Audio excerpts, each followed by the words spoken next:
Good morning. I'm Warren Buffett, the chairman of Berkshire Hathaway, as you probably have gathered by now.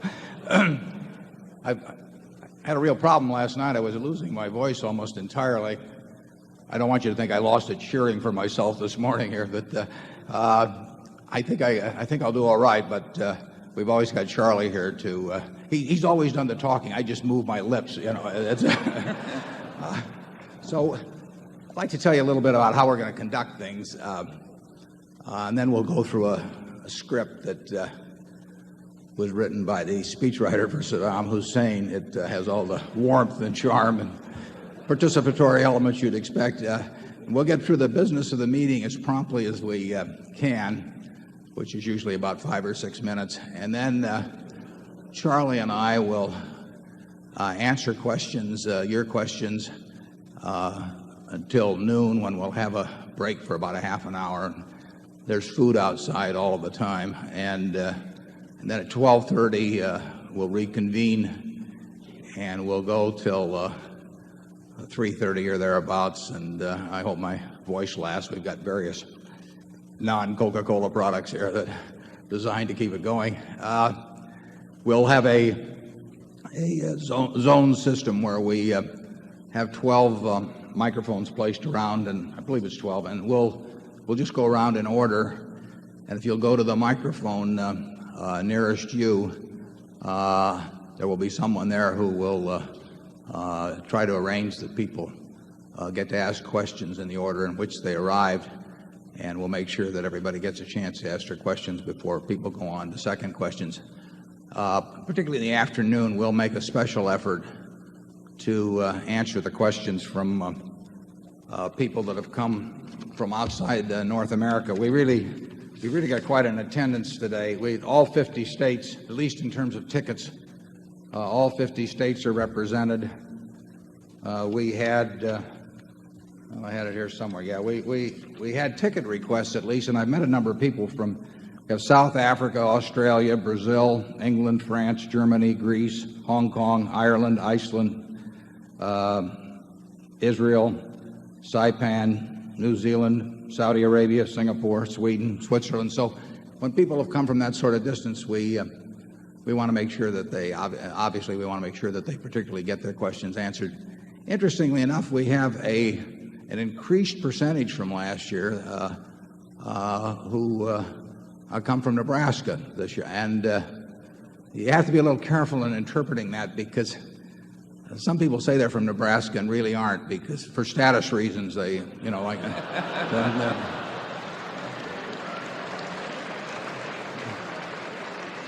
So make them produce their driver's license if they tell you they came from Nebraska. I think that's most of the preliminaries, so I'm going to get into this. We'll get the meeting over with here promptly with your cooperation. And I will go through this little script that's been prepared for me, and it says, the meeting will now come to order. I'm Warren Buffett, chairman of the board of directors of the company. I welcome you to this 1997 annual meeting of shareholders. I will first introduce the Berkshire Hathaway directors that are present in addition to myself. I've introduced you to Charlie already. And the other directors, I believe, are in the front row here. If they'd stand when I mention their names, you can withhold any applause until finished, and then it's optional. Howard Buffett. Howie, you want to stand up? Susan Buffett, Walter Scott, and Malcolm Chase III, Kim Chase. And that is our extensive directorate.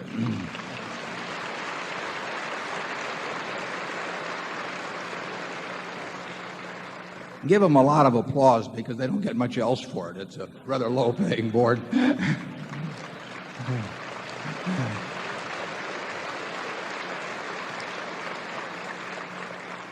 Also with us today are partners in the firm of Deloitte & Touche, our auditors. They are available to respond to appropriate questions you might have concerning their firm's audit of the accounts of Berkshire.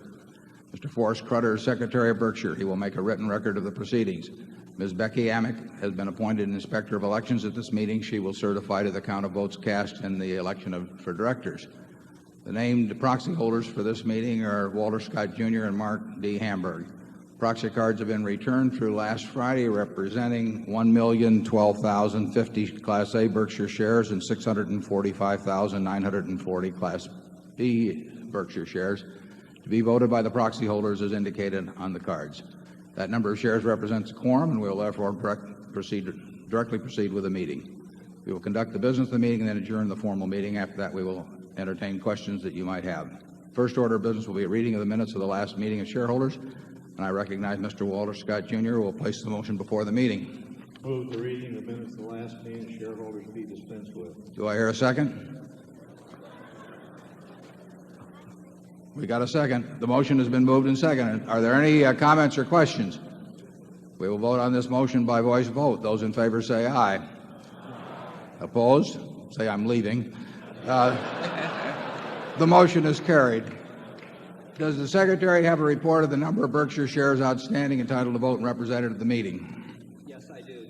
As indicated in the proxy statement that accompanied the notice of this meeting that was sent by first-class mail to all shareholders of record on March 7, 1997, being the record date for this meeting, there were 1,205,078 shares of Class A Berkshire Hathaway common stock outstanding, with each share entitled to one vote on motions considered at the meeting, and 815,015 shares of Class B Berkshire Hathaway common stock outstanding, with each share entitled to 1/200th of a vote on motions considered at the meeting. Of that number, 1,012,050 Class A shares and 645,940 Class B shares are represented at this meeting by proxies returned through last Friday. Thank you. If a shareholder is present who wishes to withdraw a proxy previously sent in and vote in person on the election of directors, he or she may do so. Also, if any shareholder that is present has not turned in a proxy and desires a ballot in order to vote in person, you may do so. If you wish to do this, please identify yourself to meeting officials in the aisles who will furnish a ballot to you. With those persons desiring ballots, please identify themselves so that we may distribute them.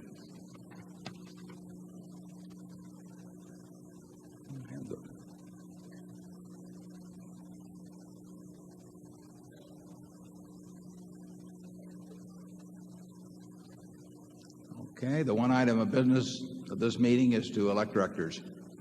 I now recognize Mr. Walter Scott, Jr. to place a motion before the meeting with respect to election of directors. I move that Warren E. Buffett, Susan T. Buffett, Howard G. Buffett, Malcolm G. Chase III, Charles T. Munger, and Walter Scott, Jr. be elected as directors. That sounds good to me. Is there a second? It has been moved and seconded that Warren E. Buffett, Susan T. Buffett, Howard G. Buffett, Malcolm G. Chase III, Charles T. Munger, and Walter Scott, Jr. be elected as directors. Are there any other nominations? Is there any discussion? My kind of group. The nominations are ready to be acted upon. If there are any shareholders voting in present, they should now mark their ballots on the election of directors and allow the ballots to be delivered to the Inspector of Elections. I think we had one or two to collect there. Would the proxy holders please also submit to the Inspector of Elections a ballot on the election of directors, voting the proxies in accordance with the instructions they have received. Ms. Amick, when you are ready, you may give your report. My report is ready. The ballot of the proxy holders in response to proxies that were received through last Friday cast not less than 1,015,697 and 2,300 votes for each nominee. That number far exceeds the majority of the number of the total votes related to all Class A and Class B shares outstanding. The certification required by Delaware law of the precise count of the votes, including the additional votes to be cast by the proxy holders in response to proxies delivered at this meeting, as well as those cast in person at this meeting, if any, will be given to the Secretary to be placed with the minutes of this meeting. Thank you, Ms. Amick. Warren E. Buffett, Susan T. Buffett, Howard G. Buffett, Malcolm G. Chase III, and Charles T. Munger, and Walter Scott, Jr. have been elected as directors. After adjournment of the business meeting, I will respond to questions that you may have that relate to the business of Berkshire but do not call for any action at this meeting. Does anyone have any further business to come before this meeting before we adjourn? If not, I recognize Mr. Walter Scott, Jr. to place a motion before the meeting. I move this meeting. Second. Motion to adjourn has been made and second. We will vote by voice. Is there any discussion? If not, all in favor say aye. Opposed say no. The meeting is adjourned.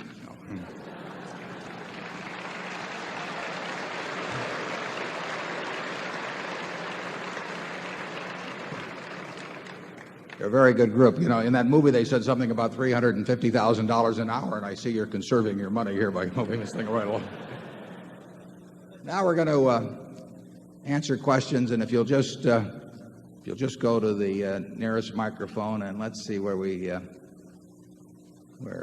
start here. I'm just orienting myself to a map here, and we have area 1 is right here. I might describe this ahead of time. We have 6 areas on the main floor, and we have 6 areas throughout the balcony, and they sort of work their way back 1 through 6, and then 7 starts over here, and then it works its way around to 12. And we look forward to having questions. Tougher the better. And if you always would just identify yourself and where you're from and that you're a shareholder. Yes, sir. My name is Tom Conrad, and I'm from McLean, Virginia, and I'm a shareholder. And I asked a question last year, Mr. Buffett, to you. I was struck with what you said, that it takes only 3 quality companies to invest in to be set for a lifetime. And I asked you the question last year, should I wait until the market goes down, or should I get in now? And you advised to get in now, and the 3 companies that I chose were Coca-Cola, Gillette, and Disney. And because of that advice, I was able to afford the ticket to come back this year to ask you a second question. And my question is this. I'm thinking of... you ought to quit while you're ahead, but go ahead.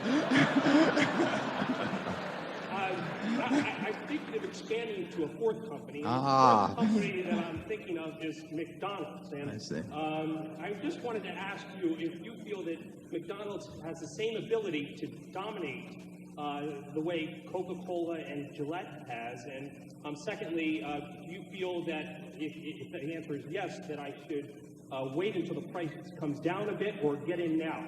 And that's my question. Yeah. Would you like it to the 1/8 of a point, or shall we round off?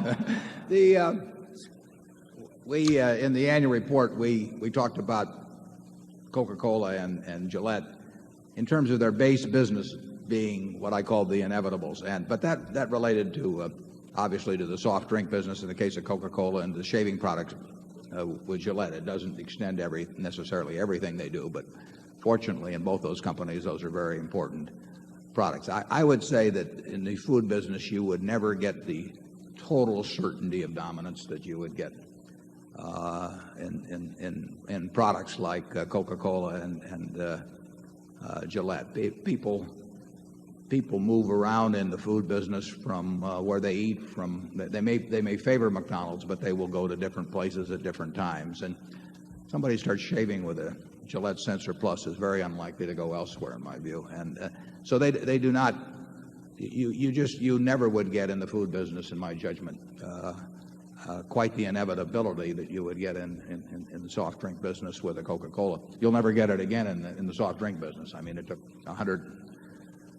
I guess be 1886, so it'd be about 111 years to get to the point where they are, and the infrastructure is incredible, and so I wouldn't put it quite in the same class in terms of inevitability. That doesn't mean it can be a better stock investment depending on the price, but you're not going to get the price from me. And knowing Charlie, I doubt if you'll get the price from him, but we'll give him a chance.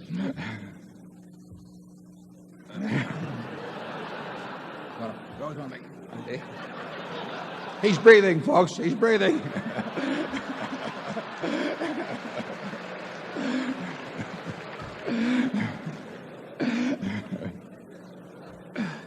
We've got this down to a routine. No, I have nothing to add, Warren. Okay. I didn't have anything to say either. I just took longer. How about area 2?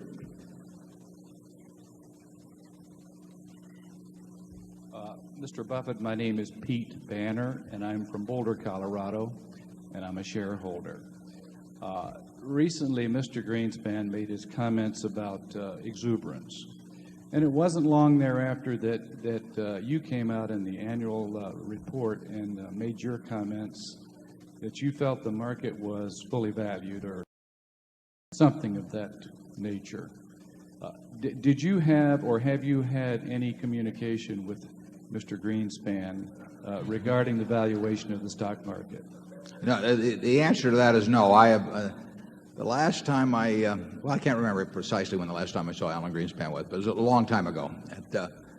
We had one conversation today of the Solomon crisis, and he was formerly on the board of Cap Cities before he took his job with the Fed, and Cap Cities ABC, so I knew him then. But you know, it's very hard to understand what Alan says sometimes, so there's not much sense talking to him. I mean, he's very careful about what he says. But I'm glad you brought up the subject of the annual report, because what I was doing in the annual report is I had talked about Coke and Gillette as being the inevitables and what wonderful businesses they were. And I thought it appropriate, particularly the report goes to a lot of people, that they would not take that as an unqualified buy recommendation about the companies, because they're absolutely wonderful companies run by outstanding managers. But you can pay too much, at least in the short run, for businesses like that. So I thought it was only appropriate to point out that no matter how wonderful a business it is, that there always is a risk that you will pay a price where it will take a few years for the business to catch, or for the business to catch up with the stock, that the stock can get ahead of the business. And I don't know where that point is with those companies or any other companies, but I did say that I thought that the risks were fairly high, that situation existed with most securities in the market, including companies such as Indefensible. But it was designed to be sure that people did not take the remarks that I made about those companies and just take that as an unqualified buy recommendation regardless of price. We have no intention of selling those two stocks. We wouldn't sell them if they were selling at prices considerably higher than they are now.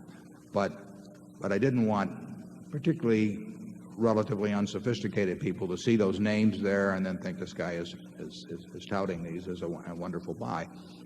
Generally speaking, I think if you're sure enough about a business being wonderful, it's more important to be certain about the business being a wonderful business than it is to be certain that the price is not 10% too high or 5% too high or something of the sort. And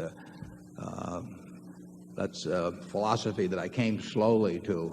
I originally was incredibly price conscious. We used to have prayer meetings before we would raise our bid and ate, or, you know, around the office. But that was a mistake, and in some cases a huge mistake. I mean, we've missed things because of that. And so what I said in the report was not a market prediction in any sense. We never try to predict the stock market. We do try to price securities.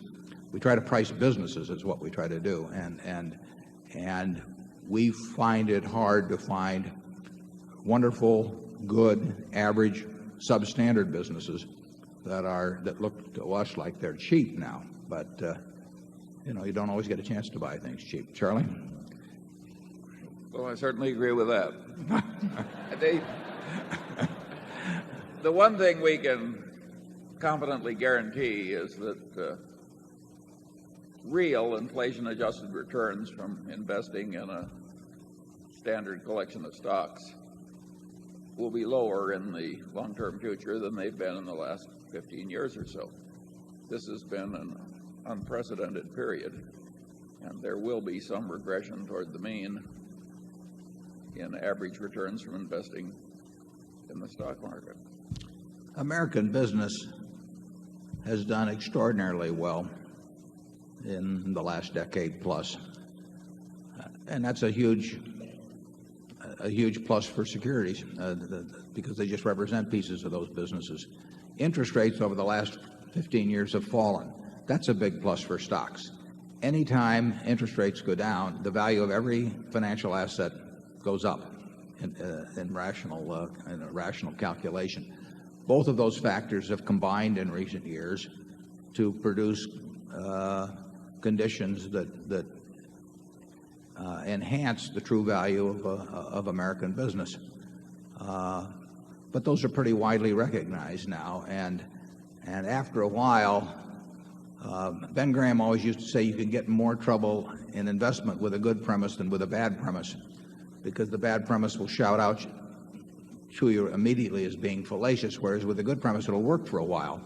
You know, businesses are worth more money if interest rates fall and stocks rise, but that eventually the market action of the securities themselves creates its own rationale for a large crop of buyers, and people forget about the reasons and the mathematical limitations that were implied in what they and what got them excited in the first place. And after a while, rising prices themselves alone will keep people excited and cause more people to enter the game. And therefore, the good premise after a while is forgotten, except for the fact that it produced these rising prices, and the prices themselves take over.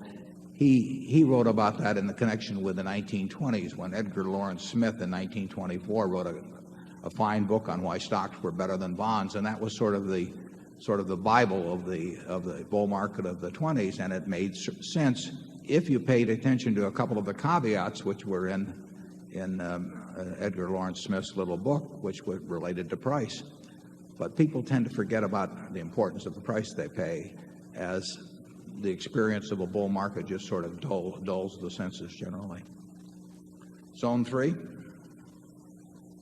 Mr. Buffett, my name is Lola Wells, and I come from Florida. I'm a very minimum stockholder, and I'm curious why stockholders whose stock is held in street name aren't eligible to make recommendations for your donations. The distinction really isn't whether their stock is held in street. Well, that's one distinction. The Class B shareholders, as was pointed out in the prospectus originally for the B shares, do not participate in the program. The A shares that are held by the beneficial owner do participate. We obtained a tax ruling, 1981 or thereabouts, that made sure that there would be no taxation as a constructive dividend of the amount that shareholders could designate. There always was that possibility that the IRS would take the position that by allowing shareholders to designate a contribution to a charity, that we were giving them something which first would be taxed as a dividend and then they would later give away. So we have a tax ruling, and that tax ruling applies to shares held by beneficial owners or by record holders themselves, and we followed that ruling subsequently. I might say it would be sort of a nightmare, too, frankly, if we got into street name holders. We're at the point now where we probably have 30 or 35,000 street name holders of the A, and with the B, it's probably 60,000 or some number like that. It would be quite a nightmare to do. And anyone, unless they have margin debt against their stock, they can put it in their own name. And we encourage people to do it. One reason we encourage people to do it is that they'll get their shareholder communications more promptly too. We find that it's quite erratic. That the distribution of reports is quite erratic when handled through brokerage houses to street name holders. So we really do encourage you to have your stock registered in your own name. You'll get the communications promptly, and if you get the A shares, you'll be able to participate in the contributions program. And don't minimize your holdings, incidentally. Between the two of us, we control the company. So I'm glad to have you here. Charlie? There's no ideological bias against the small shareholder. It's just not technically feasible to do it as a matter of administration. I should point out that the entire shareholder designated contributions program, really all of the work in relation to this meeting, I mean, Exarban has been terrific. They've helped out enormously. But in terms of sending out 11,000 plus tickets to the meeting, the baseball tickets, the planning that goes into it and everything, it's all done by the people at Berkshire, basically. They pitch in to do all kinds of work. So when you look at that 3,000 plus square foot office, we get help from internal audit who does not work in the office. But very few people just do all of their regular jobs, and then they do this on top of it. And they never thought they were getting into this. Thank you.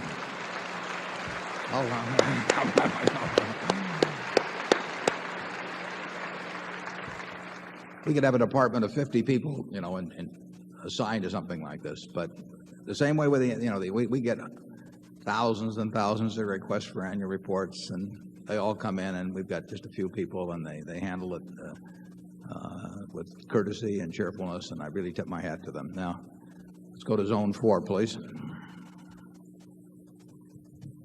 Good morning. I'm Marshall Patton from Bandera, Texas. And first, I'd like to thank you very much for not only giving us a good investment vehicle, but giving us a good education along the way. And thanks a lot for the 2-volume set of the letters to stockholders over the years. It's required reading around our place. And if you can contain your hostility, I'd like to thank Charlie Munger for the copy of his speech to the University of Southern California business school students back in 1994. It's also required reading. And I wanted to ask you, when are you going to write your book? Well, first of all, I'd like to comment on Charlie's talk there. I think every investor in the world ought to read that talk before they invest. I think that's a classic, and we have copies available we mailed it out a year or so ago to the shareholders at that time. But anybody like a copy of that talk, I'd be glad to supply it. There doesn't seem to be any need for me to write a book. Everybody else is doing it. We've got Janet Lowe here, who just wrote the most recent one. And, you know, at one time or another, I've said everything I know and a good bit more. So I've never felt compelled to do. I really feel that the annual reports are sort of a book on the installment system. Plus, I think very few people write 2 books, and I have this kind of unwarranted optimism, I guess, that the best is always yet to come, and that there are a lot more interesting things are going to happen. And I would hate to preclude commenting on those. So I think it's going to be a few years, but I may get around to it at some point. But I think maybe it'd be a bad sign if it happened, because it might be that I really thought that what I was writing about was more important than what was going to happen next. Charlie, are you going to write a book? No, but your comment about why you are unable to write a book reminds me of the Middle Western fellow who left an unfinished manuscript. And he apologized for not finishing his book, which was entitled Famous Middle Western Sons of Bitches. And he said he was always meeting a new one, and therefore he could never finish the book.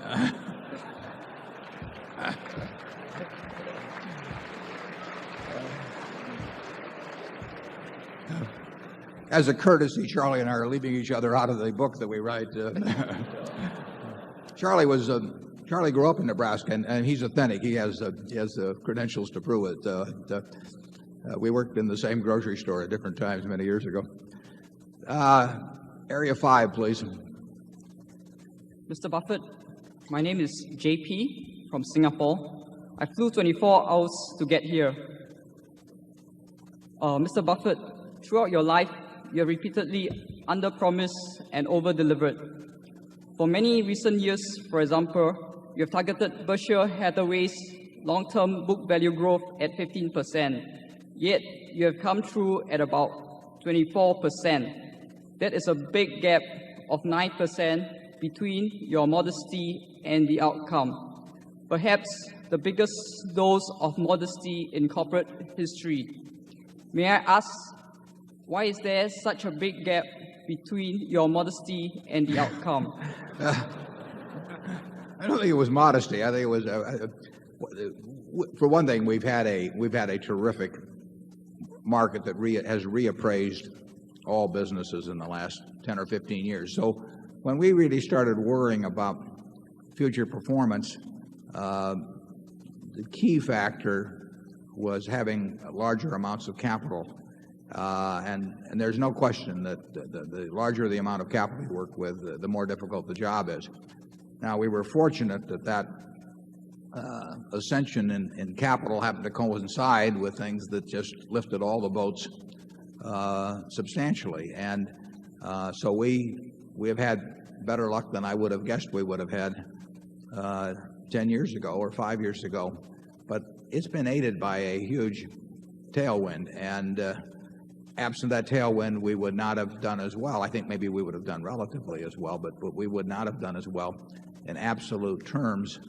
And we won't have that tailwind in the future. I can assure you of that. But we will have a larger amount of capital, which is the anchor that works on us. So Charlie and I could make a deal to increase the intrinsic value of Berkshire at 15% a year over the next 10 years, we would sign up now. And I don't want you to even tempt us with lower numbers, because those numbers get astounding. If we paid no dividend at all over a 10-year period, you can figure out where a 15% rate would take us. And we hope to get there, but we think that is absolutely the tops. And I think it's very likely for a period when the market starts underperforming businesses that the rate could be very substantially lower than that. Charlie, do you want to expand on that? Well, the questioner came from Singapore, which has perhaps the best economic record in the history of developing an economy, and therefore he referred to 15% per annum as modest. It's not modest, it's arrogant. And only somebody from Singapore would call it modest. Yeah. Be careful, Charlie, or they'll have a voice vote that we should move to Singapore. I mean, this is the group that wants performance. Large quantities of money are not going to compound at super rates, at super compound rates. Small sums probably aren't either, but large sums aren't. And if anybody that manages large sums of money that promises or implies that they can achieve really outstanding returns, I'd stay away from them. The numbers just get too big, and you've seen some of that with certain money management organizations in recent years, and 15% on an intrinsic value which is substantially greater than our book value gets to be a very, very big number. And we need huge ideas. We don't need thousands of ideas. I mean, we might need them, but we could never come up with them. So what we look for is the very large idea, but we're not finding them now, and we'll keep looking, and every now and then we will find something. But really, if you think we're going to have any chance of doing better than 15%, and believe me, that is no number that I'd want to sign my name to, but you really shouldn't. You're going to be disappointed in Berkshire, and we don't want to disappoint you, so that's the reason we try to be realistic about expectations. Zone 6. My name is Darrell Patrick from Dayton, Ohio. How many shareholders do you have that have owned Berkshire longer than you and Charlie, and have you ever gotten together with them? How many shareholders have had it longer than we have? Well, we started buying in 1962, and it was I think the first ticket was at 7 5/8 or thereabouts. But it was 2,000 shares. I've got the trading card on the wall, and I paid a dime commission. I can't believe I was paying a dime commission in those days. We pay a nickel now, but that's on much higher priced stocks. It's a good thing I didn't have a fist fight with a broker about whether to pay it or not. I might not have those 2,000 shares. We have, as a director, Kim Chase, and his family's holdings in Berkshire go back to what? Kim, where are you down here? There we are. What year would you? The 20s, yeah. The Chase family has been in Berkshire since the 20s. But I would say we bought about 70% of the Buffett partnership, which was a partnership I ran in the 60s, bought about 70% of the company. So that means there were 300,000 shares roughly that were not owned by us. Aside from the Chase family, I'm sure there are people that I'm sure we've got 50 or 100 shareholders maybe from that earlier date that are still around, and I'm glad they are. Charlie? Nothing to add. Area 7 up in the balcony over here. Morris Spence from Omaha, Nebraska. In light of recent stock market volatility, could you give us your definition of stock market risk, and how does your definition differ from the standard definition?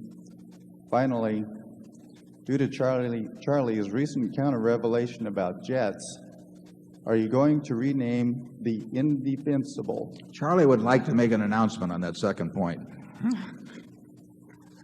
Prompted by Al Olchi, we are changing the name of the company plane from the Indefensible to the Indispensable.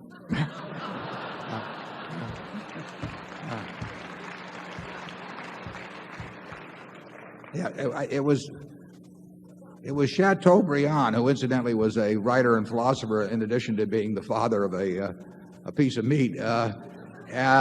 Chateaubriand wrote one time, I believe I'm correct on my attribution here, that events make more traders than ideas.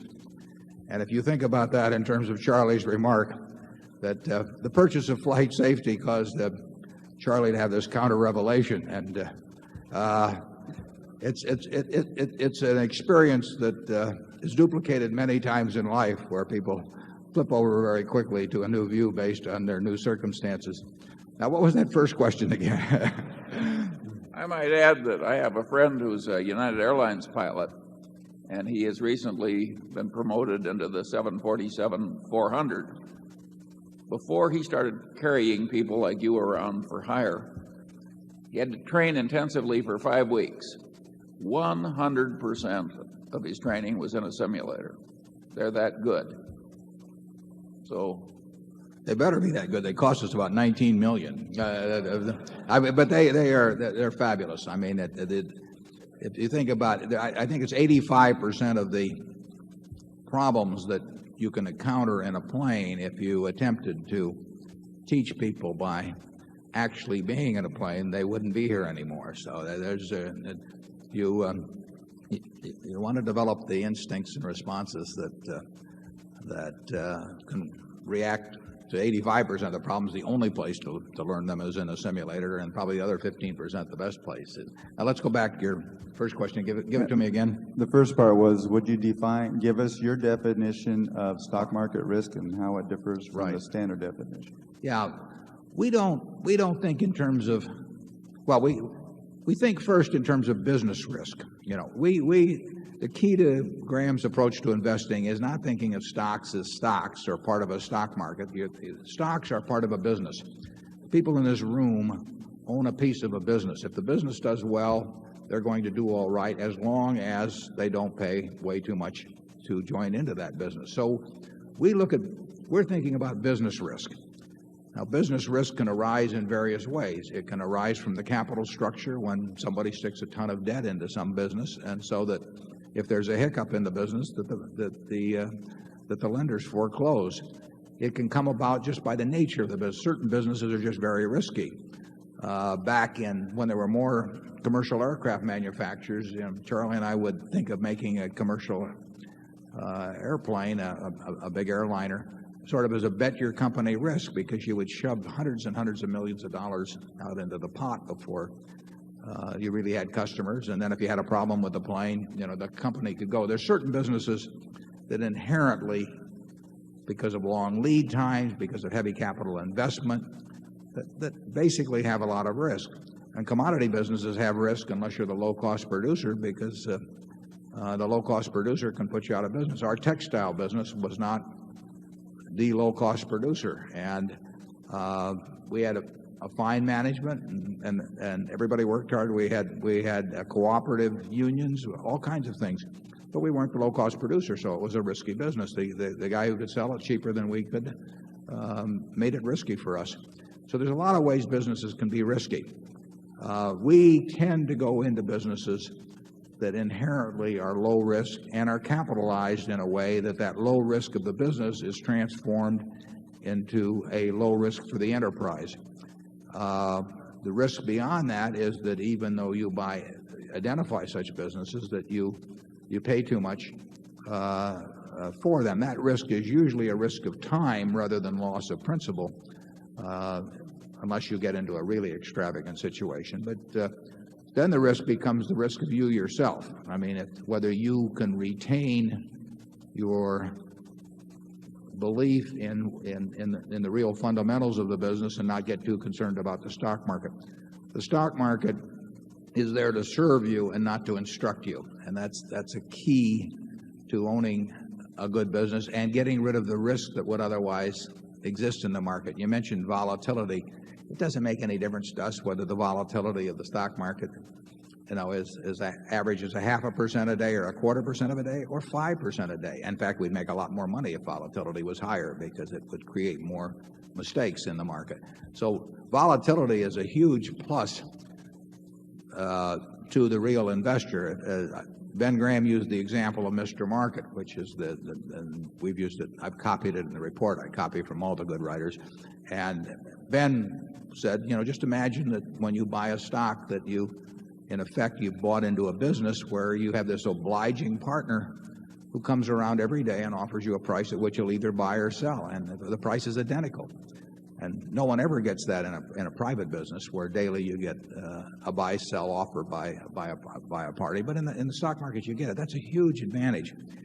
And it's a bigger advantage if this partner of yours is a heavy-drinking manic depressive.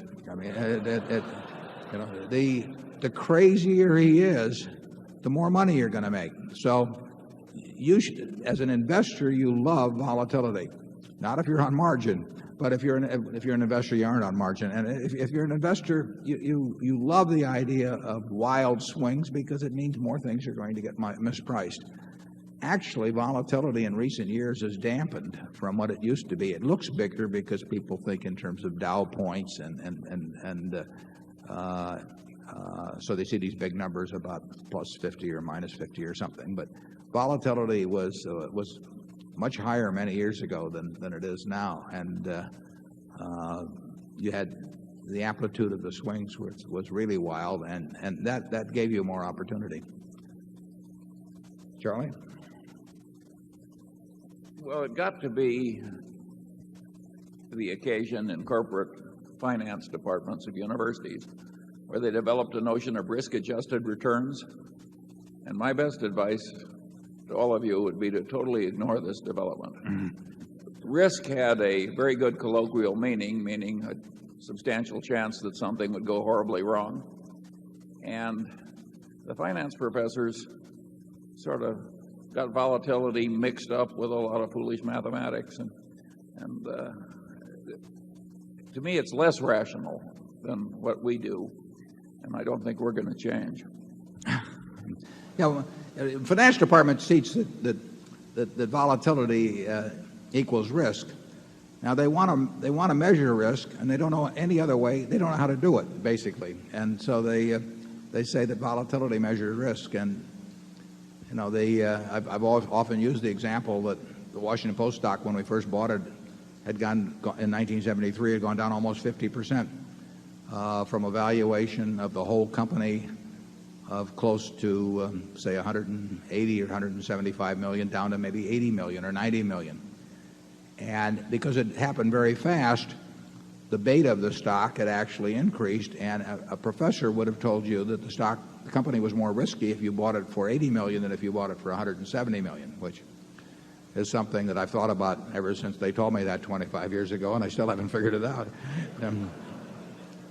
Incidentally, I should make an announcement on that because I think that I've made a certain amount of fun of finance departments over the years. A fellow named Mason Hawkins, who runs Southeastern Asset Management, just gave a $1 million gift to the University of Florida, and the state of Florida is matching that with $750,000. So this $1,750,000 is going to be used to have several courses in what essentially is the Graham approach to investing, I think, starting very soon, so that there will be at least, and there are more than this, but there will be a finance department, in this case specifically devoted to teaching the Graham approach. And I think they're even going to pick up on my suggestion that I stuck in the annual report about having a course on how to value a business and what your attitude toward the stock market should be. So thanks to Mason, who's done very well managing money, I should add. And there will be at least one university course that tackles what I think are the important questions in investing. Zone 8, please. Gentlemen, my name is Richard Surser from Tucson, Arizona. Let's give him a hand. This is the gentleman that led to the flight safety purchase.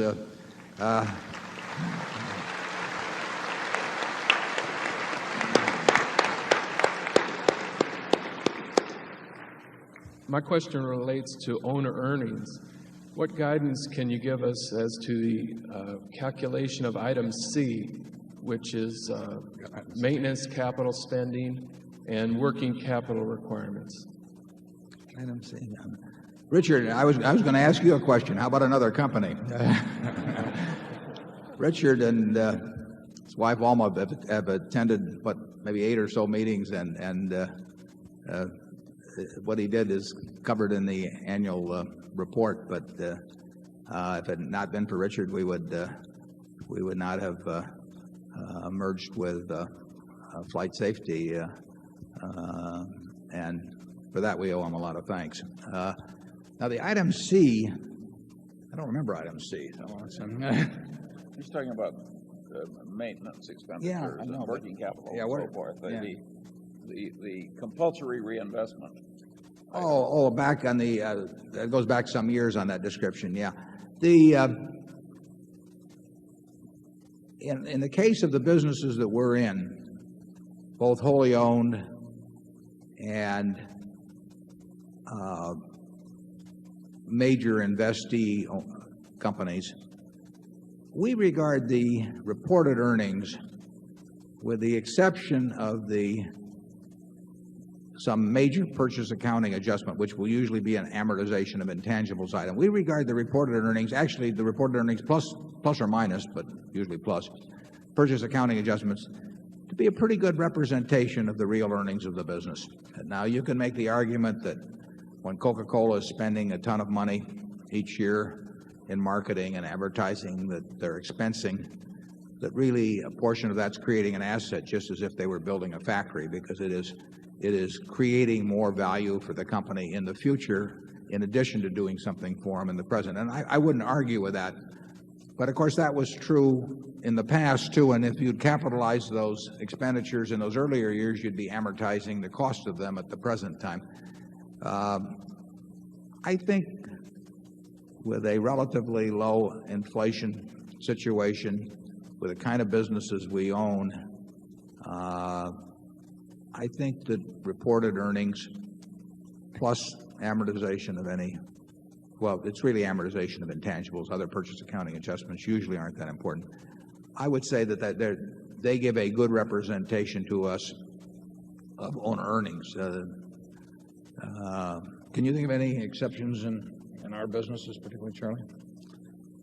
No, we have, after some unpleasant early experience, we have tried to avoid places where there was a lot of compulsory reinvestment just in order to stand still. And but there are businesses out there that are still like that. It's just that we don't have any. Yeah, I would say that in the case of Geico, for example, the earnings, the gain in intrinsic value will be substantially greater than represented by the annual earnings. Whether you want to call that extra amount of owner earnings or not is another question. But as we build float from that business, as long as it's represented by the same kind of policyholders that we've had in the past, there is an added element to the gain in intrinsic value that goes well beyond the reported earnings for the year. But whether you want to really think of that as earnings or whether you just want to think of that as an increment to intrinsic value, I sort of leave to you. But I would say that there's no question that in our insurance business, where our float was $20 million or so when we went into it in 1967, and where it is now, that there have been earnings in effect through the buildup of the float that have been above and beyond the reported earnings that we've given to you. I think our look-through earnings they're very rough, and we don't believe in carrying things out to 4 decimal places where, you know, we really don't know what the first digit is very well. So, I never want you to think of them as too precise, but I think they give a good rough indication of the actual earnings that are taking place attributable to our situation every year. And I think the pace at which they move gives you a good idea as to the progress or the lack of progress that we've made. The only big adjustment I would make in those is that in the super cat insurance business, we're going to have a really bad year occasionally, and you probably should take something off all of the good years, and you probably should not regard, when the bad year comes, you should not regard that as something to be projected into the future. Charlie? No more. No more. Zone 9, please. Mr. Buffett, I'm Rick Fulton from Omaha, really. Recently I was in Washington, D.C. with my wife on a business trip, and I wanted to tell Mrs. Graham, I know she's here, what a pleasure it is to get up in the morning to a good newspaper like the Washington Post. Also, I have a question about cap cities and now Disney. And is Mr. Murphy keeping busy now that ABC is owned by Disney? Also, every week you read in the paper the Nielsen ratings, and does it matter that ABC now, it seems that less people recently are watching? Does it matter to the Disney's bottom line? Thank you. Well, the first question about Mr. Murphy is that if we could hire Mr. Murphy, we would. I mean, there is no one in this world that is a better manager than Tom Murphy, or a better human being as far as that's concerned. So, I think he's keeping pretty busy. He has been responsible for NYU Hospital. He wouldn't say that, but he's been the chairman of it for some years, and that's an $800 million a year or thereabouts organization. Charlie runs a hospital, so he knows how busy it can keep you. And but I would say this, that I would love to find a business that I could entice Murph to come back and run, because they don't get any better than he is. Charlie, you want to add anything on Murph? Or? Well, I'd like to, because you're absolutely right. And what was the other part of the question?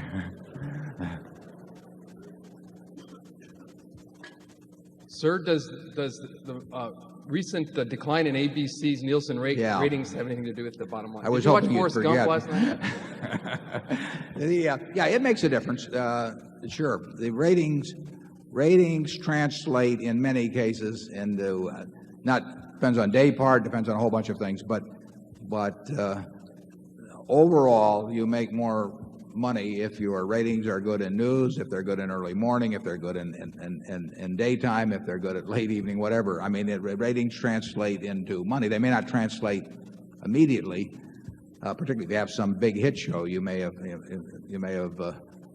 sold it out too cheap, but over time the prices you receive for your product relate to ratings, and over time, but over a longer period of time, the price that you pay for the product also relates to the ratings. But there's a difference in the time cycle, so that it makes a difference to any network's bottom line what their ratings level is. And Disney is conscious of that, and they are very able operators, and I predict you'll see in a couple of years. But you can't do it immediately. The schedule fixes don't work on a week-to-week basis, because people have habits, and there's a time lag involved in any change. And you've seen over the last 20 years, you've seen various networks on top or on the bottom from time to time. So it moves around. It moves around a fair amount. Charlie? Yeah, I think the TV network business is intrinsically a pretty tough business. And Disney did way better on ESPN than they might have forecast, and they probably did a little worse on the network. These things happen. That was incidentally the situation when Cap Cities bought ABC in 1985. We made the deal. think, and I think it closed the first day or two of '86. I may be wrong on that. But the network diminished, the ratings diminished significantly, and particularly in daytime. We'd always thought daytime was almost a certainty to produce big earnings, and it had.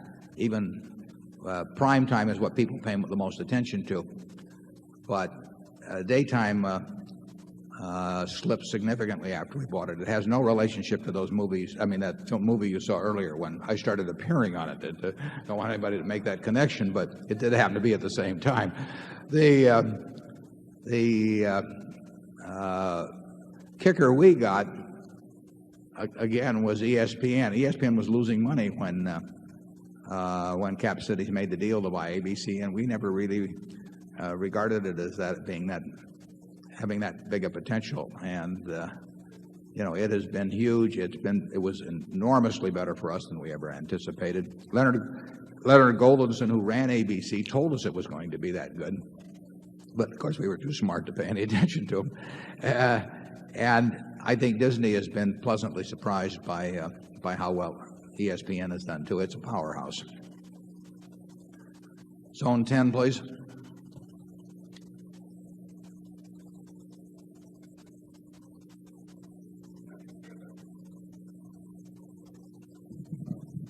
My name is Bill Turan. I'm from Des Moines, Iowa, and I'm a stockholder. It would appear that there's going to be a capital gains tax cut. If it does materialize, would you consider a stock split? Secondly, is there an extra copy of your annual report available on the premises? My guess is we'll get you an annual report. In fact, if someone could take it up to Zone 10, we'll be glad to get it to you. I don't think. Well, I'll put it this way: if they cut the capital gains tax to zero, we'll maybe. I don't think I get Charlie's vote, though. Anyway, no, we will not be splitting Berkshire stock.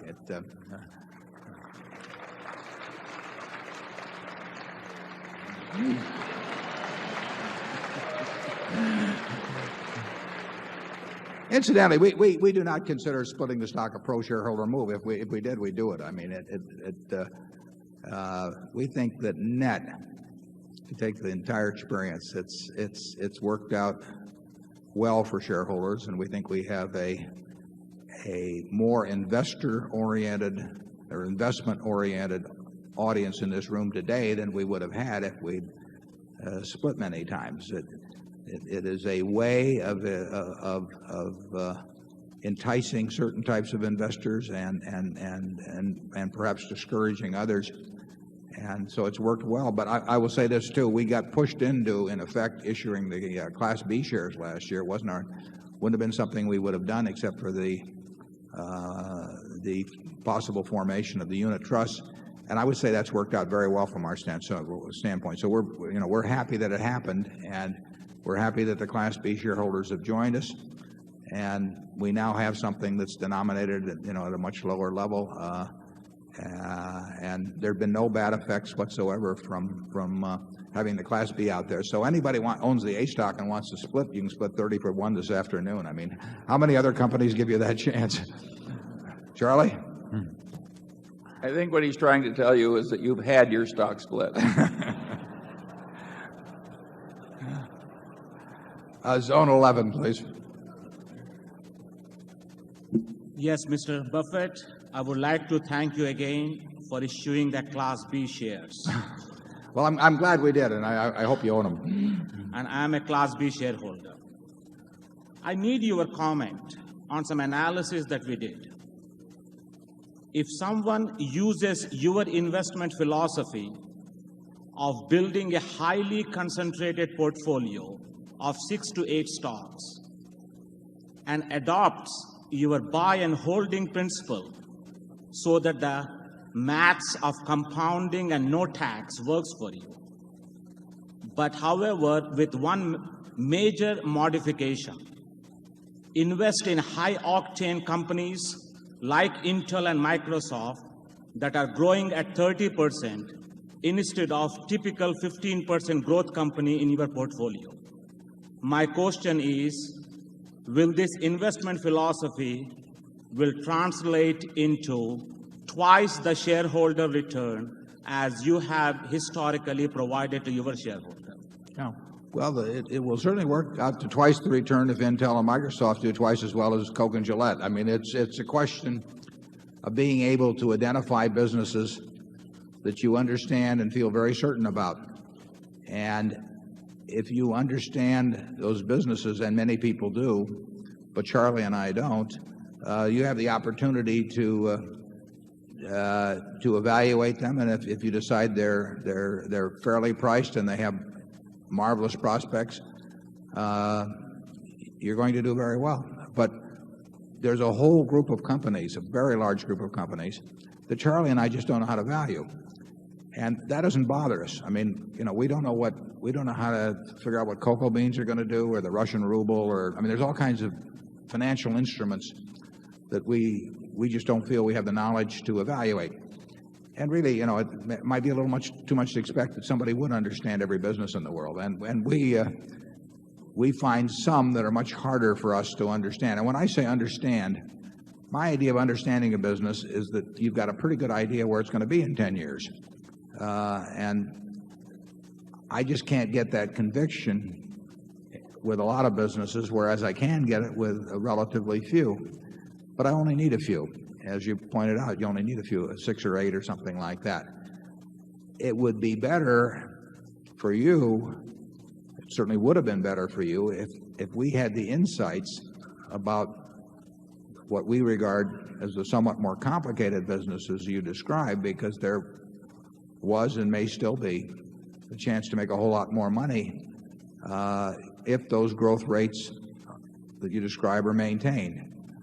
But I don't think you'll find better managers than Andy Grove at Intel and Bill Gates at Microsoft, and they certainly seem to have fantastic positions in the businesses they're in. But I don't know enough about those businesses to be as sure that those positions are fantastic as I am about being sure that Gillette and Coca-Cola's businesses are fantastic. You may understand those businesses better than you understand Coke and Gillette because of your background or just the way your mind is wired. But I don't, and therefore I have to stick with what I really think I can understand. And if there's more money to be made elsewhere, I think the people that make it are entitled to it. Charlie? Well, if you take a business like Intel, there are limitations under the laws of physics which eventually stop your putting more transistors on a single chip. And at 30% per annum or something like that, I don't think those limitations are still a good distance away, but they're not any infinite distance away. That means that Intel has to leverage its current leadership into new activities, just as IBM leveraged the Hollerith machine into the computer. Predicting whether somebody's going to be able to do that in advance it's too tough for us. Bob Noyce. We could quit playing it to you. Yeah. Bob Noyce, one of the two primary founders of Intel, grew up in Grinnell, Iowa. I think he's the son of a minister in Grinnell, and went to Grinnell College and was chairman of the board of trustees of Grinnell when I went on the board of Grinnell back in the late 60s. And when he left Fairchild to form Intel with Gordon Moore, Grinnell bought 10% of the private placement that funded, was the initial funding for Intel. And Bob was a terrific guy, was very easy to talk to, just as Bill Gates is. I mean, these fellows explain the businesses to me, and they're great teachers, but I'm a lousy student. And they really do it. They're very good at explaining their businesses. Bob was a very down-to-earth Iowa boy who could he could tell you the risks and tell you the upside, and enormously likable, 100% honest every way. So we did buy 10% of the original issue. the genius that ran the investment committee managed to sell those a few years later. I won't give you his name. And and there's no prize for anybody that calculates the value of those shares now. Incidentally, one of the things Bob was very keen on originally, in fact, he was probably the keenest on it, was he had some watch that Intel was making, and it was a fabulous watch according to Bob. It just had one problem. We sent a guy out from Grinnell who was going out the West Coast to where Intel was, and Bob gave him one of these watches. And when he got back to Grinnell, he wrote up a report about this little investment we had, and he said these watches are marvelous. He said without touching anything, they managed to adapt to the time zones as they changed as we went along. In other words, they were running very, very fast, as it turned out. And they worked with that watch for about 5 or 6 years, and they fell on their face. And as you know, they had a total transformation in the mid-'80s when the product on which they relied also ran out of gas. So it's not easy. And Andy Grove has written a terrific book, incidentally, Only the Paranoid Survive, which describes strategic inflection points. I recommend that every one of you read that book because it is a terrific book. But they had an Andy Grove there who made that transformation along with some other people. But that doesn't happen every time. Companies get left behind. We don't want to be in businesses where we feel companies can be left behind. That means that, an Intel could have and almost did go off the tracks. IBM owned a big piece of Intel, as you know, and they sold it in the mid-'80s. So, here are a bunch of people that should know a lot about that business, but they couldn't see the future either. I think it's very tough to make money that way, but I think some people can make a lot of money understanding those kind of business. I mean, there are people with the insights. Walter Scott, one of our directors, has done terrifically with a business that started, just a gleam in the eye maybe 10 or 12 years ago here in Omaha, and it turned into a huge business. And Walter explained that to me on the way down to the football games, but bad student again. So Walter connected, and I'd cheer from the stands. But that doesn't bother me at all. I mean, what would bother me is if I think I understand a business and I don't. That would bother me. Charlie? Well, having flunked when we were young and strong at understanding some complex businesses, we're not looking to master what we earlier failed at in our latter years. Zone 12. This may turn out like a revival meeting where we all confess our sins and come forward.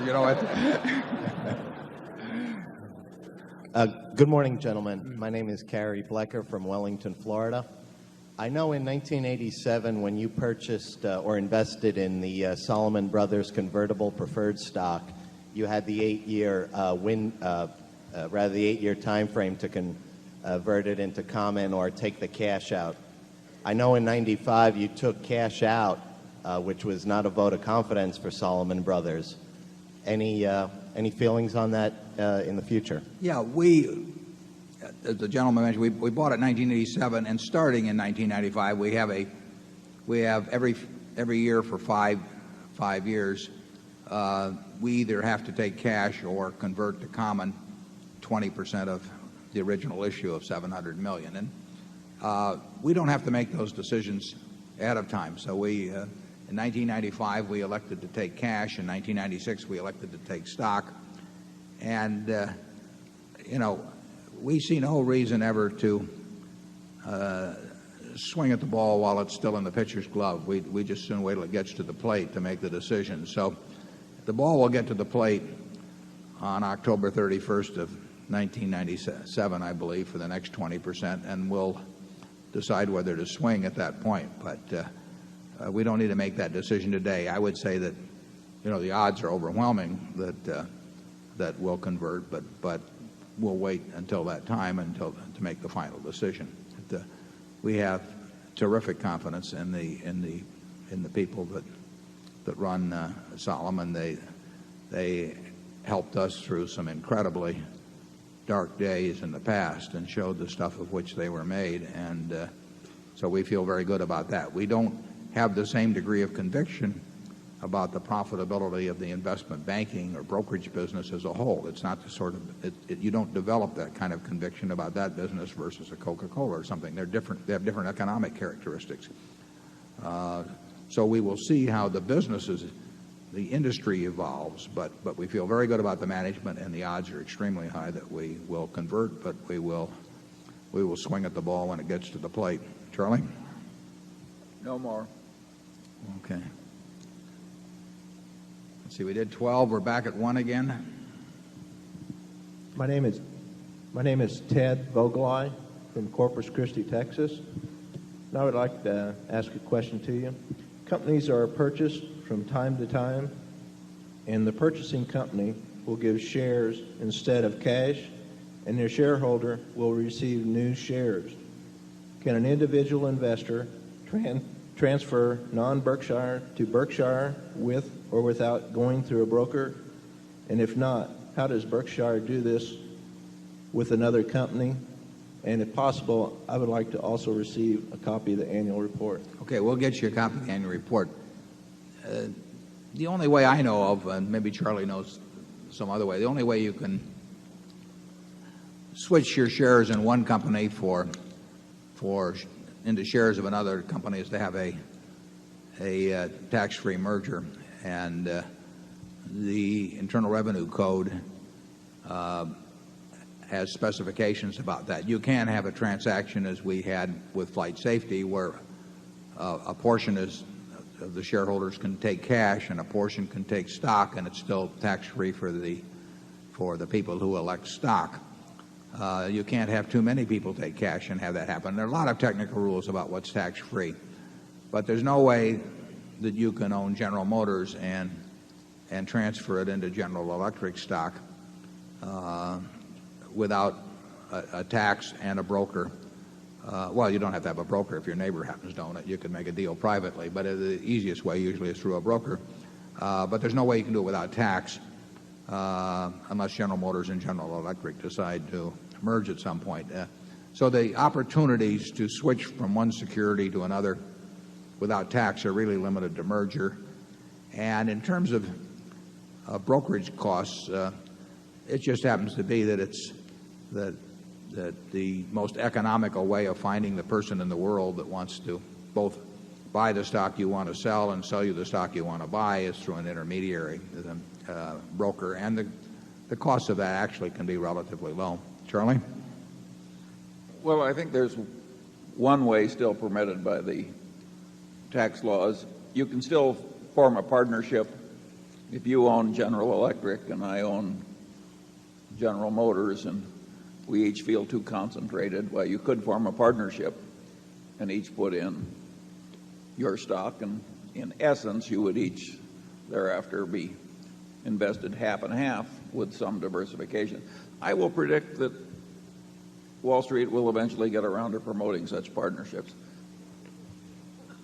Yeah, well, they did through swap funds, in a sense, 25 years ago, and then that was where you put in your stock that had an enormous amount of unrealized appreciation in it, and a whole bunch of other people did, and then you owned a fund, which itself had a lot of unrealized appreciation in it, and you had a plus a new layer of costs. Yeah, plus a new layer of costs always, and you owned a piece of this larger fund, and you owned a piece of everything else, everything that the other people wanted to get rid of, and they owned a piece of what you wanted to get rid of, and superimposed with some costs. But that vehicle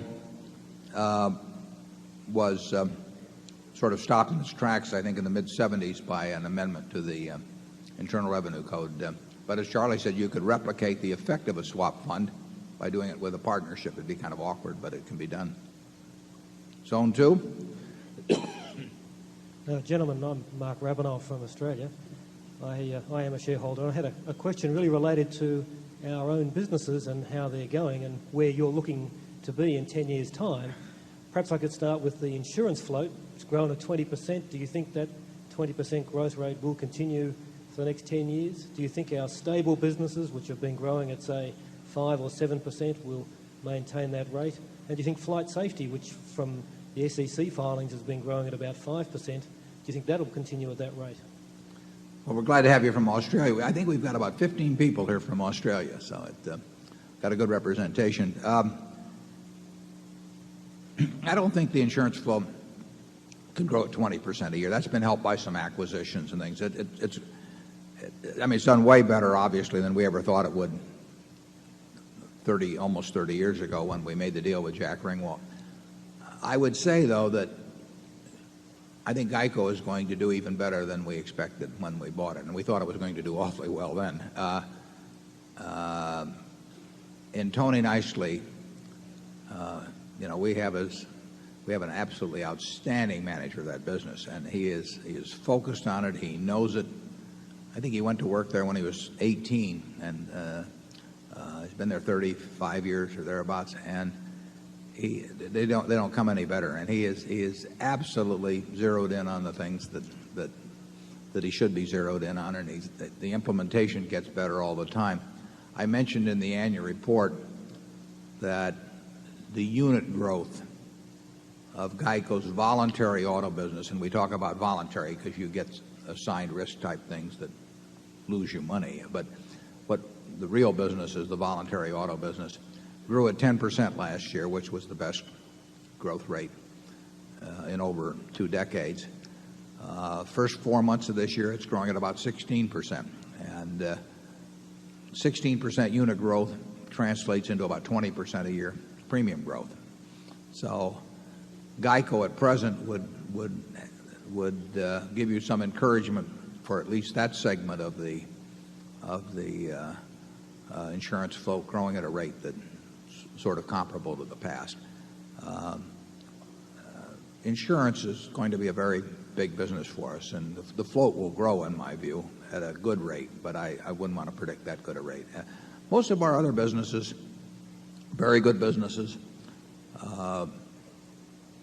they don't have 20% a year growth possibilities in them. They throw off lots of cash, which we can use to buy other things, which may turn out to be a better strategy than even having a single high-growth business. Flight safety, about 6 weeks ago or thereabouts, announced a major hookup in a joint venture with Boeing, as you may have noticed, and they're a terrific partner, and it'll be a great partnership.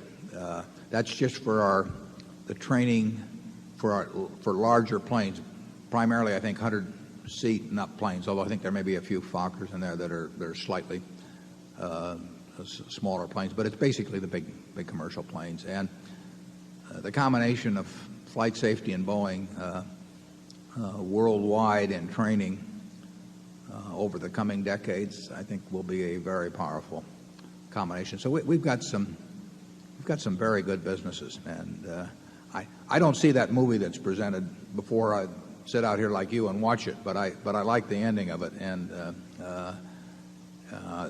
the people we have out there, they've run businesses extremely well in the past. They get better results out of those businesses, frankly, than other people would, or that other people in the industry generally do. So I think they have good futures.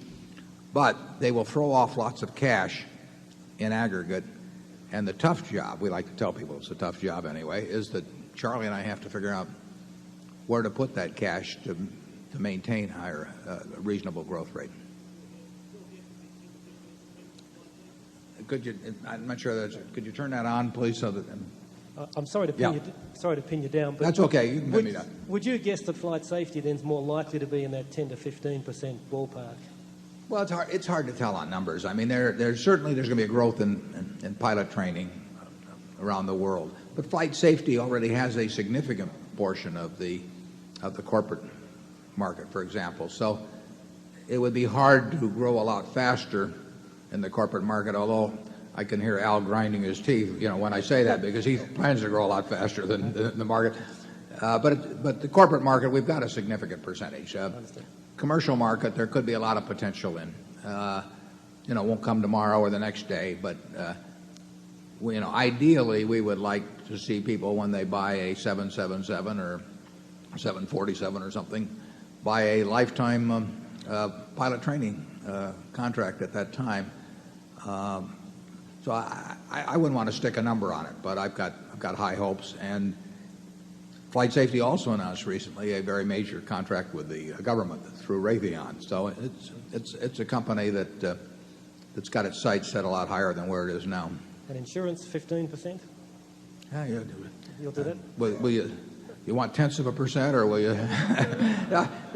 We just don't know. I mean, we didn't know 30 years ago, we didn't know we would be in the insurance business. I mean, Berkshire, we have no master plan. And if Charlie and I did not sit down in 1960, early 65, and say we're going to do this and that and all that, we're going to try and do sensible things as we go along.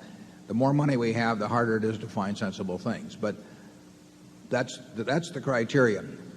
Insurance is certainly a major area of opportunity for us. It's been a major opportunity. We have, in certain fields, we have a terrific advantage for the three reasons I laid out in the annual report. But I mean, we have capital strength and a willingness to take on risk and a speed of action and a certainty of payment that in aggregate no one matches. Now, how much demand there is for that depends on circumstances and in the business, and how much supply there is at lower prices that we think don't make sense is another question. But I think we'll do okay in insurance over time. Zone 3. Mr. Buffett, Mr. Munger, I'm Tim Medley from Jackson, Mississippi. We're glad to have you back, Tim. Tim, how many years have you come? This is my 11th. Good. They've been 11 great years. Thank you very much. At this meeting 4 or 5 years ago, you commented that money managers in the aggregate have not done better than various market indices, and you attributed this in part to the frictional cost inherent in an actively managed portfolio. I wonder if today you would update your thoughts on this, and do you think that this underperformance compared to index funds will continue? And then a related question, if the two of you were giving advice to a classroom of equity mutual fund managers, are there 2 or 3 things in particular that you would want to suggest to them? Yeah, well, I would say this. Money managers in the last few years since I've made that statement have not disappointed me. In aggregate, they have underperformed index funds, and it's the nature of the game. They simply cannot overperform in aggregate. There are too many of them managing too big a portion of the pool. And for the same reason that the crowd could not come out here to Exarban in the past years and make money in aggregate because there was a bite being taken out of every dollar that was invested in the pari-mutuel machines, that people that invest their dollars elsewhere through money managers in aggregate cannot do as well as they could do by themselves, creating their own index fund, or it'd be easier to have just to buy into an index fund. It's you know, they say in this world you can't get something for nothing, but the truth is money managers in aggregate have gotten something for nothing. I mean, they've gotten a lot for nothing, and investors have paid, and the corollary is investors have paid something for nothing, and that doesn't mean that people are evil. It doesn't mean that they're charlatans or anything. It's the nature. If you've got a $6 or $7 trillion or whatever it may be equity market, and you have a very significant percentage of it managed by professionals, and they charge you significant fees to invest with them, and they have costs when they change around, they cannot do as well as unmanaged money in aggregate. And it's the only field in the world that I can think of. Charlie will think of some others, but where the amateur, as long as he recognizes he's an amateur, will do better than the professional does for the people whose money he's handling. And therefore, if I were in teaching this class or speaking to that class, I would probably tell them that for their own psychological well-being, they should probably leave the room. Charlie? Well, I pretty well said what I had to say on this subject in that talk I gave at USC.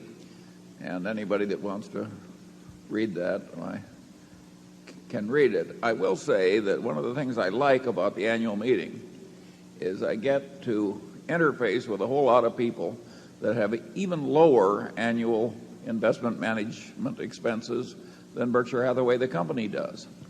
I mean, if you stop to think about it, we've got our costs almost to zero, and many of you have gotten it to zero.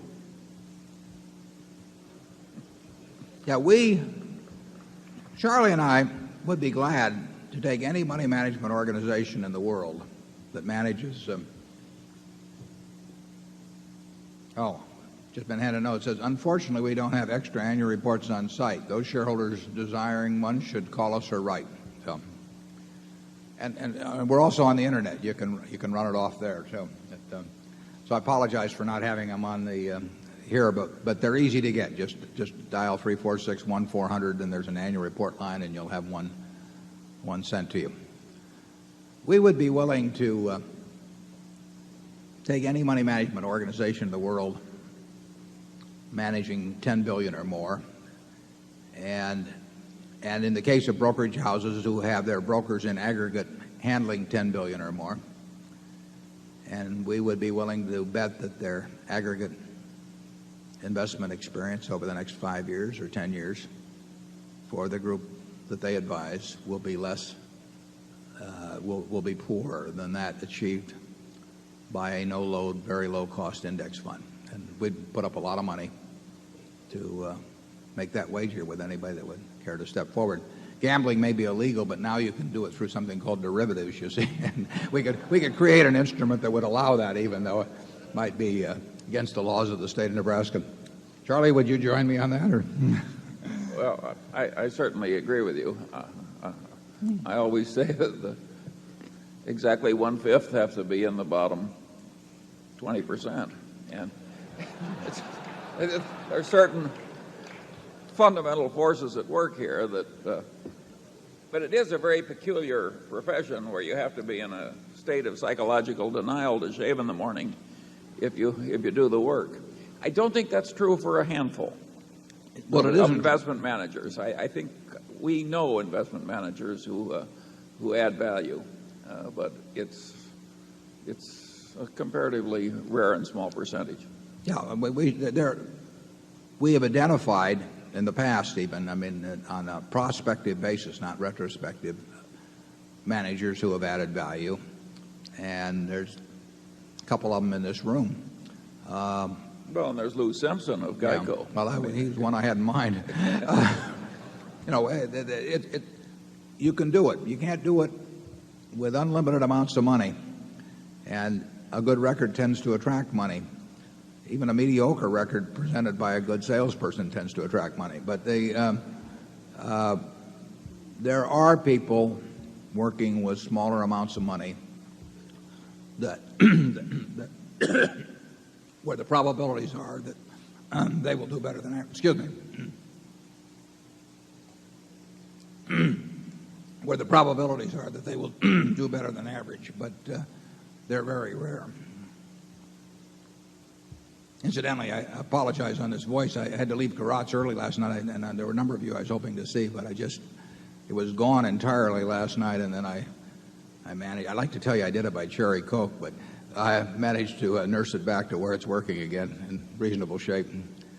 Zone 4. I'm Martha Copeland from San Francisco.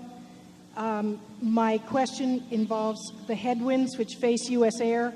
Are you considering redeploying assets, or how will your management plan to improve this company? Well, we're just an investor in U.S. They call it now U.S. Airways, but we're just an investor. We've owned a preferred stock for almost 8 years. The company had some very rough going.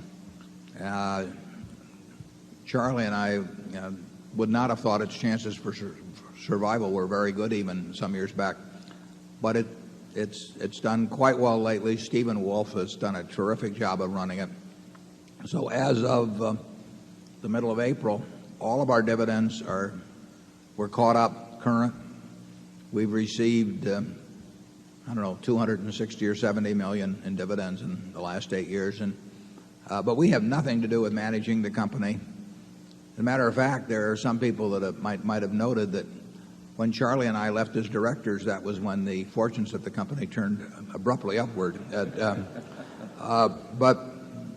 And we feel very good about what Stephen Wolf has done. I mean, there's no tougher job than running an airline. That is not a job I would wish on anyone. And he's improved the operating performance dramatically, and the financial performance has improved, and better yet, the preferred dividends have been paid. So we thank him for that, but we have nothing to do with it.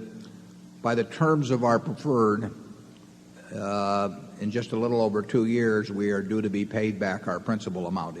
It was really a loan in equity form with a possible kicker on the upside because of the conversion privilege on the preferred. We would have sold the conversion privilege for nothing a few years ago, but it actually is not so far away now. The stock's in the low 30s, and our conversion is in the high 30s. So we actually have some chance of even having conversion value on that. It's been a very pleasant surprise. I made a mistake in getting into it, but Mr. Wolf seems to be capable of nullifying my mistake. Charlie? Yes. We'll give him this here. Zone 5, please. I'm Eric Butler from Menlo Park, California. A couple of questions, one serious, one not quite. Considering Berkshire Hathaway is well run at low cost and is diversified, why should anyone do anything but put all their money into Berkshire Hathaway instead of maintaining a diversified portfolio? And in some of these hagiographic kind of biographies, it is apparent that you have other investments yourself beyond Berkshire Hathaway. The second question I had, is there any significance to the fact that the Omaha World Herald does not include Berkshire Hathaway in its stock tables on any day? Is this a sign that they do not honor profits? No, they actually they have a separate little table called Midlands. I think it's entitled Midlands Investment, but they pick out about 50 stocks that are of particular interest to people in this area, and they lift those from the regular table and put it in this separate table, which is usually on a second page right following the main stock table. So they give us our just due on that, but you should look in a different table for that. Second question about putting all your money in, I've got 99% of my money in Berkshire, but it was bought at a different price. And Charlie's was bought a little cheaper too, I think. So, we like the idea of having it all in there, but we don't recommend that people do that because you will get very low cost management. What we hope is that from this point forward that cost does not reflect its value. But the price at which you enter is very important. You do get a great group of businesses. You get a lot of great operating managers. You get very reasonable costs. But that is fairly widely recognized now compared to the past, and people pay more for it than they used to. I'm still very comfortable with it, and I think Charlie's comfortable with it too. But everyone has to make up their own mind about price. Charlie? Yeah, eventually, if the success continues and we have more of this hagiography, the stock will get such a high price that it's no longer sensible at all to buy. We hope we dampen that process as we go along. And of course, there's always the very substantial chance that we'll just fail to meet expectations due to the vicissitudes of life. Falling on our face is what we call it. Yeah. Zone 6. My name is Michael Hooper. I'm from Grand Island, Nebraska. I applaud Berkshire for starting the Class B shares. My question deals with tobacco stocks, which have been beaten down lately. Does Berkshire own any tobacco stocks, and are some of these stocks attractive now that prices are down on some of them, and in particular a company called UST? Thank you. Yeah, we have owned, we won't comment on what we own now, but we have owned tobacco stocks in the past. We've never owned a lot of them, although we may have made a mistake by not owning a lot of them. But we've owned tobacco stocks in the past, and I've had people write me about whether we should do it or not. We own a newspaper in Buffalo. It carries tobacco advertising. We don't. Well, actually, Charlie's a director of a sensational warehouse chain called Costco, which used to be called Price Costco. You know, they sell cigarettes. So we are part of the distribution chain with a 100% owned subsidiary in the Buffalo News, and so we have felt that if we felt they were attractive as an investment, we would invest in tobacco stocks. We made a decision some years ago that we didn't want to be in the manufacture of chewing tobacco. We were offered the chance to buy a company that has done sensationally well subsequently, and we sat in a hotel in Memphis and in the lobby and talked about it, and finally decided we didn't want to do it. Can I give you some? That wasn't because we thought it wouldn't do well. We knew it was going to do well. We knew it was going to do well, but now why would we take the ads for those companies, or why would we own a supermarket, for example, that sells them, or a 7-Eleven, or a convenience store that sells them, or something of the sort, and not want to manufacture them? I really can't give you the answer to that precisely, but I just know that the one bothers me and the other doesn't bother me, and I'm sure other people would draw the line in a different way. So the fact that we've not been significant holders of tobacco stocks has not been because they've been on a boycotted list with us. That it just means that overall we were uncomfortable enough about their prospects over time that we did not feel like making a big commitment in them. Charlie? Yeah. I think each company, each individual has to draw its own ethical and moral lines, and personally I like the messy complexity of having to do that. It makes life interesting. I hadn't heard that before. We'll make him in charge of this decision. No, but I don't think we can justify our call particularly. We have to draw the line somewhere between what we're willing to do and what we're not, and we draw it by our own lights. We owned a lot of bonds at one time of RJR Nabisco, for example, some years back. And should we own the bonds and not own the stock? Should we own should be willing to own the stock but not be willing to own the business? Those are tough calls. Probably the biggest distributor the biggest seller of cigarettes in the United States is probably Walmart. Just because they're the biggest seller of everything. They're the biggest seller of Gillette products, and they're huge. And do I find that morally reprehensible? I don't. If we owned all of Walmart, we'd be selling cigarettes at Walmart. But other people might call it differently, and I wouldn't disagree with them. Zone 7. Gentlemen, I'm John Tarsney, a shareholder from Omaha, Nebraska. People have already asked any sophisticated question that I might have, so I'm reduced to my simple ones. I first became a shareholder through flight safety, and at that time I wasn't sure that I wanted to be bought out. However, I decided that any man who could agree with me on flight safety might be a good man to go along with. Well, that's one way of doing it.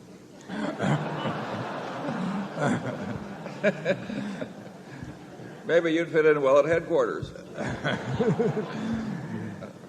I a couple, well, I don't use Gillette products either, as those of you who are close to me can see. My questions, my simple ones then, are a couple of years ago, or within the recent times, you have said you would not necessarily buy Berkshire Hathaway, and I'd like to know whether you still feel the same way. Secondly, since I came to you through flight safety, I'm wondering if there's any other positions I should be looking at in that same light. And thirdly, there was a very distressing sign that I saw when I drove in, and I don't know what the meaning of it is, or if you do, and it said something about abortion, and I just don't have a clue. If you do, now you can use yes or no answers to these to save your voice, or Well, suit yourself and elaborate. Yeah, we'll work backwards. I think the signs probably relate to the contributions to Planned Parenthood.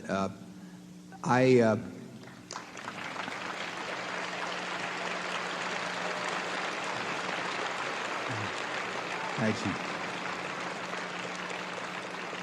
We follow a policy, as you know, at Berkshire, of corporate contributions being designated by shareholders. We have some made by our operating companies to their local communities, and the local managers do what they think appropriate within their communities and with their own businesses. So Tony Nicely at GEICO, I have no idea what GEICO contributes to, but they make those decisions at GEICO. But in terms of the parent company, we let the shareholders designate the contributions. We have a number of shareholders who designate Planned Parenthood. We have other shareholders who designate organizations that would be opposed to the ideas of Planned Parenthood. We make no judgment about those.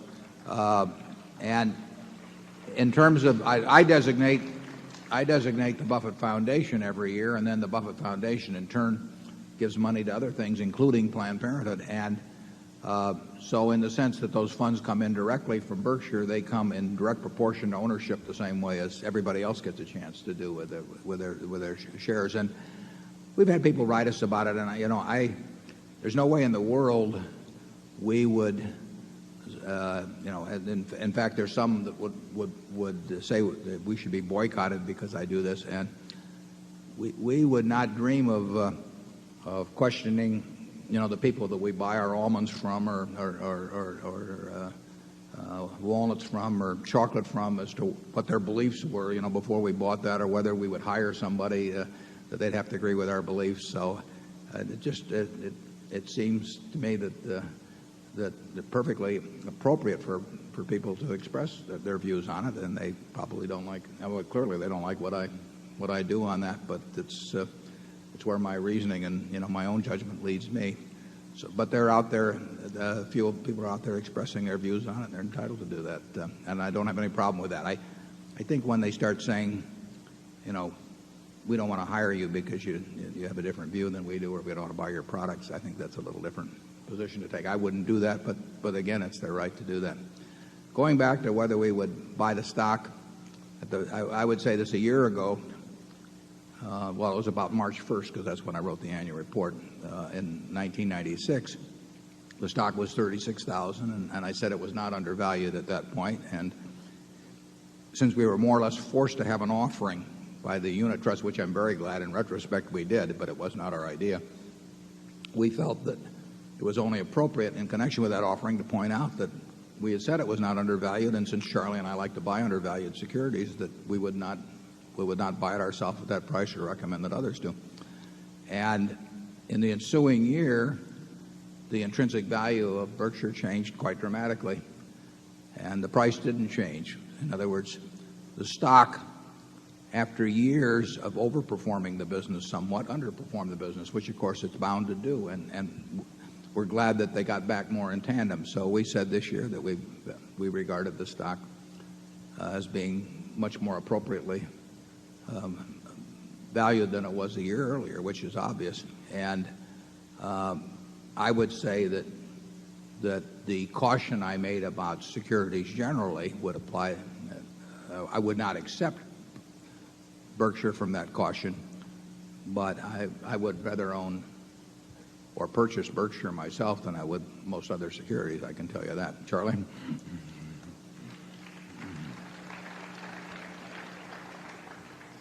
Charlie gives to Planned Parenthood, too, so he has to. They didn't put his name on the sides, but I'll take care of that.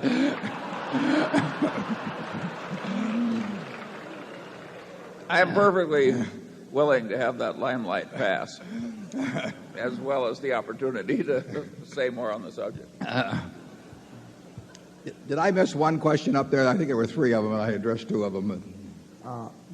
About any other area I should be looking at. That's the reason I skipped it. Yeah, we don't direct people to any specific investments. Zone 8, please. Good morning, Mr. Buffett and Mr. Munger. This is Nancy Jacobs from Omaha, a shareholder for about 4 years now. Before I leave today, I'm planning to purchase the World Book on CD-ROM for my 10-year-old daughter. And I'd like a few words from either one of you or both of you about why I'm making the right choice. And second, does purchasing World Book over a competitor give her a somewhat improved chance of becoming a brilliant billionaire investor? Practically guarantees it, but go ahead. Okay. I'm buying then. Charlie, you want to? You love to talk about World Book. Well, I think World Book is clearly the class of the field.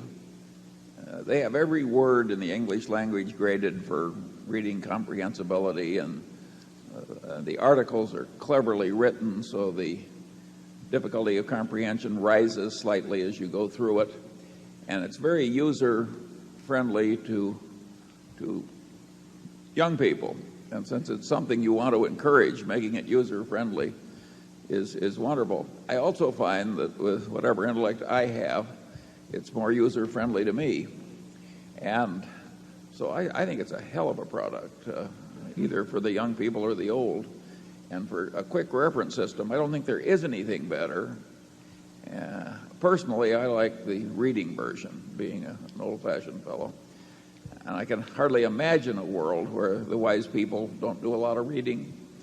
Now, maybe we're going to have wise people in the future who spend all their time in front of screens in the course of getting that wisdom, but I doubt it. So I think you may have bought a wonderful product, but I would have the other one too.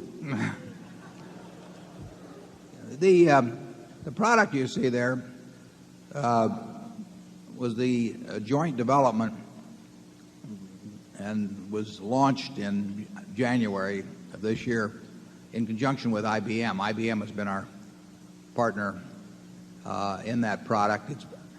I believe it's being bundled into all the IBM PCs now being sold. So they've worked very well with us. Frankly, there's a book even that deals with this. Bill Gates did a very good job of developing a product that was bundled with millions and millions and millions of PCs. It's called Encarta. It's actually Funkin' Wagnalls. He hates it when that comes out, but he changed the name to Encarta, which was smart of him. And there are a few people in this room who are witness to a demonstration 4 or 5 years ago in Bermuda, where, in connection with Encarta, it showed the moon and the Earth, and the moon bumped into the Earth in this. And I don't know why it sticks in my mind. I thought I ought to mention it today. But his is doing very well. So apparently there are a number of people that don't care about the fact the moon and the Earth collide. But in the World Book, the moon and the Earth never bump into each other. He's done extremely well with Encarta, incidentally. I mean, it was a masterpiece of moving into an area and pushing hard. And I tip my hat to him. But now we're going to. Yeah, we've copied him. Yeah, we copied him. Okay, Nancy, be sure to buy the print version too, so Charlie will respect you. Zone 9. Good morning, gentlemen. My name is Patrick Byrne. I'm here today from Hanover, New Hampshire. I've searched for a couple questions upon which I might get the two of you to disagree. First, what level of taxation, and I direct these as much to Mr. Munger, therefore, as to you, Mr. Buffett. First, what level of taxation on capital gains is most conducive to the long-term economic health of a society? And is that also the fair or just rate? In other words, is the just rate of taxation on capital gains precisely that rate that creates the most economic stuff, or is there some other goal the state might pursue? And as a not so subtly related question, I work in a New Hampshire factory that makes industrial torches. As CEO, I might add, Patrick. Say again? As CEO of that workings made it sound like you were down there on the floor. I just wanted people to...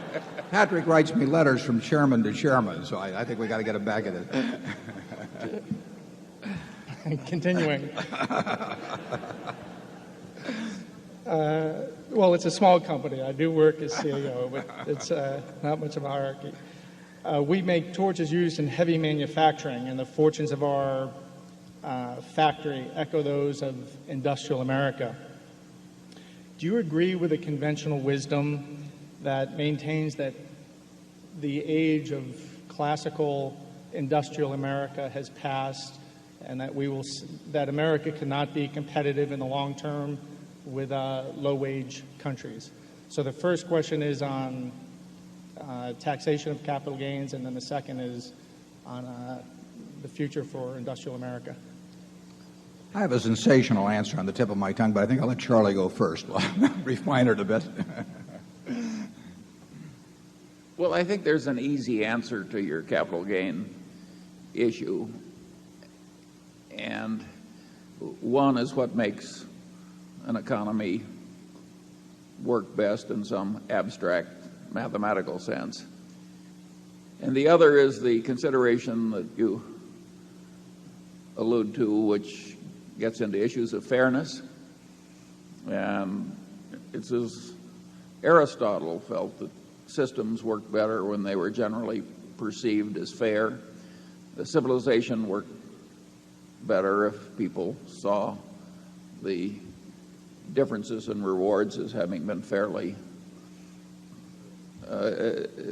reasonably fair anyway. And I think that if you had a civilization where if you worked 90 hours a week driving a taxi cab with no money, no medical insurance and so forth, and somebody else does nothing but own Berkshire Hathaway shares and sit on the country club porch and peel off a few every year to pay the bills, that would be regarded as so unfair that even if it had some theoretical economic efficiency, it would be counterproductive for our particular civilization to have that kind of a tax code. So I'm all for having some taxation of capital gains. Once you reach that conclusion, you get into the question of what is the fair rate. I think the fair rate might well be a little lower than it is now, but not much lower. Sounds to me like he's a seller of Berkshire. Patrick is a former heavyweight boxer and just got his PhD fairly recently from Stanford with a 700-page dissertation, which has in it some commentary that actually bears on this. And I thank Patrick actually for introducing me to a kind of a system of mental construct to attack questions like this. Patrick gave me the example one time, and I think this may go back to John Rawls at Harvard, but he said, just imagine that you were going to be born 24 hours from now, and you had been granted this extraordinary power to determine the rules, the economic rules of the society that you were going to enter. And those rules were going to prevail for your lifetime and your children's lifetime and your grandchildren's lifetime. Now, you've got this ability in this 24-hour period to make this decision as to the structure. But there's, as in most of these genie-type questions, there's one hooker. You don't know whether you're going to be born black or white. You don't know whether you're going to be born male or female. You don't know whether you're going to be born bright or retarded. You don't know whether you're going to be born infirm or able-bodied. You don't know whether you're going to be born in the United States or Afghanistan. In other words, you're going to participate in 24 hours in what I call the ovarian lottery. You know, it's the most important event in which you'll ever participate. You know, it's going to determine way more than what school you go to, how hard you work, all kinds of things. You're going to get one ball drawn out of a barrel that probably contains 5.7 billion balls now. And that's you. Now, what kind of a society are you going to construct with that in prospect? Well, I suspect you would focus on two issues that Patrick mentioned in his question. You would try to figure out a system that is going to produce an abundant amount of goods, and where that abundance is going to increase at a rapid rate during your lifetime and your children and your grandchildren, so they can live better than you do in aggregate, and the grandchildren can live better. So you'd want some system that turned out what people wanted and needed, and you'd want something that turned them out in increasing quantities for as far as the eye could see. But you would also want a system that while it did that, treated the people that did not win the ovarian lottery in a way that you would want to be treated if you were in their position, because a lot of people don't win the lottery. I mean, Charlie, when we were born, the odds were over 30 to 1 against being born in the United States. You know, just winning that portion of the lottery, enormous plus. We wouldn't be worth a damn in Afghanistan. You know, we'd be giving talks and nobody'd be listening. Terrible. That's the worst of all worlds. So we want it that way. We want it partially in the era in which we were born by being born male. You know, when I was growing up, you know, women they could be teachers or secretaries or nurses, and that was about it. And 50% of the talent in the country was excluded from, in a very large part, from virtually all occupations. We won it by being white. You know, no tribute to us. It just happened that way. And we won it in another way by being wired in a certain way, which we had nothing to do with, that happens to enable us to be good at valuing businesses. And you know, is that the greatest talent in the world? No, it just happens to be something that pays off like crazy in this system. Now, when you get through with that, you still want to have a system where the people that are born like Bill Gates or Andy Grove or something get to turn those talents to work in a way that really maximizes those talents. I mean, it would be a crime to have Bill or Andy or people like that or Tom Murphy working in some pedestrian occupation just because you had this great egalitarian instinct. But the trick, it seems to me, is to have some balance that causes the people who have the talents that can produce goods that people want in a market society to turn them out in great quantity and to keep wanting to do it all their lives, and at the same time takes the people that lost the lottery and make sure that just because they, you know, on that one moment in time they've got the wrong ticket, don't live a life that's dramatically worse than the people that were luckier. And when I get all through with that long speech, I probably come out with the idea that the capital gains tax as it exists today is probably about right. So that's I see very few people, and I've been around a lot of people with money and talent over time. They don't always go together, but I've been around both classes. And I see very few of them that are turned off from using their talents by a 28%. Doesn't happen. I mean, they do what they like to do. And part of the reason they're good at what they do is they like to do it. And I've just never seen it happen. And I've seen a lot of people that pay taxes that are higher than 28% that are contributing more to society by some judgment other than a pure market system. The other question about the low-cost industrial, how does the industrial society evolve? The world evolves in a way in a market society, so people do what they're best at. And this country's done very well in recent years, something like software, where a Microsoft has been leading, or an Intel or something. I mean, we have done very well. 10 years ago, the American public was sort of down on itself, or 15 years ago, in terms of what the economy could do. But here we are with our unemployment rate in Nebraska. It's under 3%. And, you look at the countries of Europe that were supposedly going to beat us into the ground, or you look at Japan, and I think the American economy encourages adaptation. I mean, Singapore may be better, but in terms of major, large economies, I think the American economy does awfully well in encouraging adaptation to what people want, delivering it to them, and in ever-increasing amounts. And I view that as all to the good. So I don't regard any industry as sacred. I regard innovation and freeing up the able people to able in terms of production of goods in a market economy to spend 12 hours a day all the time. I don't see Andy or Bill letting up at all in terms of where Intel and Microsoft are now. I don't see Roberto Goizueta at Coca-Cola or Michael Eisner at Disney or any of those people. They don't work 40-hour weeks. They work 70 or 80-hour weeks, and I think that system works very well in this country, and I don't worry particularly about the specific products that are turned out. Charlie?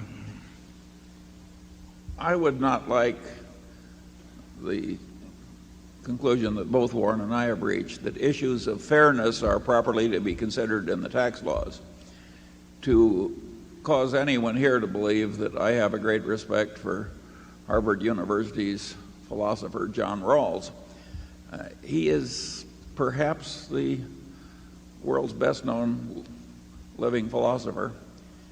And personally, I think he's had a pernicious influence on human thought. He doesn't know enough science. He doesn't know enough economics. He doesn't know enough about how systems work to be really good at figuring out what's fair in systems. And he studied too much philosophy and too little of everything else. So if anybody thinks we love John Rawls, well, you can count me out. Yeah. No, I wasn't endorsing his conclusions. I was endorsing his thought, his original construct. Charlie, how about the industries part of the question that Patrick asked? Well, if Patrick isn't the smartest person in the room, there can't be many in his class. You are getting questions from a very able man, and he's deliberately made them very difficult. And that whole issue is too complex for me to usefully discuss here. There are also certain limitations on ability that enter the equation. So we'll go to zone 10.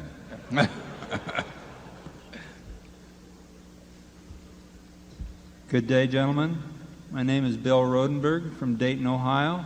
I'm a shareholder, and my daughter, Sarah, who is 13, is also a shareholder. She chose not to join me in the limelight. I think the hot dogs had a higher appeal to her. And I would like to say that it's very reassuring to know that Uncle Warren and Uncle Charlie are taking care of her college fund, and it's easy to sleep at night. I have two questions, one related to a question my wife asked me, which I was unable to fake a good answer to, and the second one related to my daughter's one share of Berkshire A.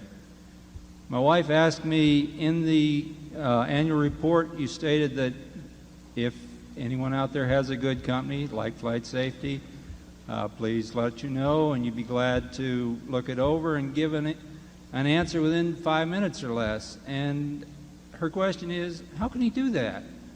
Where does he get the information to make that decision? And how does he know that that information is valid?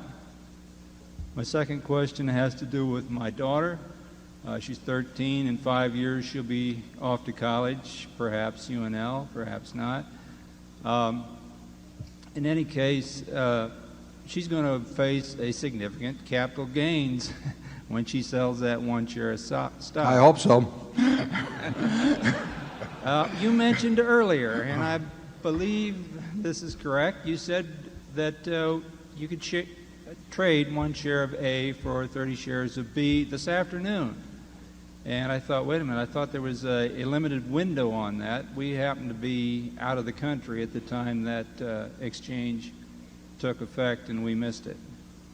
No, the exchange exists forever. You can always exchange a share of A for 30 shares of B. You cannot do it in reverse. You cannot shift 30 shares of B into one share of A. But there was no window or timetable on that. The A stock is forever exchangeable for 30 shares of B. I don't recommend that she does it because it's always an option, and in the meantime she gets the shareholder designated contribution, and there's always a chance that the A will sell at a price slightly above 30 shares of B. It doesn't do it very often, and it won't be very much if it does, so there's no, we didn't want to create an incentive for people to exchange A for B, but they will always have the right to do so. The 5-minute test is, Charlie and I we're familiar with virtually every company of a size that would interest us in the country. I mean, if you've been around for 40 or more years looking at businesses, it's just like if you were looking at, studying baseball players every day, you get to know all the players after a while. And that's the way it works. Then we have a bunch of filters we've developed in our minds over time. We don't say they're perfect filters. We don't say that those filters don't occasionally leave things out that should get through. But they're efficient, and they work just as well as if we spent months and hired experts and did all kinds of things. So we really can tell you in 5 minutes whether we're interested in something. We had never owned shares in Flight Safety, but we've been familiar with the company for at least 20 years, wouldn't you say, Charlie? Sure, I had a partner who bought a lot of it. 20 years ago. Yeah. But that's true of almost any business, and we know we've got a fix on what we don't understand, and then we don't care to know any more about them, particularly, although we'll pick up a little as we go along maybe. And then the ones that we're capable of understanding, we've probably gotten about as far as we'll get already. So we do know in 5 minutes. Now, when we do something with Flight Safety, before the purchase and even for somewhat a little after the purchase, I'd never set foot on a piece. They have 40 or so training centers around the world. I never set foot on one of them. I've never been to their headquarters. We never looked at a lease. We never look at title of the properties. I mean, we don't do all of those things. And I will say this, to date, that's never cost us a penny. What costs us money is when we misassess the fundamental economic characteristics of the business. But that is something we would not learn by what people generally consider due diligence. We could have lawyers look over all kinds of things, but that isn't what makes a deal a good deal or a bad deal. And we don't kid ourselves by having lots of studies made and lots of reports made. And they're going to support whatever they think the guy that pays them, wants anyway. So it doesn't mean they don't mean anything. They're nonsense. But we do care about being right about the economic characteristics of the business, and that's one thing we think we've got certain filters that tell us in certain cases that we know enough to assess, and then we make some mistakes. Charlie? I've got nothing to add to that except that people underrate the importance of a few simple, big ideas. And I think that to the extent Berkshire Hathaway is a didactic enterprise, teaching the right systems of thought, I think that the chief lessons are that a few big ideas really work. I think these filters of ours have worked pretty well. And because they're so simple. Yeah, I think most of the people in this room, if they just focused on what made a good business or didn't make a good business and thought about it a little while, they could develop a set of filters that would let them in 5 minutes figure out pretty well what made sense or didn't make sense. I mean, there may be some reason after 5 minutes we don't get together on a deal of some sort. But another thing you can usually tell, at least you can tell it in the extreme cases, you can tell whether you've got the kind of manager very quickly that you want to have. I mean, if you've got somebody that's been batting .400 all their life and fortunately age doesn't change that picture in terms of business performance, and they love what they do, it's going to work. If the seller cares a lot about the money, you're probably not going to make a very good deal. I mean, if their real interest is is what they're going to do with the money, they may fall out of love or have less interest in their business subsequently. We love working with people who are just plain nuts about their businesses, and it works very well. And you can usually spot that.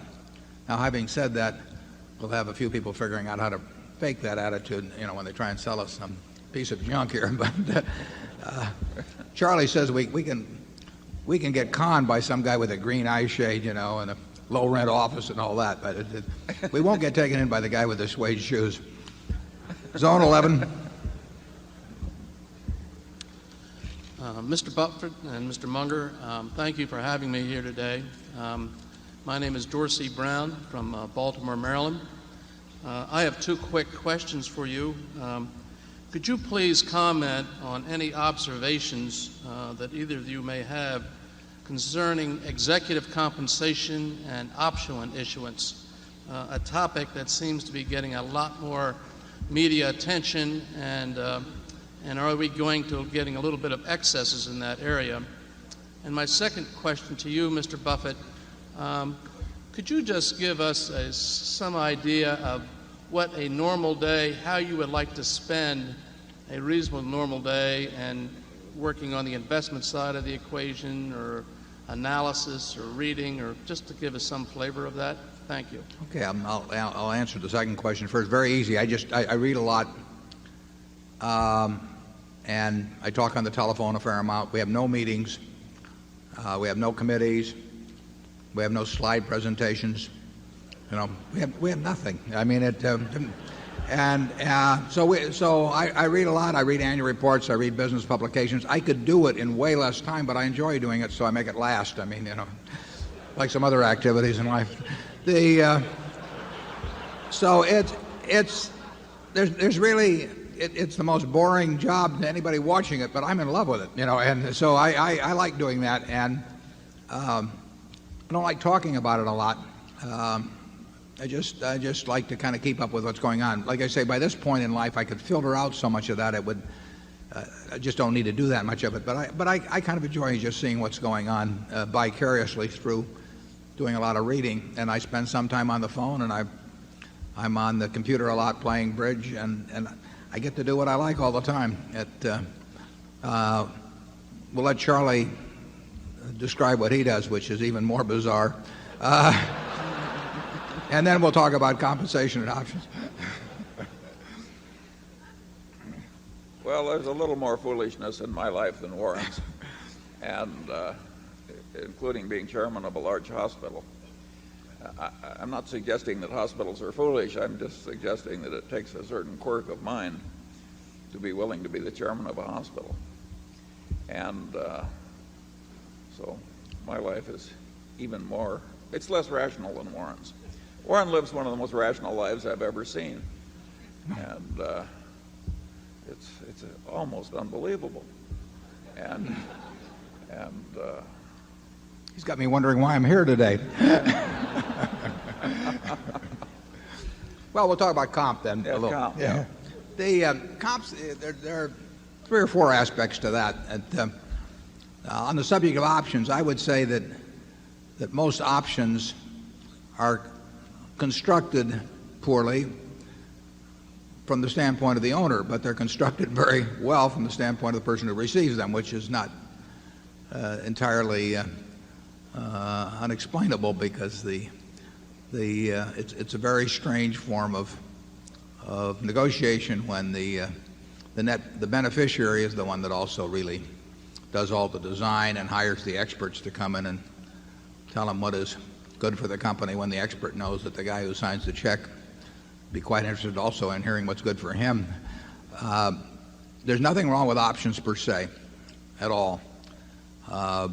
Frankly, in terms of Berkshire, it would have been perfectly appropriate if a properly designed option had been given to me or to Charlie. I mean, we have responsibility for the whole enterprise, and we believe that any kind of incentive for performance should be related to the area in which you have responsibility. We feel that if you want a typist to type 100 words a minute, that you ought to pay for typing 100 words a minute, not what the earnings per share were last year. We feel if a salesman gets paid for how many of the product is sold, he should get paid for that and not for some production quotas met. So we believe in tying incentive comp to performance for which you have responsibility, and there's certain areas of a business that don't lend themselves to that staff performance and so on. But that would lead to the corollary that the people that are responsible for the entire results of the business, it's perfectly appropriate to compensate them by options that in some way reflect the performance of that entire business. Now, the trouble is that stock prices reflect other things than the performance of the business. For one thing, over a period of time, they reflect simply the reinvestment of earnings. You know, I have pointed out in the past that if you gave me an option on your savings account to manage your savings account and you reinvested all the interest, I would take away a significant payment at the end of 10 years simply because you left the interest. And with a company that pays no dividend like Berkshire, if you're going to leave all your capital in every year, for me to get a fixed price option for 10 years would mean that I was getting a royalty on the money that you left with me, and I made the choice to have you leave it with me. So that does not strike me as equitable. So I think any option should have a step up in price that reflects the fact that money is reinvested by the shareholders annually.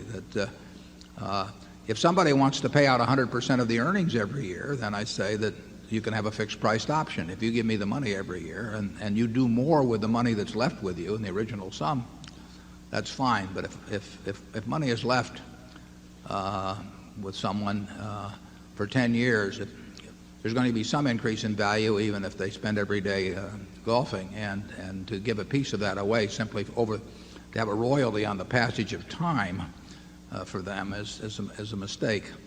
I think options ought to be granted basically at the fair value of the business at the time they're granted. Sometimes that's the market price, sometimes it isn't the market price. But certainly the management of a company would not give an option on their business to some third party at a market price they felt was way too low. So I find it a little disingenuous when management say that when they get a takeover bid, they say that the company's really worth twice that much, but they're perfectly willing to issue options to themselves at this price, which they say is totally inadequate when the owners get the option elsewhere. But options properly structured for people with responsibility for the business, I think, can make sense. And I think that if something happened to me and to Charlie, that in terms of the manager of the business subsequently, if it was structured properly, I would not see anything wrong with an option arrangement.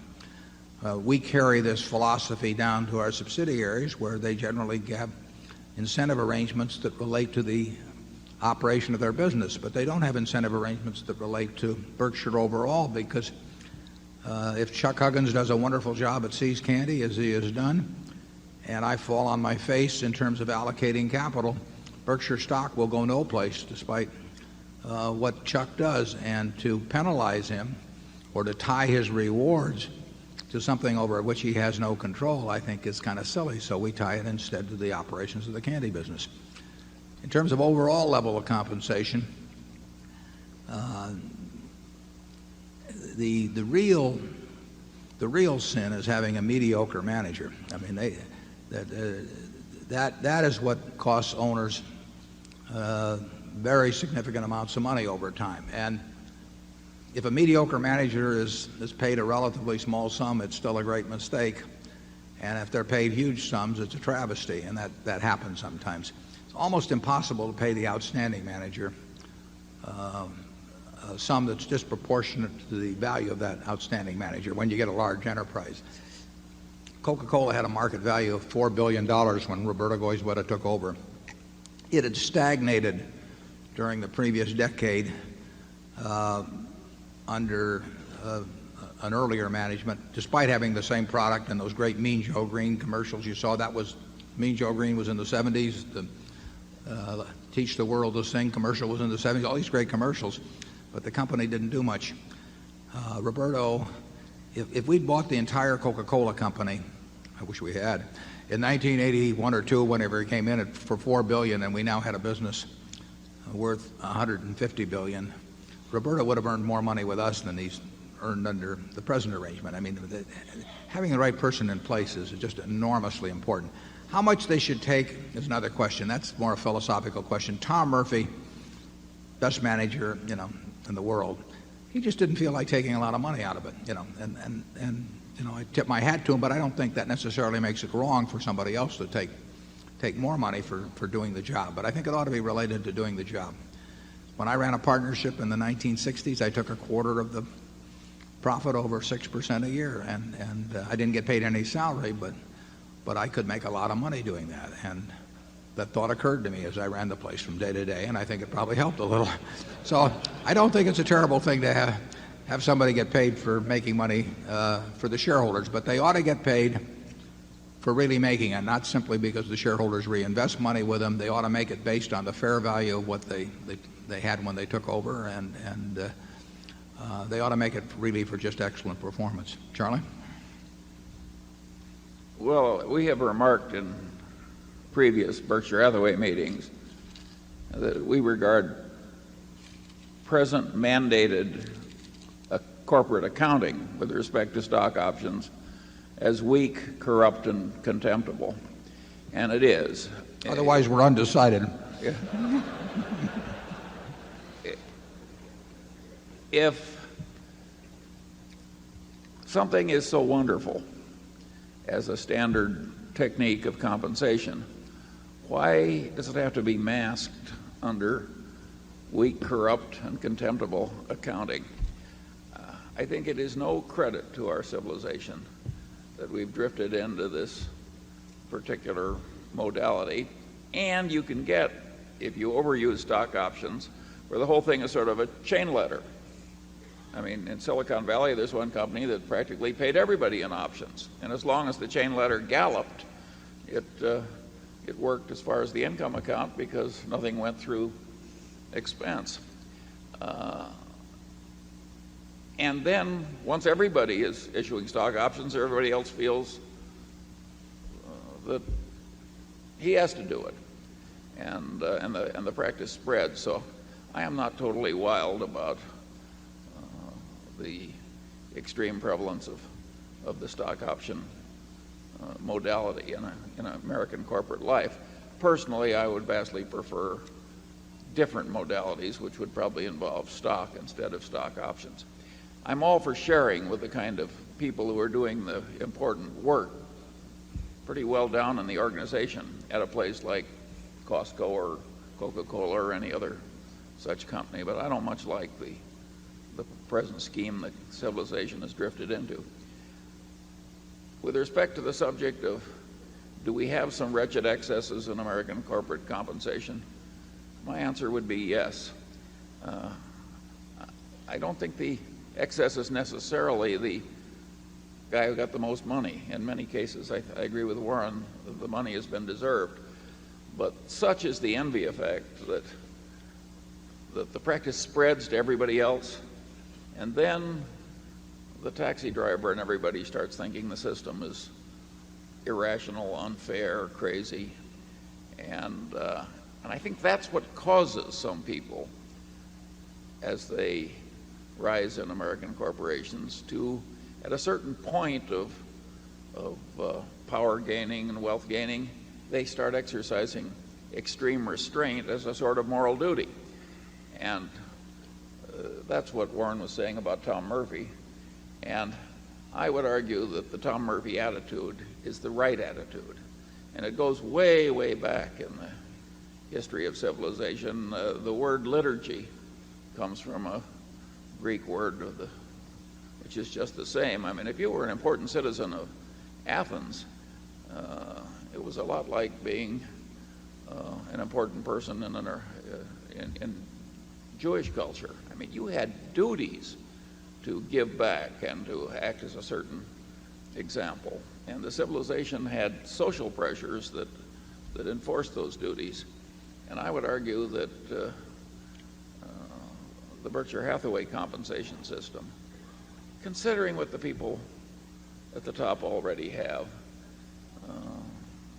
it would be better if we saw a little more of it. I think Warren and I do all right. Few years ago, I think an added problem is the sort of, in terms of the accounting, the sort of hypocrisy that it pushes people into, and then which becomes accepted and sort of a norm, particularly when leaders do it. And, you had a situation a few years back when there's no question that any manager would say that stock options are a form of compensation. They would say that compensation is a form of expense, and they would say that expense belongs in the income account.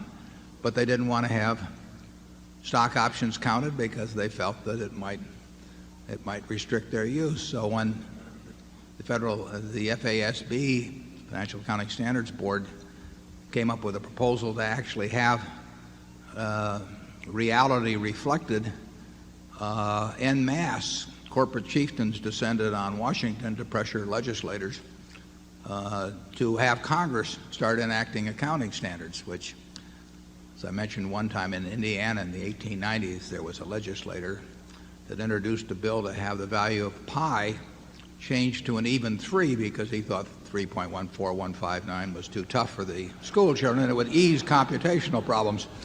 Well, that sort of behavior by corporate chieftains, when they are in there, arguing that black is white in order to feather their own nests and maybe create little higher stock prices, I think that it means that they forfeit to some degree their right to be taken seriously when they claim they're operating for the good of the republic and march on Washington in other regards. And I just think that when the organization recognizes its hypocrisy and so on, I think there's a degradation that can set in through an organization that whose leaders are also leaders in hypocrisy.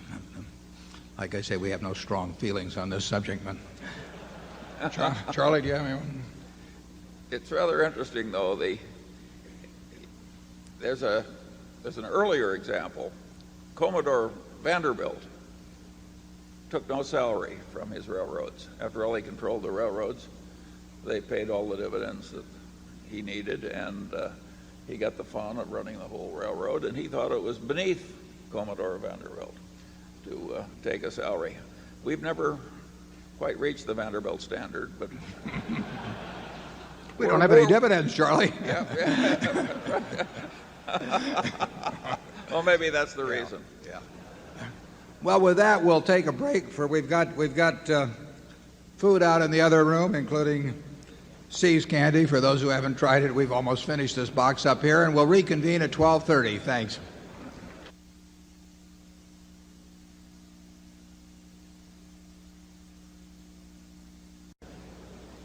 Okay, if we're live now, what we might do is maybe have I think maybe we only need 4 microphones for the afternoon session. So we'll have 2 on each side, one toward the back, one toward the front, and we'll just go around in 4 microphones. Are we okay on that?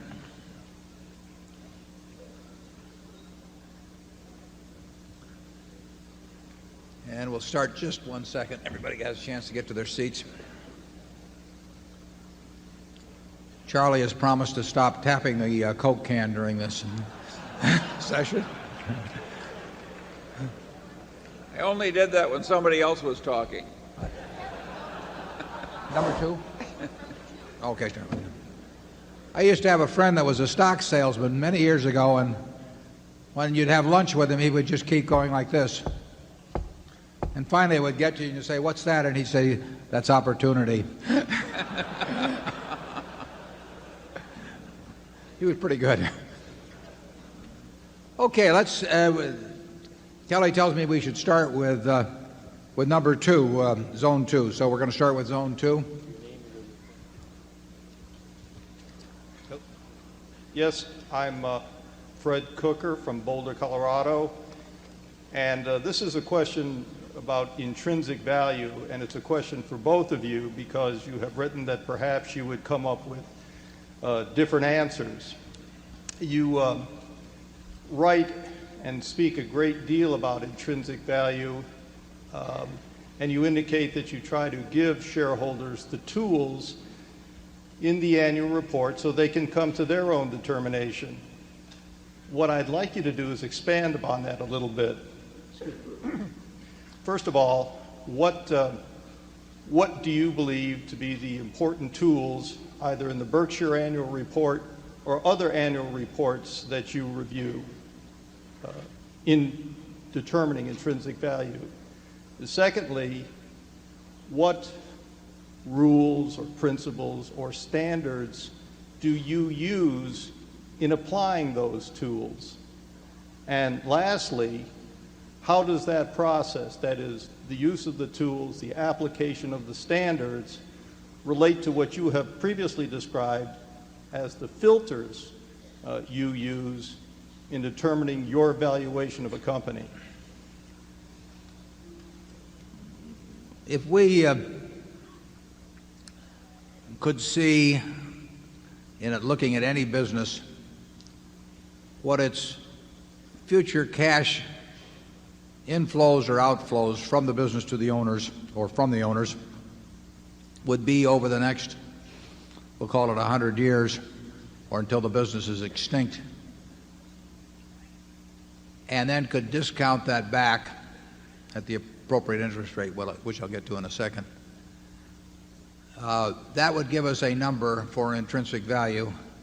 In other words, it would be like looking at a bond that had a whole bunch of coupons on it that was due in 100 years, and if you could see what those coupons are, you can figure the value of that bond compared to government bonds if you want to stick an appropriate risk rate in. Or you can compare one government bond with 5% coupons to another government bond with 7% coupons. Each one of those bonds has a different value because they have different coupons printed on them. Businesses have coupons that are going to develop in the future too. The only problem is they aren't printed on the instrument, and it's up to the investor to try to estimate what those coupons are going to be over time. As we have said, in high-tech businesses or something like that, we don't have the faintest idea what the coupons are going to be. When we get into businesses where we think we can understand them reasonably well, we are trying to print the coupons out. We are trying to figure out what businesses are going to be worth in 10 or 20 years. When we bought See's Candy in 1972, we had to come to the judgment as to whether we could figure out the competitive forces that would operate, the strengths and weaknesses of the company, and how that would look over a 10 or 20 or 30-year period. And if you attempt to assess intrinsic value, it all relates to cash flows. The only reason for putting cash into any kind of an investment now is because you expect to take cash out.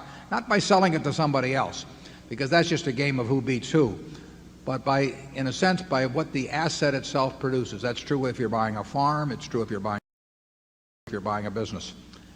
And the filters you described, there are a number of filters which say to us, we don't know what that business is going to be worth in 10 or 20 years, and we can't even make an educated guess. Obviously, we don't think we know to 3 decimal places or 2 decimal places or anything like that, precisely what's going to be produced. But we have a high degree of confidence that we're in the ballpark with certain kinds of businesses. The filters are designed to make sure we're in those kinds of businesses. We basically use long-term risk-free, let's government bond type interest rates to think back in terms of what we should discount at. And you know, that's what the game of investment is all about. Investment is putting out money to get more money back later on from the asset, and not by selling it to somebody else, but by what the asset itself will produce.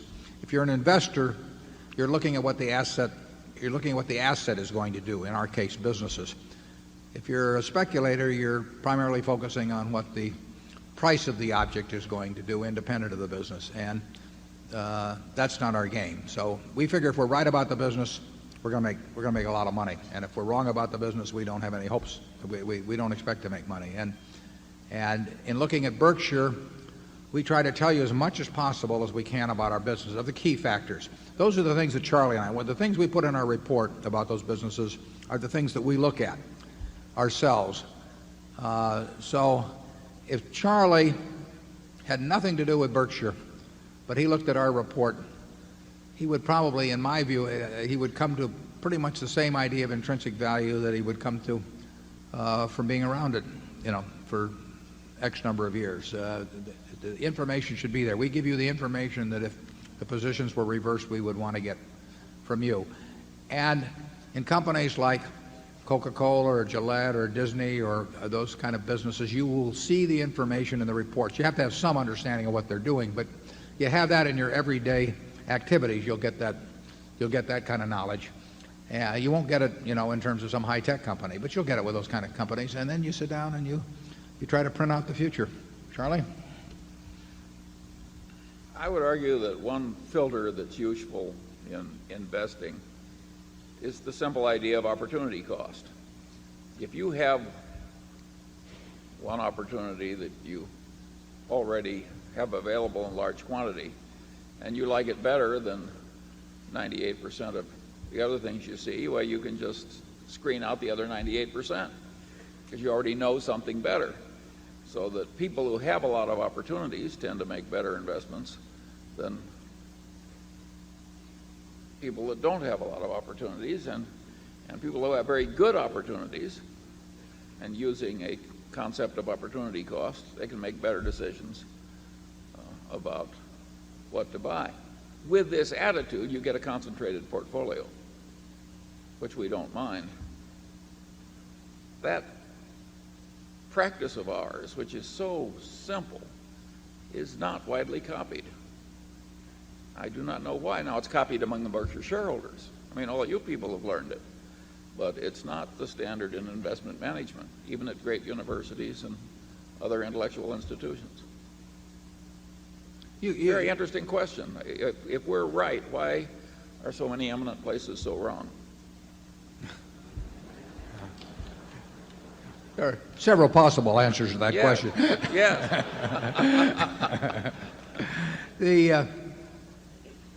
The attitude, though, I mean, if somebody shows us a business, you know, the first thing goes through our head is, would we rather own this business than more Coca-Cola? Would we rather own it than more Gillette? You know, it's crazy not to compare it to things that you're very certain of. There's very few businesses that we'll find that we're certain of the future about as companies such as that. And therefore, we will want companies where the certainty gets close to that, and then we'll want to figure that we're better off than just buying more of those. If every management, before they bought a business in some unrelated field that they might not have even heard of, you know, more than a short time before that's being promoted to them, if they said, is this better than buying in our own stock? You know, is this better than even buying Coca-Cola stock or something? There'd be a lot fewer deals done, but they tend not to measure against what we regard as close to perfection as we can get. Charlie, anyone? Well, I will say this, that the concept of intrinsic value used to be a lot easier because there were all kinds of stocks that were selling for 50% or less of the amount at which you could have easily liquidated the whole corporation if you owned the whole corporation. Indeed, in the history of Berkshire Hathaway, we've bought things at 20% of then liquidating value. And in the old days, the Ben Graham followers could run their Geiger counters over corporate America, and they could spill out a few things, and you could easily see, if you were at all familiar with the market prices of whole corporations, that you were buying at a huge discount. Well, no matter how bad the management, if you're buying at 50% of asset value or 30% or so on down, you have a lot going for you. And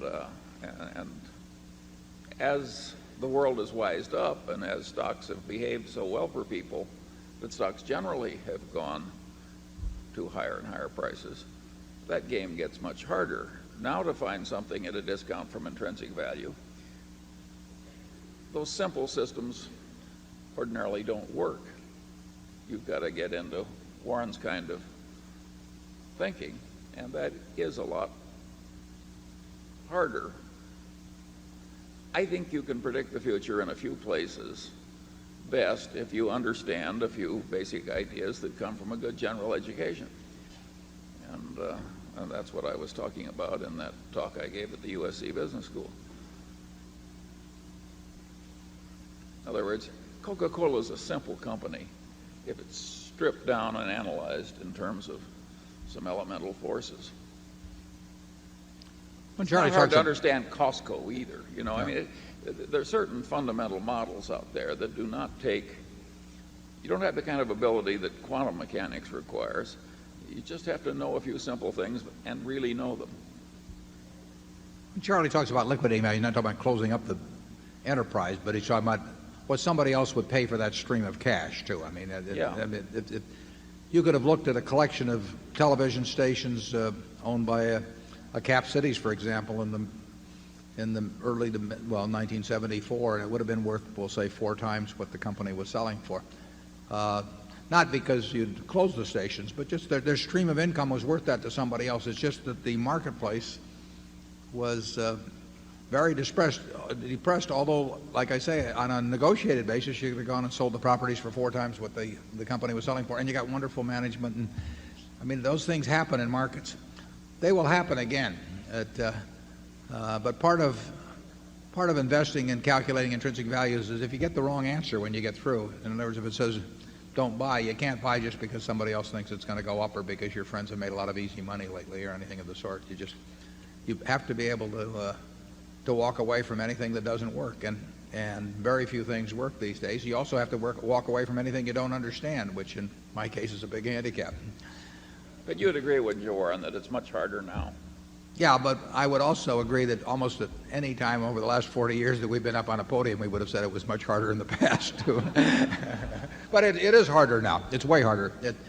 Part of it being harder now, too, is the amount of capital we run. I mean, if we were running $100,000, our prospects for returns would be, and we really needed the money, our prospects for return would be considerably better than they are running Berkshire. It's very simple. Our universe of possible ideas would expand by a huge factor.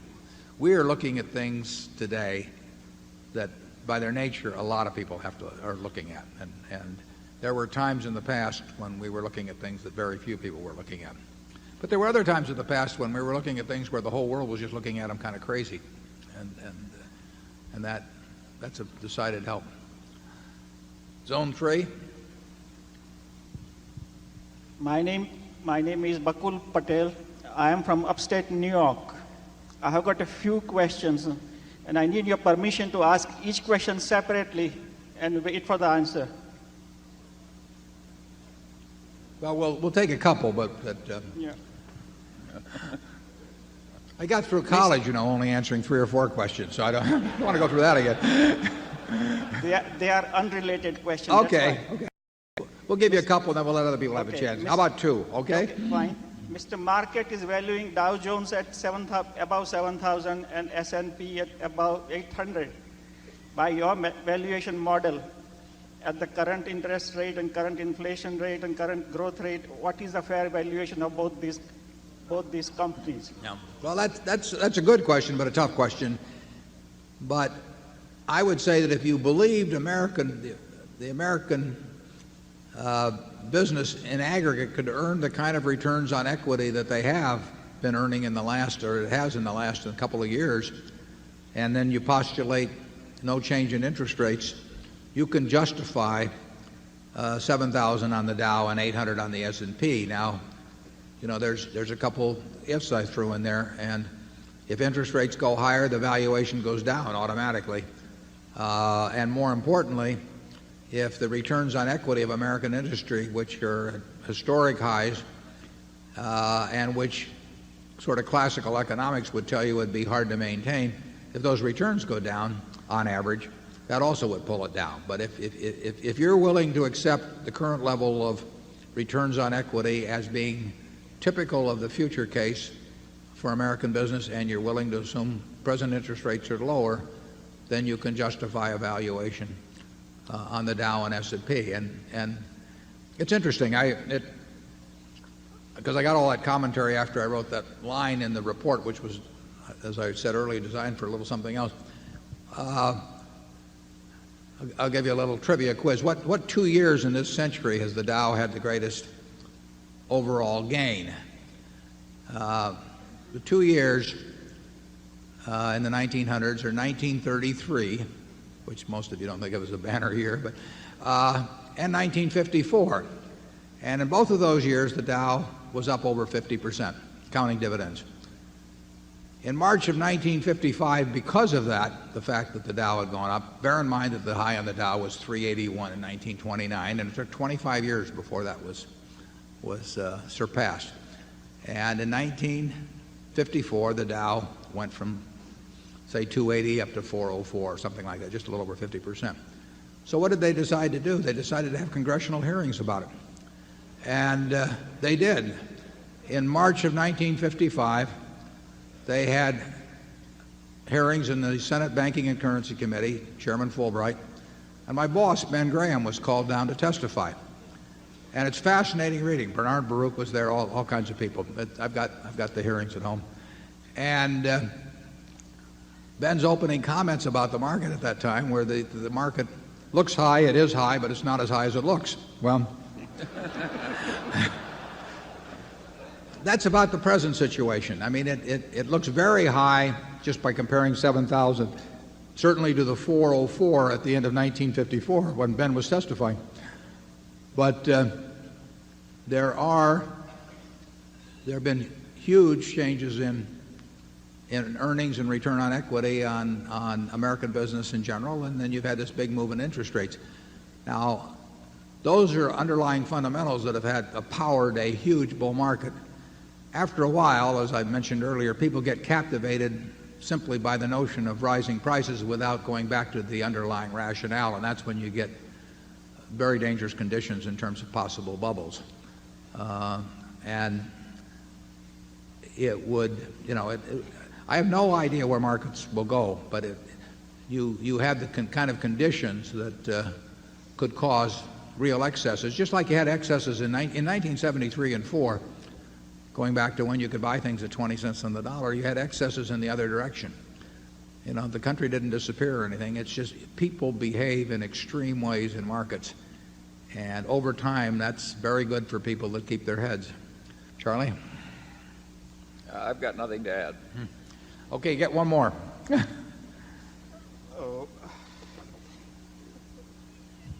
If Mr. Market goes in a depressed phase, that Berkshire Hathaway has got an investment portion of its book value about 28,000 per Class A share. That would put the Berkshire Hathaway share much lower than what it is now. Would Berkshire Hathaway consider buying back its own share, or has it done it so in past, or is it out of the question? If the market went in the tank, Berkshire stock would go in the tank too. And so there shouldn't be anybody in this room that owns a stock that would not find it palatable, if not become positively enthusiastic about the stock going down 50%. It would not bother Charlie, it wouldn't bother me, because we would have very intelligent things then to do with whatever capital we came into, and we would be generating capital as we went along. We wouldn't have sold our Coke, we wouldn't have sold our Gillette, we wouldn't have sold our businesses. So most of our capital would have ridden that down, but at least we would have intelligent things to do with the money. One of the intelligent things possibly could be to buy in our own stock. but that would imply that our own stock was cheaper relative to value than anything else we could find among possible opportunities. And the chances are we could find things that were more attractive. Back in 1973 or 4, when we were buying Washington Post at a fraction of what it was worth, Berkshire stock may have been cheap then, but it wasn't as cheap as the Washington Post. In 1987 or, well, it was in 1988 and 89, Berkshire stock may or may not have been cheap, but it wasn't as cheap as Coca-Cola. And it's unlikely that among the thousands of possible investments that Berkshire will be the most attractive at any time. But if it were, obviously we would buy in our own stock. But I think if the Dow went down 50%, we would have plenty of interesting things to do, and we would not be unhappy. Charlie? Yeah, we don't have any rule against it. If opportunity cost is the game around here. Zone 4.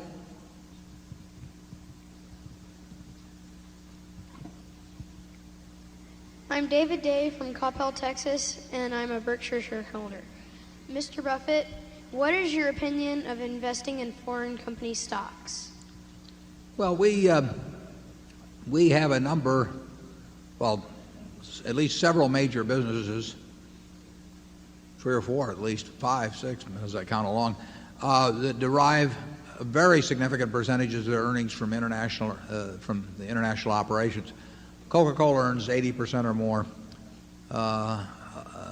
from international operations. Gillette would earn 2/3 or more from international operations. So if you look to where our look-through earnings are coming from, we get a lot from international companies. They don't have to be domiciled outside the United States.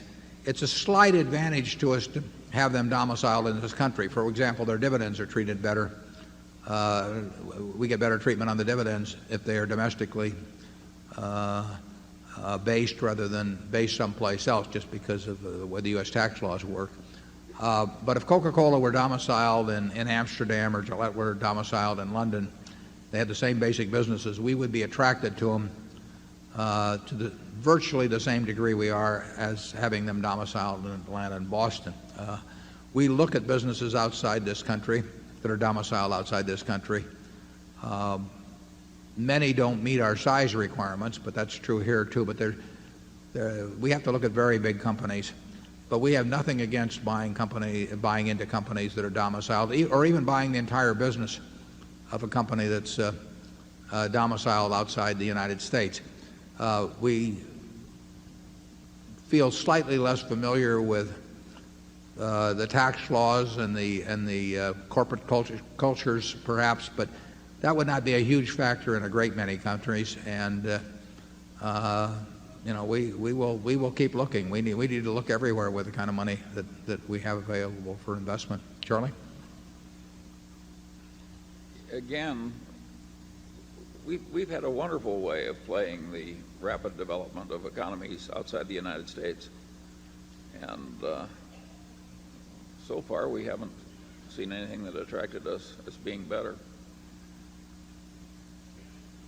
And if you can sell Coca-Cola, do you really want to get into steel in Malaysia or something? We sold a substantial number of Kirby units outside of the United States last year, and that business has grown very significantly in recent years, and I think it promises to grow more. We're always looking for opportunities. Some things travel very well, and some things don't. I mean, Gillette travels, Disney travels, McDonald's travels, Coke travels. See's Candy doesn't travel as well. It might if you spent 50 years working on it, but it's not an easy thing to travel. Actually, candy bars themselves don't travel very well. If you look at the top-selling candy bars in France or in England and Japan, you don't find the similarity that you find in terms of the best-selling soft drinks or movies or fast food hamburgers or razor blades. And except Snickers. For some reason, Snickers. Well, travels very well. Don't ask me why. Yeah. Well, Charlie's had a lot of experience as he goes around the world. You don't want to eat where we eat. You may want to invest where we invest, but okay, section 1. I'm Richard Tompkins from Gallatin, Tennessee, and I have just 2 quick questions. Could both of y'all discuss the Kansas Bankers business and its competitors, how big of a moat Kansas Bankers has in the industry, and if they're going to expand, outside of the 22 or 20 states that they're currently in? That's A. And then secondly, just clue us in a little bit more on the 5-year discount notes that you did that were tied to the Solomon stock, and was that a way to unload it, or just kind of give us a little more than what we saw in the annual? Sometimes in the insurance business you have a choice between being a good business or a big business, and fortunately Don Toll, who runs Kansas Bankers Surety, is chosen for a good business. It's a specialized operation that sells, as its name implies, to bankers, and primarily policies that have fidelity coverage, and that is just not a big volume business in the whole United States. They do it exceptionally well. Don knows every he knows every account, he knows every claim. He runs a fabulous operation, but it's not an operation that can double or triple in size, doing what it does and doing well. There's not the opportunity there. On the other hand, I think it's tough to compete against Don, because he brings an element of knowledge and personal attention to the account and factors of that sort that a really large company would have trouble duplicating. Charlie, you want to add anything on Kansas Bankers? Yeah, there's a huge class of businesses in America which are very strong and will throw out large amounts of cash in relation to their size, but which can't rationally be expanded very much. And if you try and expand certain kinds of businesses, you're throwing money down the rat hole. The beauty of the Berkshire Hathaway system is that such businesses are very welcome here, because the cash comes into headquarters and is allocated there. If there's anything sensible to do at the subsidiary level, why, we always want it done, but there are businesses where, lots of businesses where there isn't much of a way of redeploying the cash. Part of the reason they have a moat around them is that they're of a size and have specialized skills that other organizations just can't get into it. I'll give you another example, and it's somewhat same field. There's a company called Western Surety. It's changed ownership a couple of times. Charlie and I went up to see him 15 years ago by buying it at Sioux Falls. They write notary bonds, and they write a whole bunch of things that have $50 premiums or $25 premiums. There was a company doing not that many millions of premiums, but they had 30,000 agents, but each agent, may have done $500 worth of business with them a year, or $1,000. Well, Chubb can't go after that business the same way. We certainly can at National Indemnity. They have a distribution system that works wonders, but you can't pump 2 or 3 times the volume through that distribution system. And if you could pump it through, there would have been more competition. So there are businesses that have certain natural limits that you want to be careful that you don't talk yourself into thinking a business that has limits and find out that it really has way more potential. I mean, it would have been a shame if Mr. Candler decided that Coca-Cola only appealed to people in Atlanta or something of the sort. So you got to be a little careful on that. But a fellow like Don will be very good at understanding, where his competitive advantages can take him and where they don't take him. He's done a terrific job over the years doing it. There was a second question, was there? No. Just the $500 million, I think, that y'all did of the discount. The Solomon notes. Yeah.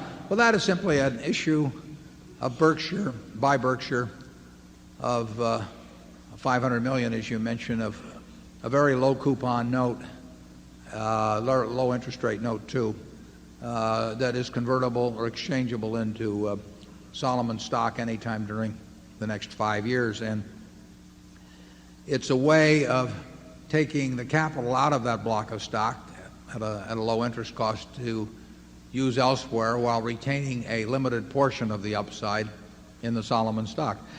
And we made that decision whenever it was 6 months ago or so, based on the thought that we might have some good opportunities at some point to use that money, and raising the money at a little over a 1% current cost or a 3% cost to maturity, and we think the actual cost is likely to be close to the 1%, made sense for us.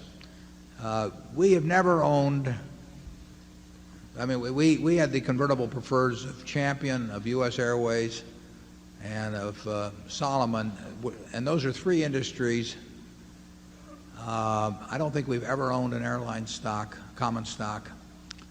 I don't think we've ever owned a paper company common stock, and we've only had a very limited amount of investment in the investment banking businesses. Those are industries that we don't feel that we've got the same kind of long-term economic advantage that we have in something like a Coke or a Gillette. So those are not natural places for us to be common shareholders. And the issuance of that exchangeable debt reflected that view. Charlie? I agree. Okay, zone 2.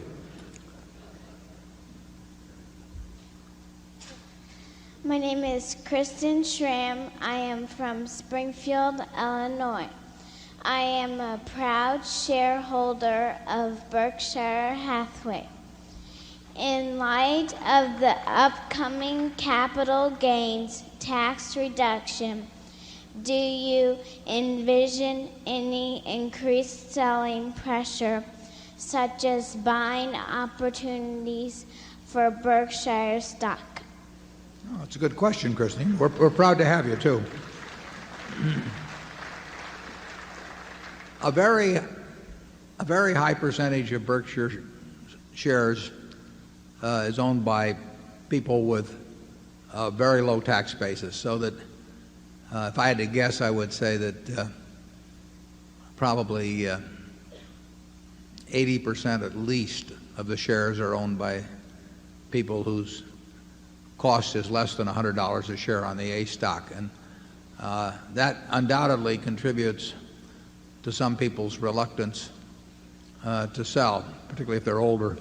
But I think it might make less difference than you think. I think most people, if there were a lower capital gains rate, I don't think it'd be a huge change in the propensity to sell the stock. I would hope, even if there was a zero capital gains tax, that there really wouldn't be any rush for the exits. It wouldn't affect my attitude particularly, but I think it's perfectly reasonable to assume that as the tax rate goes down, there will be some greater tendency to sell by people with a low tax basis on their shares. Charlie? Well, I think the laws of microeconomics and the laws of psychology are such that if you said the tax rate will, for 1 month, go down to zero, you would have some very dramatic effects in the markets. It's not going to happen, of course. No, but if you said the tax rate was going to zero for 1 month and then going to 100% subsequently, I think you'd get a certain amount of activity. Well, then you'd really... So you could tinker with the tax laws in a way that would cause dramatic market effects. I don't anticipate any such things happening. We had something similar back when they, what was it, 86? Where and the tax rate was 20% on long-term capital gains, and it was the last year you could liquidate a corporation and not pay gains taxes on appreciated assets that were disposed of in the liquidation, and we got a great flood of liquidations in that year. So it's possible to do things to the tax laws that have big market effects. I think it's very unlikely that any such thing is going to happen this year. Yeah, I agree with that. Zone 2?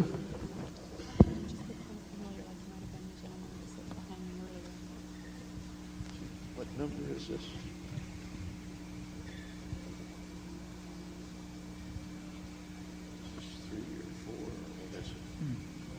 Is there a zone 2? Is this it? The microphone working? Oh, zone 3? Well, we'll go to zone 3 then. That's what they I am Charles Parcells from Grosse Pointe, Michigan. Very glad to be here. I'm a recent stockholder of Berkshire. I'm sorry to say that, but it does not diminish my admiration for past performance or my confidence in future performance. I heard recently a remark by, I think, a very successful investor, whom I think worked with the Bass family in Texas for a while. And one of his comments, if I understand it correctly, said something like this. Hurricane Andrew destroyed the super cat industry. And that's about all he said, and I know we're into it. I'm interested in its importance to Berkshire and your comments on it, Mr. Buffett and Mr. Munger. Yeah, I guess I would say I don't fully understand why he would, or even partially understand why he would say that. I mean, we are in business, in the super cat business, and I should explain, super cat business is very much like it sounds. I mean, we write insurance for other insurance companies, other reinsurance companies, to protect them, to pay them at a time when something really big comes along, a super catastrophe. And Hurricane Andrew was certainly a super catastrophe. But that's the reason people do business with us. So we pay off infrequently, but we pay off big. And we paid off about $120 million at Hurricane Andrew. But if Hurricane Andrew happened today, well, at least when one of the policies in SEPs we have, we would certainly be paying off at least, $600-700 million, something like that. And if it happens 5 years from now, we'll pay off a lot more than that because we will undoubtedly be writing more business at that time. So it's just part of the game. And there will be super cats of various kinds. There will be, huge quakes. There will be more hurricanes than huge quakes. And when that time comes, we will write a big check. But that doesn't, prices may be firmer after such an event. They may not be. They didn't firm as much as you might expect after Andrew happened. Andrew was a huge surprise to people. As a digression, people in the insurance business thought that they all had these models, and some of them were prepared by reinsurance brokers and some of them by various research institutes, as how much they would lose under certain kinds of circumstances. And they couldn't have been further off with an Andrew or with the Northridge earthquake. Fortunately, we don't rely on those. I don't know what exactly we do rely on, but we don't rely on those. And the Hurricane Andrew was, that's part of business with Berkshire, and we will have another one, and we'll have another one after that. So every 3 or 5 or 7 years, or who knows what, we will lose significant money in the super cat business, and we expect that over 20 or 25 years we will make more money than we lose. We bring some real advantages to that business, as I wrote about in the report, and it makes sense for us to be in it. It only makes sense for us to be in it when the premium prices are right, but when they are appropriate, we're more than willing to step up and take on a fair amount of risk. As I wrote in the report on the California Earthquake Authority, we could tomorrow face a demand for roughly $1 billion, and we are prepared to write a check that day to take care of that, and we will write it if it happens. And there aren't very many people in the world that an insured can count on to do that. The interesting thing is that the worst exposures still for super cats are not borne by us, but they're borne implicitly by some very big direct writing companies that have lots of risk on Long Island or along the New Madrid Fault or other places. And they have got, millions of policies and maybe hundreds of thousands of exposed policies. and they don't think of themselves as being in the super cat business, or they really do, but they don't think day by day about it, and they are very exposed. Our exposures are limited to a given dollar amount. That dollar amount may be large, but at least we know what it is, and we take risks that we're willing to take risks when we think we're appropriately paid. There's a mentality to bring to the super cat business that's somewhat akin to what you bring to the investment business. So we think we're well equipped for it. Charlie? Yeah, the $1 billion would be what, 2.5% or less of the liquid assets and securities around Berkshire, and so that's irritating, but it's not going to destroy the enterprise. Whereas if you have an unwitting super cat exposure that you don't even recognize you have, it could destroy your company. 20th Century, a very well-run direct writer of insurance, they all but went broke with the Northridge earthquake.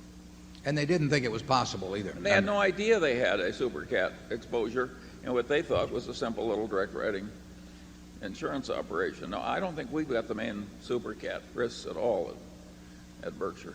Geico lost something like $150 million in Andrew, and their initial estimate of the loss was like $35 million, and that's after they thought they'd heard about most of it. You can really get fooled in this business. In fact, 20th Century, which lost $1 billion at Northridge, just at the end of 1996, I think added $40 million, as I remember, to the reserves for the Northridge quake, which I think was in January of '94. Now, you'd think on an earthquake you'd kind of know when it was over, but you can get fooled. And down at Andrew, I mean, the costs of construction go up dramatically in an area that's been wiped out, and then there were all kinds of things in the codes. I mean, I think they started requiring architect's drawings on everything, over $5,000 in the way of repair, or some number like that. Don't hold me to the number. And of course, the architects had a field day, and then it turned out that everybody had a homeowner's policy. In the Oakland fire, for example, they all had a $300,000 book collection in their library, and who knows after the place is burned down. It's not. You get a lot of surprises in that field, and the surprises in insurance are never symmetrical. They're all bad. Zone 4. Yes, my name is Jinting Wang. I'm from New Mexico, and I'm a shareholder. I have two questions. First, that in your 91 letter, you wrote that investors eventually repeat their mistakes. So what do you do to keep you from making the same mistake twice? And the second question is, in your 92 letter, you wrote that you attempt to deal with the problem of future earning in two ways. First is the business you understand, and the second is the margin of safety. And you said they are equally important. But if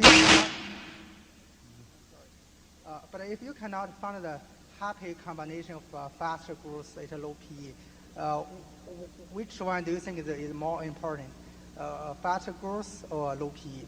That's my two questions. I think we were told by some higher authority which one was more important there for a second. Well, they're bound together. Obviously, if you understood a business perfectly, the future of a business, you would need very little in the way of a margin of safety.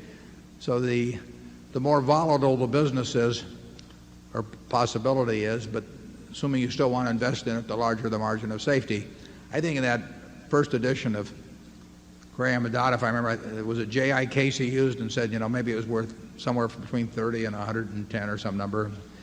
He said, well, that sounds pretty. How much good does that do you to know that it's worth between 30 and 110? Well, it does you some good if it's selling below 30 or above 110. And you need a large margin of safety. Well, if you're driving a truck across a bridge that says it holds 10,000 pounds and you've got a 9,800-pound vehicle, if the bridge is about 6 inches above the crevice that it covers, you may feel okay, but if it's over the Grand Canyon, you may feel you want a little larger margin of safety in terms of only driving a 4,000-pound truck or something across. So it depends on the nature of the underlying risk. We don't get the margin of safety now that we got in a 1973-4 period, for example. The biggest thing to do is understand the business. If you understand the business and get into the kind of businesses where surprises, by the nature, surprises are few. And we think we're largely in that type of business. The earlier part about, I've said about learning from your mistakes, the best thing to do is learn from other guys' mistakes. I mean, it's like, Patton used to say, it's an honor to die for your country. Make sure the other guy gets the honor, So our approach is really to try and learn vicariously, but there's a lot of mistakes that I've repeated. I can tell you that. The biggest one, probably the biggest category over time, is being reluctant to pay up a little for a business I knew was really outstanding, or to continue to buy it at higher prices when I knew it was outstanding. So the costs of that have been in many, many billions, and I'll probably keep making that mistake. The mistakes are made when there are businesses you can understand and they're attractive and you don't do something about it. I don't worry at all about the mistakes that come about because when I met Bill Gates, I didn't buy Microsoft or something. That's not my game. But the mistakes are made when most of our mistakes have been mistakes of omission rather than commission. Charlie? Yeah, I think most people get very few what I call no-brainer opportunities, where it's just so damned obvious that this is going to work. And since they are very few and they may be separated by periods of years, I think people have to learn to have the courage and the intelligence to step up in a major way when those rare opportunities come by. Yeah, you gotta be willing to take a really big bite, and it's crazy if you don't, and it's crazy if you dabble around at the edges so you're not prepared to take a big bite when the time comes. We apparently have lost mic 4, so we're just gonna use 3 mics from now on, and if you'll just make your way to those mics, we'll see how we do with them. How about zone 1? Mr. Buffett, my name is Pete Brown from Columbus, Ohio, Class B shareholder. I had a couple questions if I could. The first is I don't have a very good idea in my mind how our typical insurance operations work. I mean, in particular, how money leaves the insurance pool and enters the investment pool, and how our operations are different than the typical run-of-the-mill insurance operation, around the country. Why are we able to generate so much more float than the XYZ company, somewhere else? And the second question is, it kind of goes back to an article you wrote for Fortune magazine back in the late 70s about the effect of inflation on equity values and that sort of thing. And in it you asserted that stocks and businesses were really like bonds. They just had their own par, and the par being the average 12% return on equity that companies have averaged. A company that does better than that has assets that are worth way more than 100 cents on a dollar. A company does less, will be less correspondingly. My question is, when you're projecting cash flows of a company as a prospective investment, why would you use the interest rate, of risk-free treasury bills? Why wouldn't you use the sort of opportunity cost to discount it that maybe Charlie was referring to, maybe 12% return on equity of average corporations, maybe your 15% goal, maybe Coca-Cola's return on equity is a comparison. I mean, doing that would dramatically change the value of the company that you're evaluating, as I'm sure you know. Why would you use the risk-free rate is my question. The risk-free rate is used merely to equate one item to another. In other words, we're looking for whatever is the most attractive. But in terms of present valuing anything, we're going to use a number, and obviously we can always buy the government bond, so that becomes the yardstick rate. It doesn't mean we want to buy government bonds. It doesn't mean we want to buy government bonds if the best thing we can find has a present value that's works out at 0.5% a year better than the government bond. But it's the appropriate yardstick in our view to simply use to compare across all kinds of investment opportunities, oil wells, farms, whatever it may be. Now it gets into a degree of certainty too, but it's the yardstick rate. It's not because we want to buy government bonds, but it does serve to make that a constant throughout the valuation process. Yep. In our insurance business, we really have a group of insurance businesses, and they have different characteristics. The consistent characteristic actually is that they're all very, very good businesses. Some of them are a lot larger and have opportunities to get larger, and some of them are not so large and have limited opportunities in terms of growth. But every insurance operation we have is a distinct asset to Berkshire. We've got smaller workers' comp operation. We've got a credit operation, credit card operation. We've got a home state operation. We have all these different businesses, Kansas Bankers, Sureties, whatever. They're all good businesses. Some of them don't develop a lot of float relative to premium volume. The nature of Kansas Bankers, Surety is that it won't develop a lot of float. It just happens to be the kind of business they write. The nature of comp is that it develops more float because comp claims pay more slowly. You really should think of each one of those having different characteristics. GEICO is entirely different than the super cat business. They're both good businesses. In terms of how we invest the money when it comes in, we invest it when it comes in. I mean, we'll get a large super cat premium today, it's invested. Now, if we have a claim tomorrow, then we disinvest, and in a substantial way. If you take something like GEICO, the cash flow is always going to be positive probably on that. We won't have another Hurricane Andrew because we've backed out of the homeowners business to quite an extent. So month by month, the money comes in at a GEICO, and the faster it grows, the more the money that comes in. We have so much capital that we can basically put that money into whatever makes the most sense for Berkshire. So we have none of either the mental or psychological constraints or regulatory constraints that many insurance companies operate under. Many of them think they sort of should have this portion and this portion and that and so on. Investments usually play second fiddle to the insurance business at most companies that are in the insurance business. We look at them as being of equal importance, and we run them as two distinct businesses. We do whatever makes most sense on the investment side, whatever makes the most sense on the insurance side. We never do anything on the investment side that will impinge on our business on the insurance side. But you really should look at each one of our businesses separately. GEICO has entirely different characteristics than the super cat business. They both call themselves insurance. They both develop float.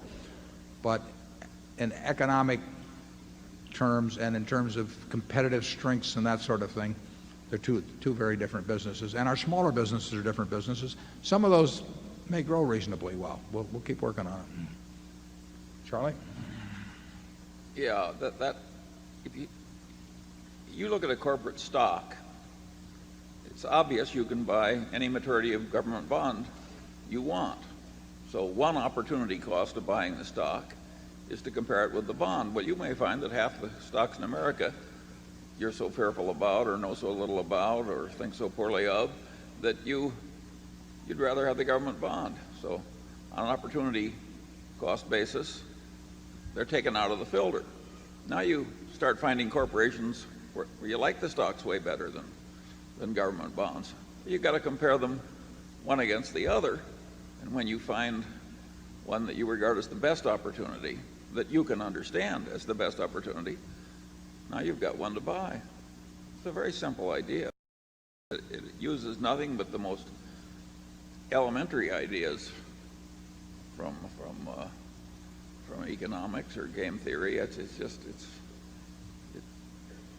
child's play as a mental process. Now it's hard to make the business appraisals, but the mental process is essential. If Charlie and I were told we had a choice of buying stock A, B, C, or D, and all 2,500 or 3,000 or whatever may be listed on the New York Stock Exchange, or buying a 10-year government bond and we had to hold the stock for 10 years or the bond for 10 years, probably in at least 80% of the cases we take the 10-year government. You know, in many cases because we didn't understand the business well enough elsewhere, or secondly, we may understand it and still prefer the 10% government. So, but we would measure everything that way. And I don't know, did you come up with 80% or where, Charlie? Desert Island 10 years? Get to fondle a stock certificate or fondle a government bond? Which one are you going to choose? But anyway, I think life is a whole series of opportunity costs. You know, you got to marry the best person who is convenient to find who'll have you. You know, investment is much the same sort of a process. I knew we'd get in trouble after lunch. Zone 2. Hello, Martin Wiegand, Bethesda, Maryland, stockholder.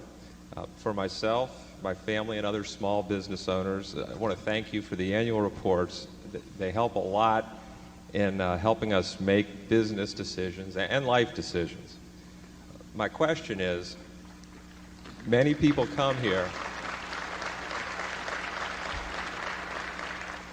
Many people come here to listen to you and to copy and understand your investment philosophy.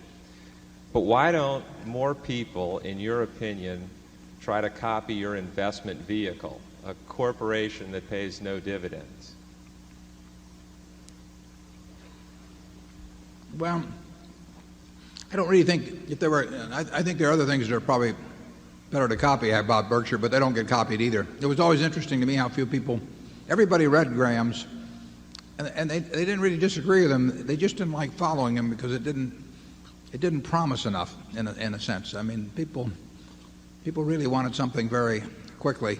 In terms of not paying dividends, we don't pay dividends because we think we can turn every dollar we retain into more than a dollar of market value. I mean, the only reason for us to keep your money is if it becomes worth more by us keeping it than it would be worth if we gave it to you. And if we can create more than a dollar of market value for every dollar we keep, you're better off whether you want to take that dollar out by selling a little piece of your stock or whether you continue to leave it in. That's the test. If we come to the conclusion that we can't do that, and we could come to the conclusion sometime, then we should distribute it to you. The interesting thing is, we're in certain businesses, for example, See's Candy being one. We don't have a way to intelligently use all of the money that See's generates within the See's Candy Company. So if See's were a standalone company, it would pay very large dividends. Not because it, just had some dividend paying policy. It would be simply because we wouldn't have a way of using, in this case, $30 million a year intelligently in expanding that business. The Buffalo News is the same way. We don't have a way of using money within that specific business intelligently to use the money that it generates. We hope that in the overall Berkshire Hathaway scheme of things, that we can intelligently use the money that the companies in aggregate generate for us. And we think so far we have, and we think the prospects are reasonably good that we can continue to do that. But dividend policy should really be determined by that criteria, also bearing in mind the possibilities of repurchase of stock too, but they should be determined by whether a dollar left in the business is worth more than to the shareholder than a dollar paid out. Someplace like Coca-Cola, if Coca-Cola had paid no dividends and simply repurchased shares and developed the bottling system and done the things that they have, the shareholders probably would have been even better off. They've been sensationally well off as it is, but they probably would have been even better off than they have been with the dividend policy they have had. And that's Gillette and Disney and companies of that sort that have got these terrific opportunities to use capital within the business or to repurchase shares of a company that simply can't be replaced. If that usually is the best use of capital, it's probably better than dividends. And we have written some about that, Martin, but people usually keep doing what they've been doing. they're hard to change. Charlie? Well, it's interesting that you take that simple standard. You should retain money if you can make it worth more than it is by retaining it. That is not the standard thing that's taught in the corporate finance departments of our major universities. Why do we have this simple idea and they have another one? Time after time we find that so. I've tried to understand why they think the way they do, and I have great difficulty with it. I've just concluded that they're wrong, but that isn't enough. There has to be a reason why so many smart people are that wrong, and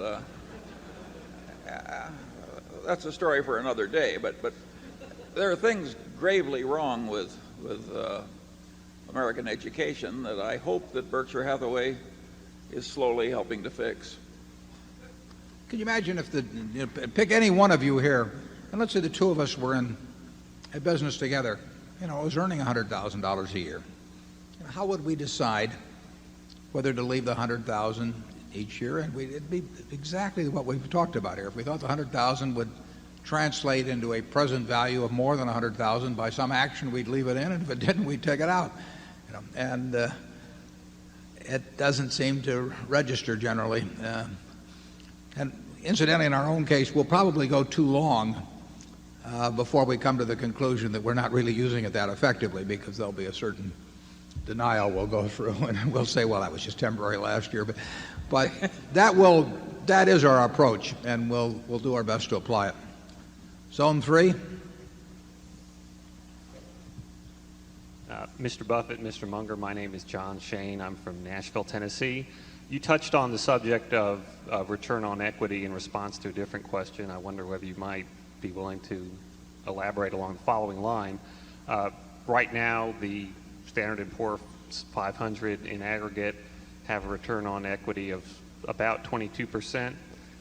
The average over the decades for corporate America has been more like 12 or 13%. How did we get to this point of extraordinary profitability, and how likely do you think we are over the next 10 or 15 years to revert back to the mean of the low teens? Well, I would say this. I never thought it would happen. So I start out with the fact that if you'd listened to me, you'd have been dead wrong if in terms of what the return on equity in 1996 or 1995, 1997 would be. It does not seem to me that 22% returns on equity are sustainable in a world where the long-term interest rate is 7%, and where the capability of saving large amounts in the economy are quite dramatic. You would just think that there would be some sort of leveling effect between 7 and the 22 you named, that as savings got directed within the economy and as the competitive forces operate that we've been taught will operate over time,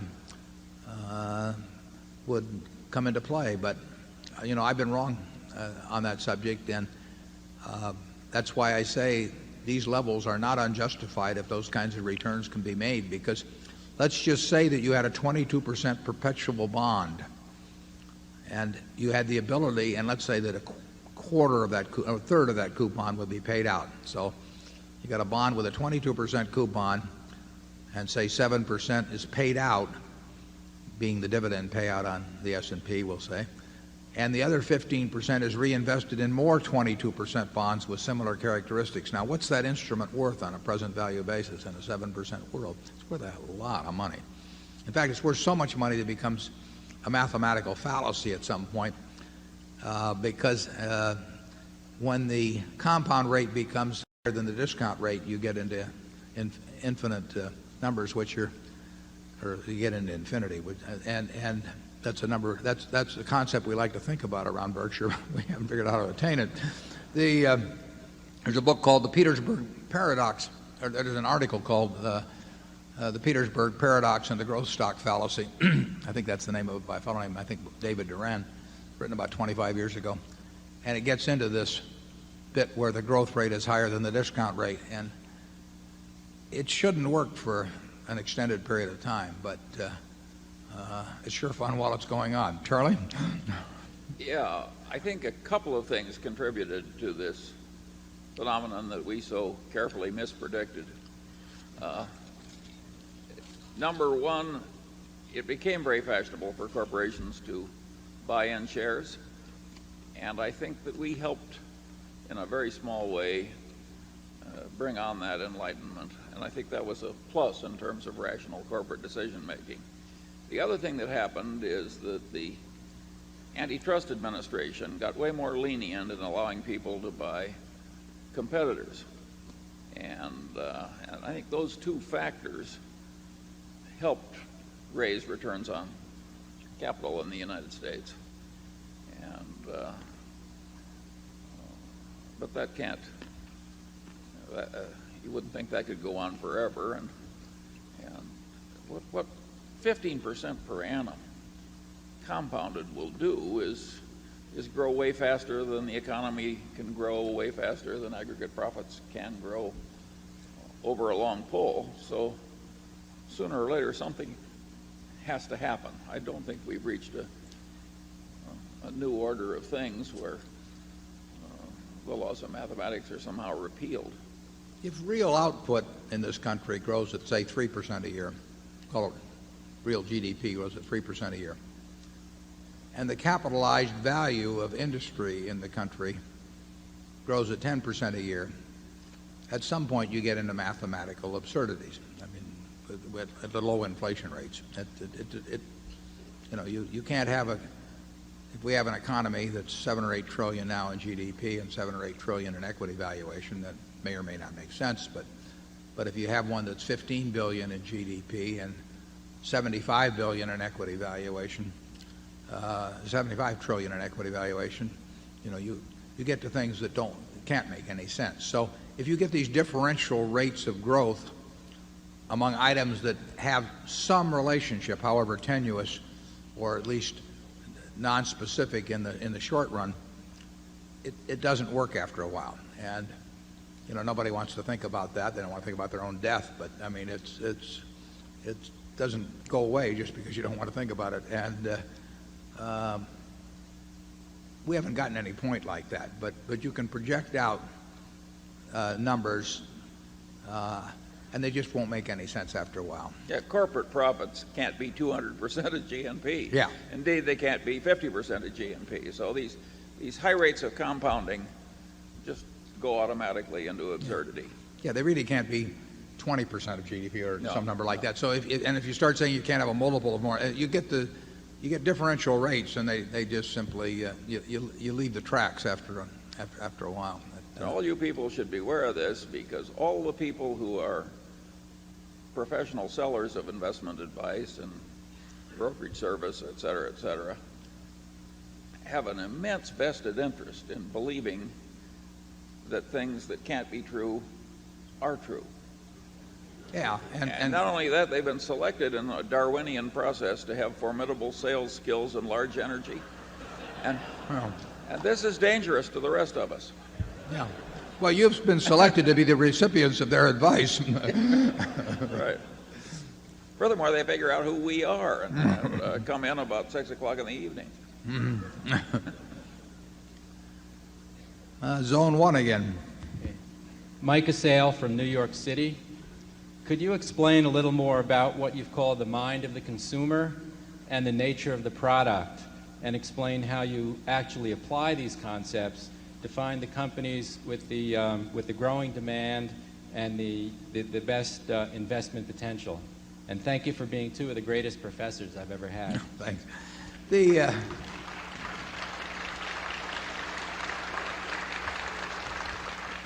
What you really, when you get into consumer products, you're really interested in finding out or thinking about what is in the mind of how many people throughout the world about a product now and what it's likely to be in their mind 5 or 10 or 20 years from now. Now, virtually every person in the globe, maybe, well, let's get it down to 75% of the people in the globe, have some notion in their mind about Coca-Cola.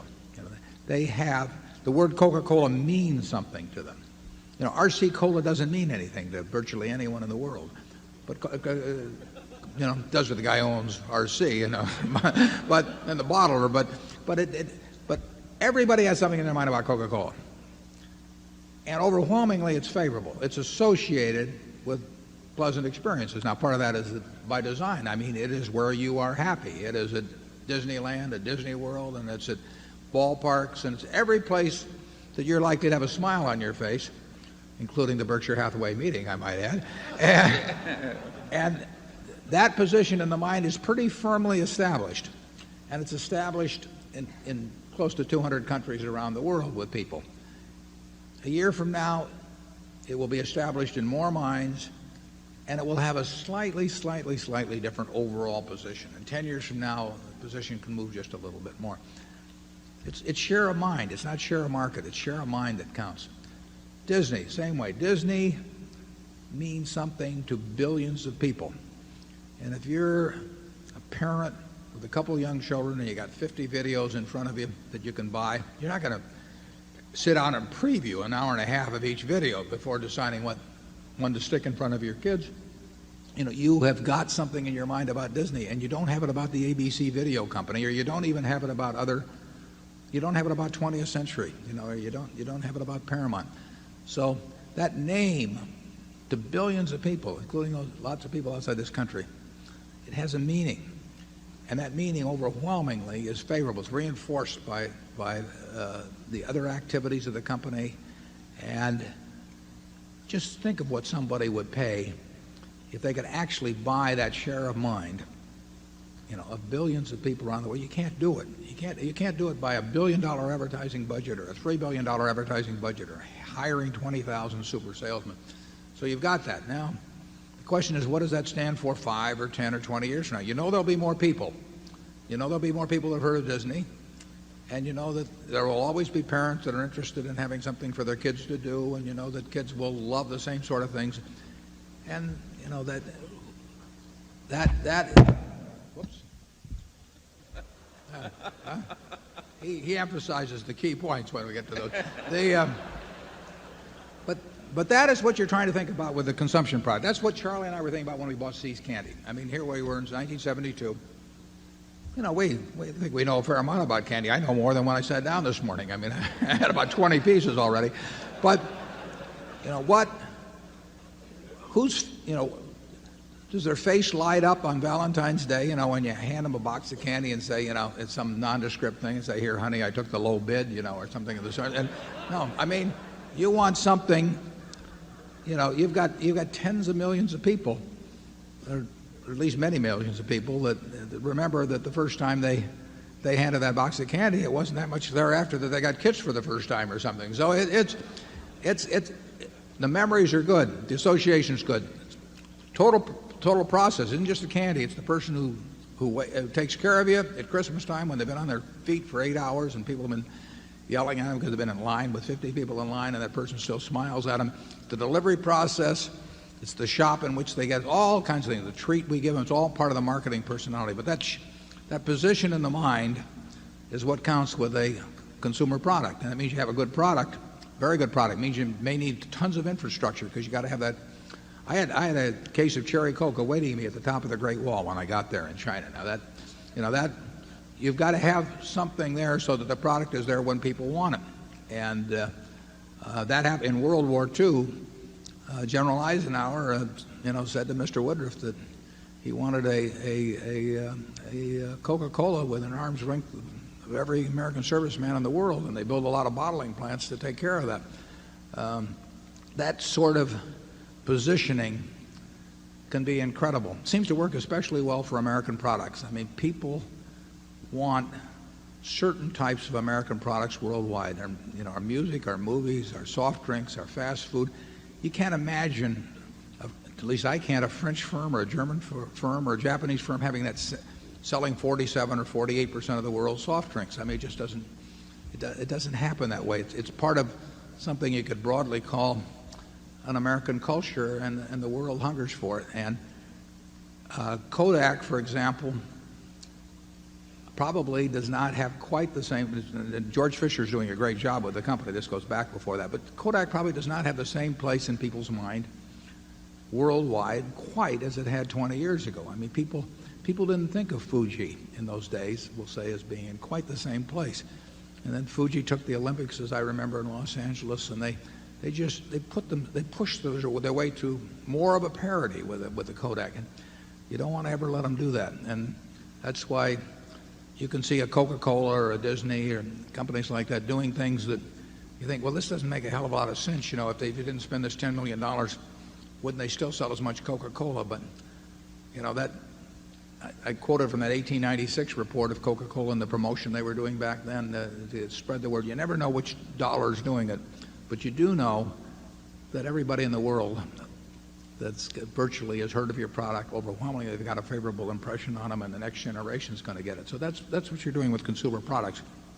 With See's Candy, you know, we are no better. We want to no better than the last person who's been served their candy with the last product they've been served.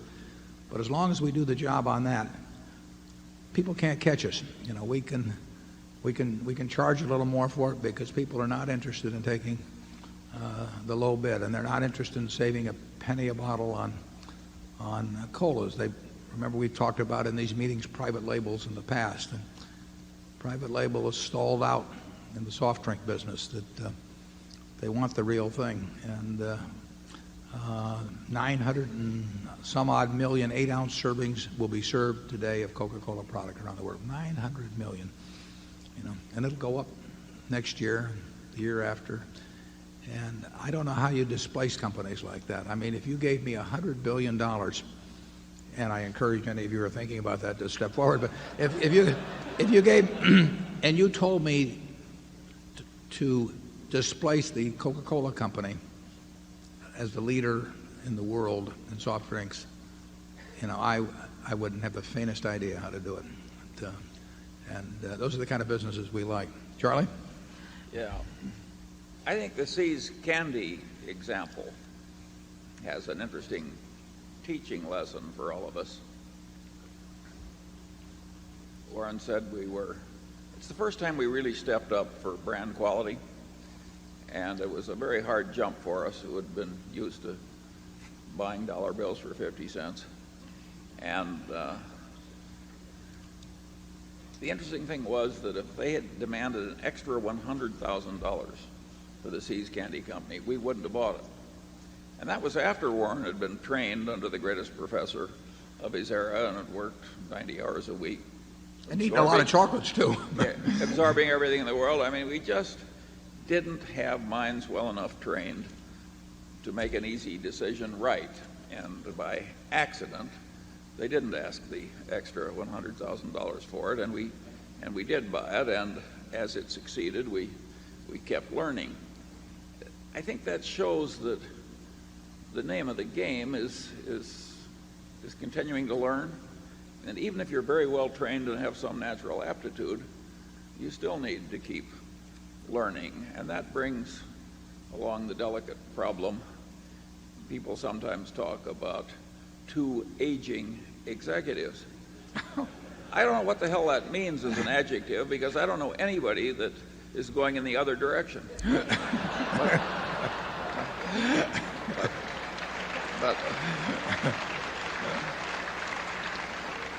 But you people who hold shares are betting for a while at least until younger successors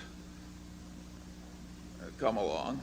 You're betting to some extent on what we'll now tactfully continue to call aging executives continuing to learn. You know, if we hadn't have bought See's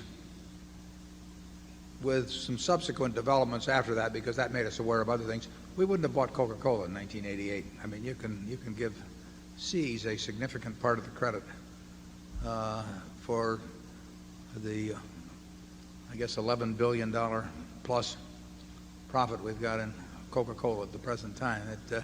Now you say, well, how could you be so dumb as not to be able to recognize a Coca-Cola? Well, I don't know, but You're only drinking about 20 cans yeah, a day. right. It wasn't I hadn't been exposed to it, it's amazing. But it just made us start thinking more. We saw how decisions we made in relation to C's played out in a marketplace and that sort of thing, and we saw what worked and didn't work, and it made us appreciate a lot what did work and shy away from things that didn't work. But it definitely led to a Coca-Cola, and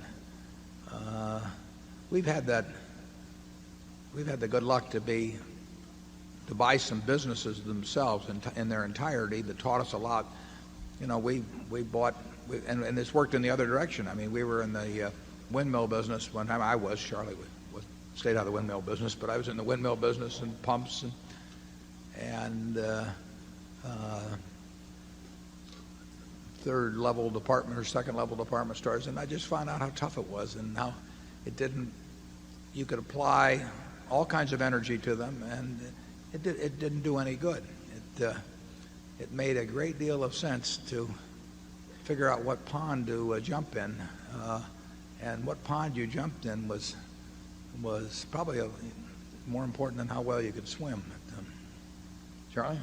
I don't think it's necessary that people be as ignorant as we were, as long as we were. I think American education could be better, but not in the hands of many of the people who are now teaching it. Is there any group we've forgotten to offend? Okay, zone 2. Yes, good afternoon, Mr. Chairman and Mr. Vice Chairman. My name is Hudson Zhu, and originally from China, and I'm living in Kansas. And it's my honor to speak to you both. My question is, if someone like to form a company doing what you did 30 or 40 years ago, what is your suggestion to them? And would you share some of your wisdom with us? Thank you. First thing we'd suggest they send us a royalty, but Charlie, you take over on that. You've thought more about starting over again than I have. I want to frankly say that that's a question I ordinarily duck. I always believe in getting the fundamental mental tools in place. And I always believe in running reality as it comes in, preferably vicariously through the newspaper, etc., instead of through personal painful experience, through the filter of these sound ideas. And I not only think that works in life to create success, I think it makes life more fun. So I argue for sound thinking, but the exact specific techniques of turning yourself into another Warren Buffett, I leave to you. Well, the one thing I would advise is I think there's a ton of opportunity out there, and I would do something I enjoyed. I wouldn't do something because I thought it was going to get me to a life I was going to enjoy later on, or because if I made a lot of money I was going to be a lot happier or anything like that. I've never done that, and I think that you will do well in what you enjoy, and I think it's crazy in life to endure a whole lot that I don't mean. Charlie and I worked in a grocery store. We didn't really jump up and down over it all the time, but in terms of it, making a commitment to really be in a business that you're only in it for the money, I think that's crazy. If we were in this only for the money, we'd have quit a long time ago, obviously. And it just you ought to have fun while you're doing it. It should not be jam tomorrow and not jam today. It just doesn't make any sense to me. And I think you'll get better results that way too. Zone 2? Or did we just do zone 2? I think we did. Yeah. Maybe zone 3.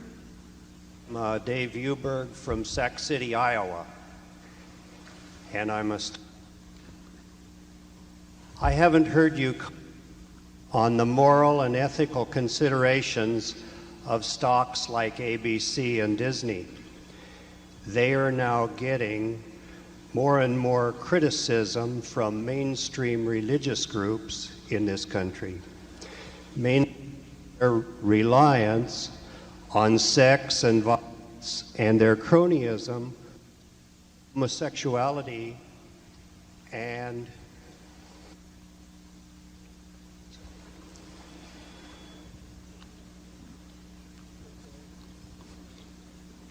did they hear it? I didn't.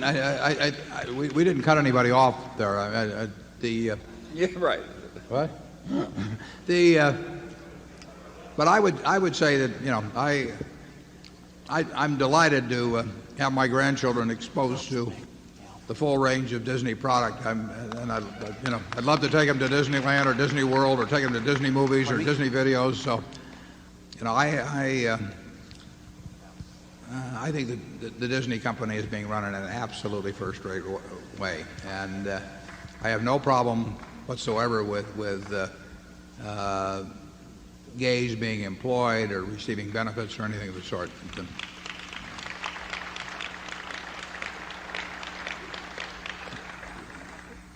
Zone 1. Good afternoon, Mr. Buffett. Good afternoon, Mr. Munger. My name is Basuni Rima from Arlington, Texas. I see in the USA Today article about the shortage of labor in the state, and I was wondering, when you analyze a company, do you take that into consideration by choosing companies who's not dependent so much on labor? The second question is, I heard you in the beginning of the meeting that is so much capital coming from foreign country. You mentioned so many different countries who bought the Berkshire Hathaway, and I'm sure they buy all companies in the Dow. Do you feel like the analysts who analyze the Dow had that into consideration, that the Dow now is becoming as the Walmart of the security business in the world, where all the national of different country, they bypass their market, and they come in and buy in the United States, and as a result, that the idea of Mr. Greenspan as far as exuberant, it's mute, because if you remember how the Japanese, when they start to buy the real estate in America, they force us to pay high premium for the price, and I think that's what's going to happen in the market.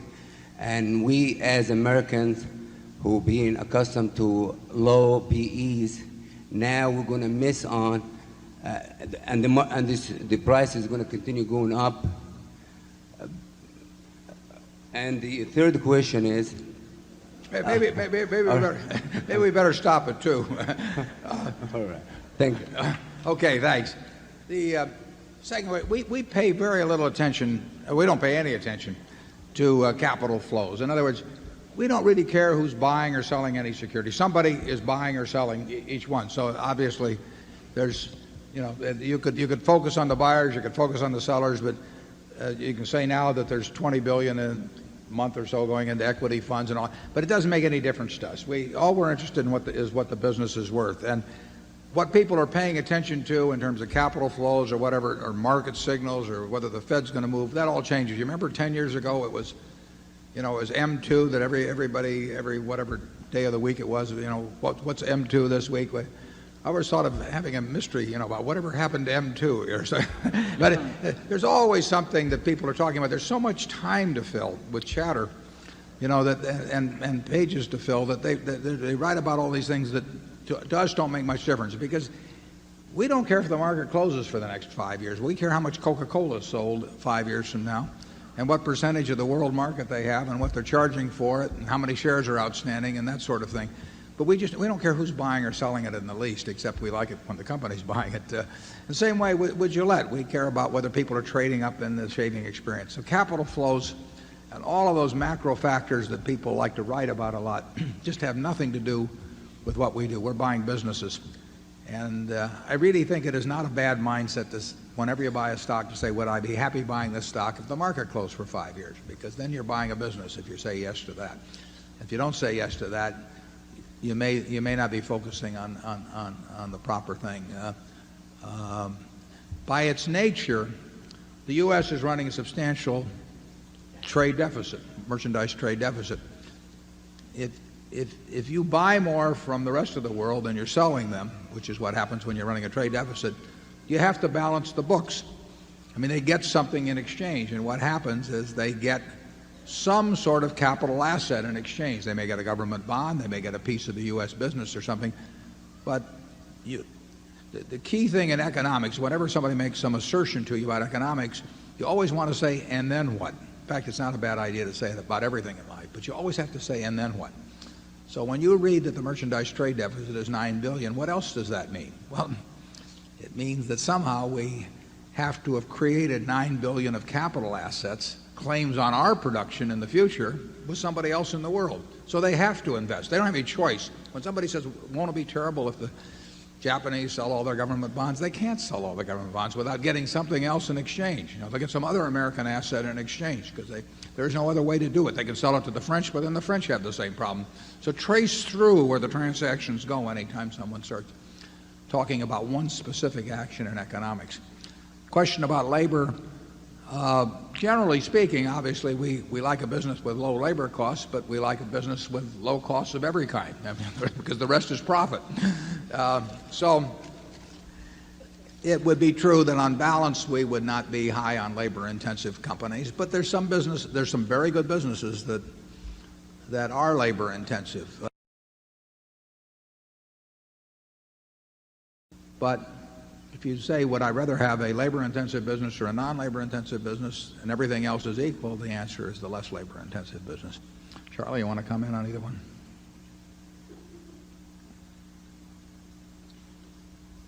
No, I don't think I've got anything more.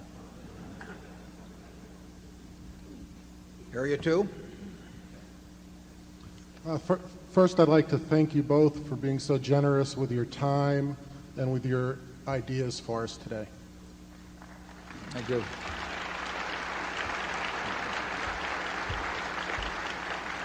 We get paid by the hour, so it.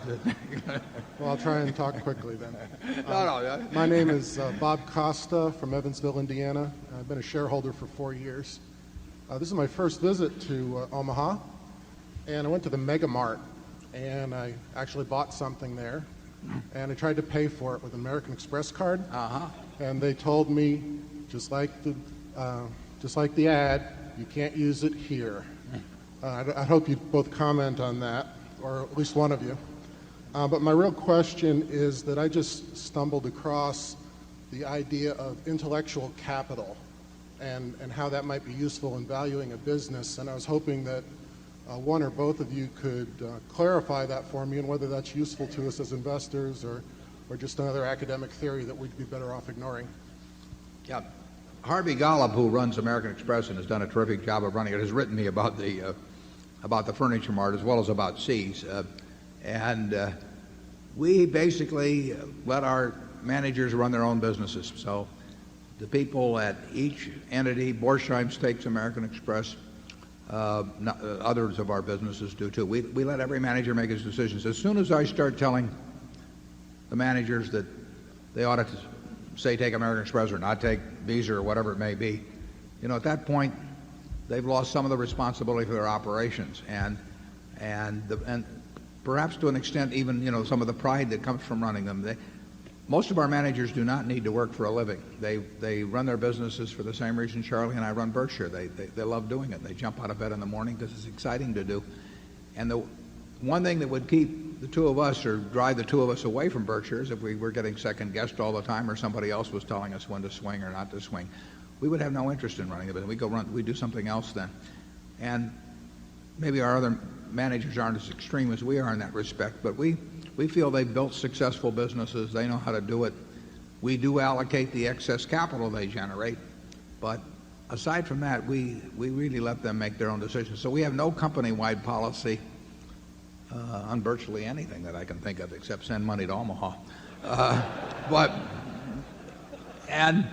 We're delighted to have American Express give the Furniture Mart the reasons why the Furniture Mart will be better off using American Express. And my guess is they have some very good reasons.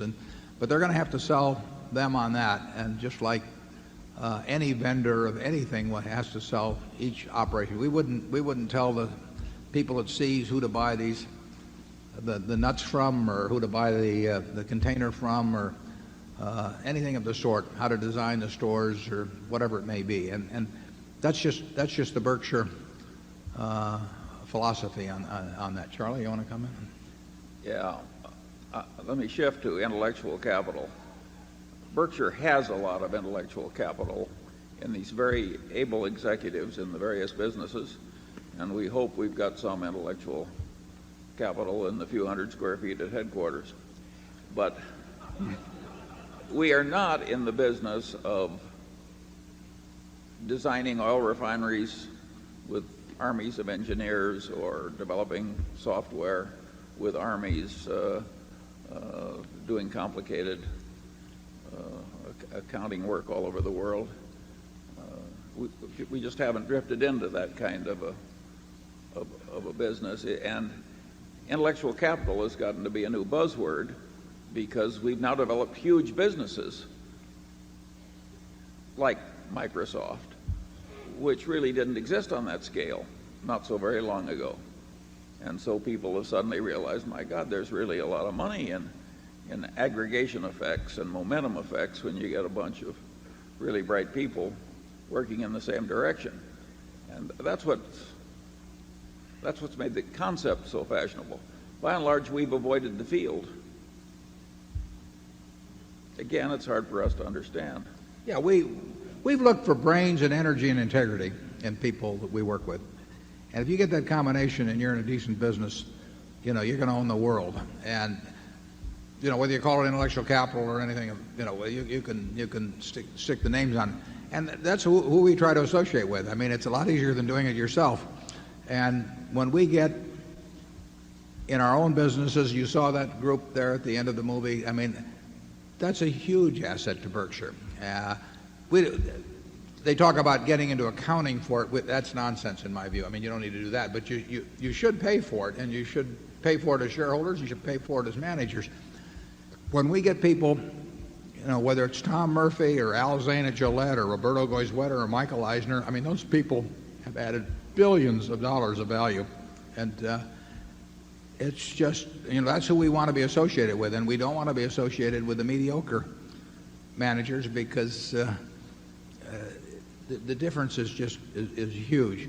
But we don't go through an elaborate exercise. We just recognize the people that have got those. We try to recognize the people that have got those qualities, and then if they're in a good business and they've got those qualities, we want to take a big bite.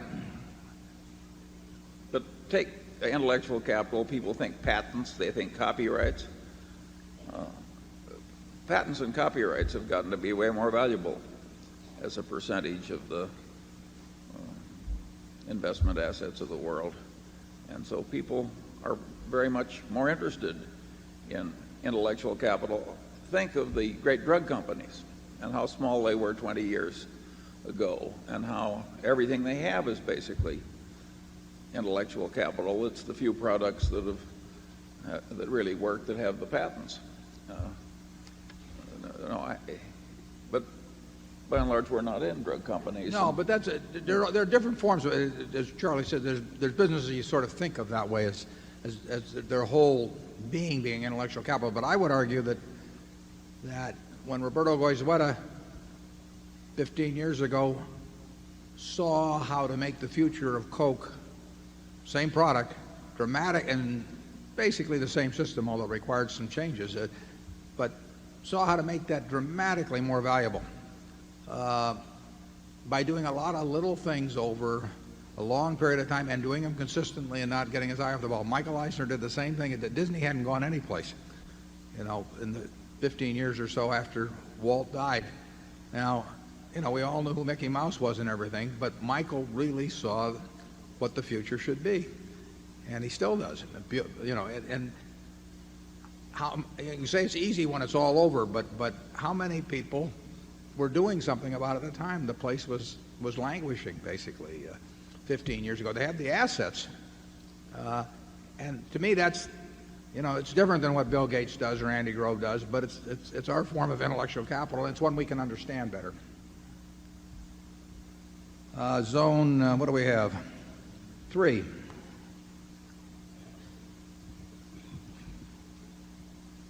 Mr. Buffett and Mr. Munger. My name is Will Jacks. I'm from Chicago, and I'm a happy shareholder. I first want to thank both of you for the unusual privilege you give us, your time and your expertise. This is very unusual, and I think is to be commended.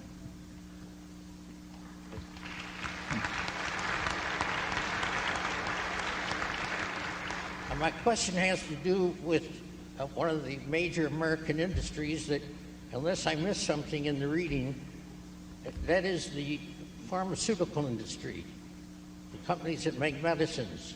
And I wonder under what circumstances you might consider those industries for investment by Berkshire Hathaway.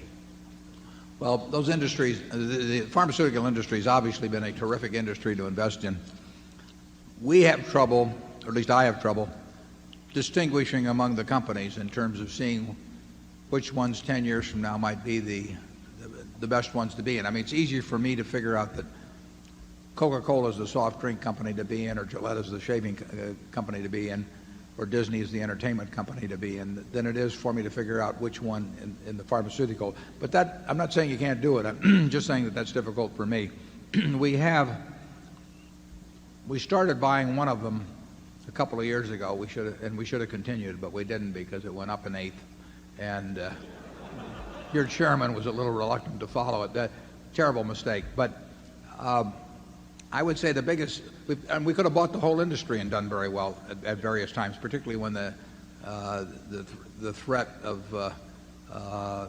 what people thought was the threat of the Clinton health program cast a big cloud over the pharmaceutical industry. That was a time you could have just bought the whole industry and done very well. We didn't do it. It was a mistake.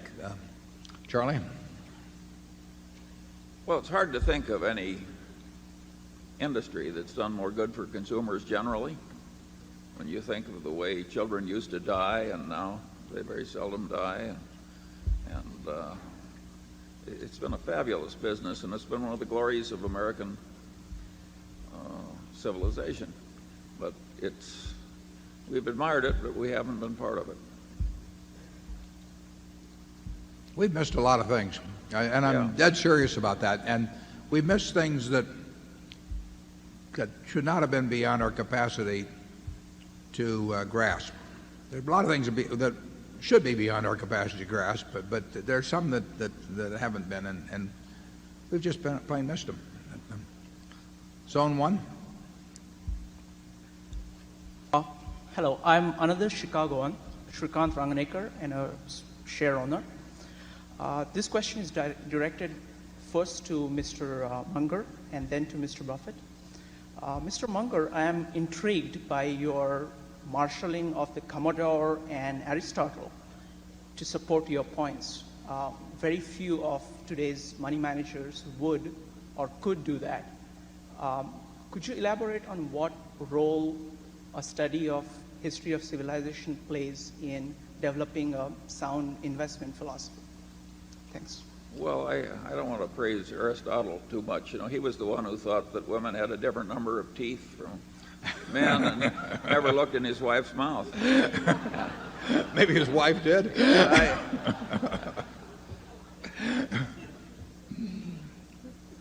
I'm all in favor of a good general education, and I think it helps investment performance, and it helps business performance, and it helps one be a better citizen.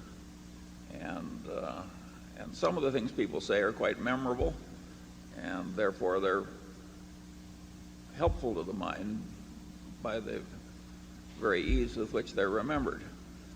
And I think you'd be surprised how many bright investment professionals could talk a lot about Aristotle or even people I can't stand, like Hegel.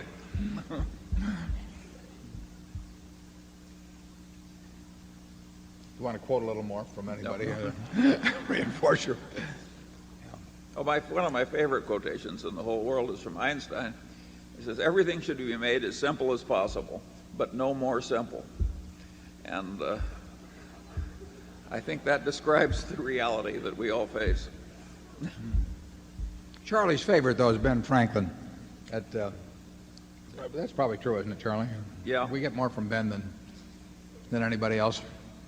Keep thy shop and it will keep thee, that sort of thing. I mean, we're loaded with that stuff. 3 removes are as good as a fire. It's hard for an empty sack to stand upright. That's the Bible around Berkshire. Yeah. I once heard Warren say, the reason I'm so financially conservative is I don't want to find out how badly I might behave if I were stretched. I think we better cut him off here. Zone 2, you better cut the thumping there.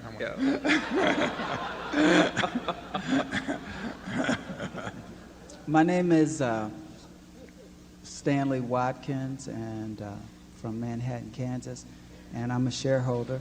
And I have 2 questions, and the first one I know the answer, so you can just say yes or no. Would you consider investing in indexes such as OEX pure speculation? You're going to say yes. And number 2, would you encourage investors to, if they were trying to get a lot of their investment, to use leaps on investments such as Coca-Cola instead of buying the stock?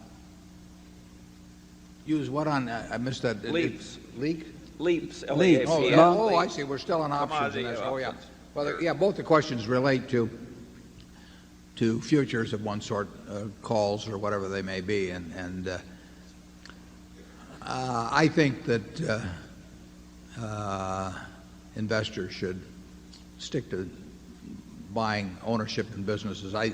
It's not that you can't come up with a theoretical argument for buying, say, I mean, if you think Coca-Cola is attractive, you can say, well, I'd rather buy a 5-year option on Coke than buy the stock directly because it introduces leverage without the risk of going broke. But I think that that's a dangerous path to start down because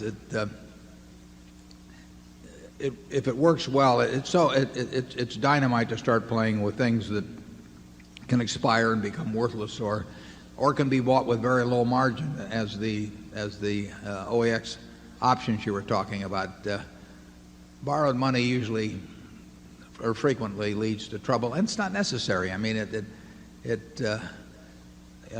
you had some compelling reason, if you had to double your money by the end of the year or be shot, then I would head for the futures market because you need to do it. I mean, you have to introduce borrowed money, but you really ought to figure out how you can be happy with the present amount of money you've got, and then figure that everything else is all to the good as you go along. And I don't think people, once they start focusing on short-term price behavior, which is the nature of buying calls or leaps or speculating in index futures, once you start concentrating on that, I think you're very likely to take your eye off the main ball, which is just valuing businesses. I don't recommend it. Charlie?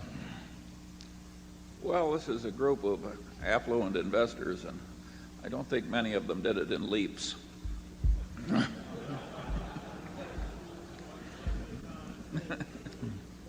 Yeah, it's certainly true. If we'd operated Berkshire with considerable borrowed money over the years, it would have done very much better than it has. But nobody knew what that amount of borrowed money the appropriate level would have been, and it wouldn't have made any difference to us. I mean, we have just as much fun doing what we've done than if we'd owned it on leverage and it had been twice as much. I mean, it's not the way we approach it.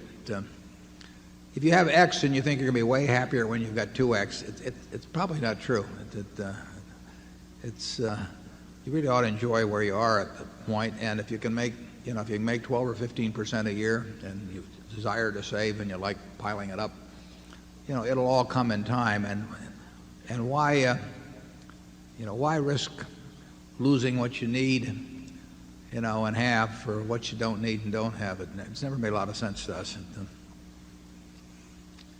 Warren wrote a letter when they were developing the security options businesses, and he urged the civilization not to allow the new exchanges. And you can see how much attention they paid to him. Yeah, the usual amount. Yeah. Area 3. Hi, my name is Greg Kolarch, a shareholder from Calgary, Canada, the home of Briax Minerals. My question for you is, the companies in the hazardous waste disposal industry have underperformed the market for about a decade now. Do you see any value in that area? We've never looked at that business. I'm familiar with the names of the companies, but that's been a business that I've never looked at, and maybe Charlie knows more about it than I do. He almost has to. No, we have never really looked at the hazardous waste business. We think there's a lot of toxic waste in the securities market. Maybe we get our fill that way.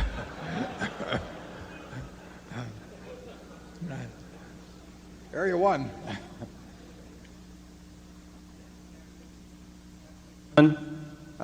My name is Hugh Stevenson. I'm a shareholder from Atlanta, Georgia. My question involves Geico. If I remember correctly from last year, Geico had about 2% of the insurance market and had approximately $4 billion in float. My question is, as their market share expands, will their float, in your expectation, expand in a somewhat linear fashion? And related to that, what is your guess might be the top end? Could they ultimately become as dominant as a Gillette or a Coke in their businesses, or is the nature of it such that they might stop at 10% of the market or 15% when they start to hit a significant hurdle? And second, to follow up on this other gentleman's question, if you don't adjust for risk by using higher discount rates, how do you adjust for risk, or do you? Well, the second question, we adjust by simply trying to buy it at a big discount from that present value calculated using the risk-free interest rate. So if interest rates are 7%, we discounted back the flows, which Charlie says I never do anyway, and he's correct. But in theory, if we discount them back at 7%, then we would look at a substantial discount from that present value number in order to warrant buying. Question about Geico, the float will grow more or less proportionately to premium volume. There's a moderate amount of our float, a very small amount of the float, that's accounted for by some discontinued lines from the past, and of course that won't grow the same way. But if we double the size of Geico on premium volume, we'll come close to doubling the size of the float. The history of auto insurance is quite interesting. It's something that isn't studied at business schools and should be studied, because the great insurance companies of the early 1900s were,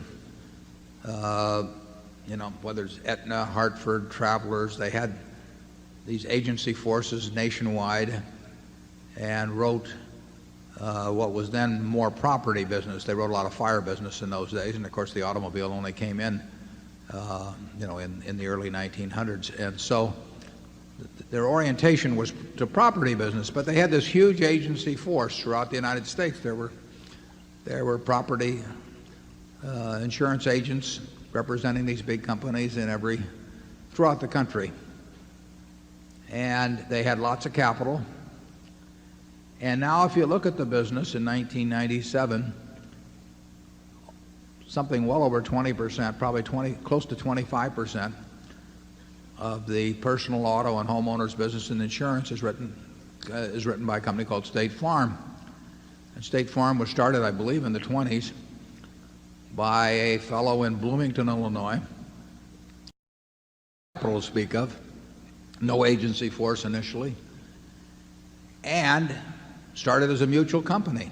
No incentive. I mean, no stock options, no no capital invested where he could become a billionaire if he built the business up or anything. So here this company starts without any of the capitalist incentives that we are taught are essential to a business growing, and in a huge industry becomes the dominant player. It has more than twice the market share of Allstate, the second player, becomes the dominant company against these extremely entrenched competitors with great distribution systems and loads of capital.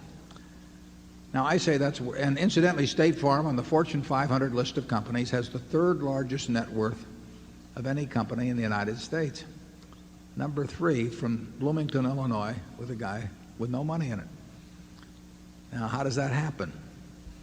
Well, I would say that's a subject we're studying, in business schools, because Darwin used to say that anytime he got any evidence that flew in the face of his previous convictions, he had to write it down in the first 30 minutes, or the mind was such that it would reject contrary evidence to cherished beliefs. And certainly there's some cherished beliefs around business schools that might at least find some interesting aspects in studying how a company could become the third largest company in net worth in the country with no apparent advantage going in. There's another company down in Texas called USAA, United States. It's for the United Services Auto Association, and it's been enormously successful, has billions of net worth, loads of satisfied policyholders, the highest renewal ratio among policyholders in the country. Nobody studies that, to my knowledge, either. The people who started GEICO came from that company. In 1936, Leo Goodwin and his wife, who had worked for USAA, went over and started this little GEICO company with practically no capital. And now it's, we have about 2.7% of the market, and we'll write probably $3.5 billion of voluntary auto this year. Catching a State Farm is going to be very difficult, so I wouldn't want to predict we do that. I will predict that we will gain very materially in market share over the next 10 years, and we'll gain materially this year. But we have got a very good mousetrap. I said in the report that 40% of you would save money insuring with it. I didn't say 100% or 80% or 60%, because there are areas and professions where somebody else is going to have a lower price than we are. But if across the country we are going, and for all classes of citizens, we are going to have a low price, the low price more often than anyone else. And we've got that because we've got low costs, and our costs are going to get lower, and we've got a virtuous circle going in terms of it feeding on itself. So GEICO will grow a lot, but State Farm is plenty tough, so I'm not going to predict catching State Farm. I'm not even going to predict catching Allstate, but we'll catch somebody. And Charlie, you want to say anything more? Well, I love your example of State Farm. I mean, the idea of picking some extreme example and asking my favorite question, which is, what in hell is going on here? That is the way to wisdom in this world. And it is too bad. A lot of the mutual companies are now trying to demutualize, helped by a bunch of consultants and so forth. And they are not looking at State Farm. They're looking at some other model. And everybody can't be a State Farm. That place got some fundamental values into its operating mechanics, the way it selected personnel, the way it selected agents, the way it discarded agents. There was huge discipline. Wouldn't you agree in that operation? Yeah, you would say somebody had to do something very right. But the question, I don't know anybody studying what they did that was right. They don't want to, because it doesn't fit the pattern. And when something like a State Farm happens in this world, you should try to understand it. When something like a GEICO happens in this world, you should try to understand it. In 1948, I think it was 2/3 or 3/4. I think it was 2/3 of GEICO was for sale because of originally backed these two people from USAA died, and so State had the stock for sale in 1948. You couldn't sell it. That's how Ben Graham ended up buying it for Graham Newman, because they hawked it all over for 6 months. They went to all the big insurance companies, and the insurance companies who could see this company on a very, very tiny scale offering a product for way less money and making lots of money doing it, they simply couldn't shake themselves loose from the mists of the past to step up and buy it. They could have bought it for $1,200,000, as I remember, and owned the whole company. And instead, they've watched their own distribution system get their heads beaten in, over the years, and all the time, with these ideas from the past. So you have to be very careful to look hard at what's really happening. As Yogi Berra said, you can observe a lot just by looking. And, okay, zone one.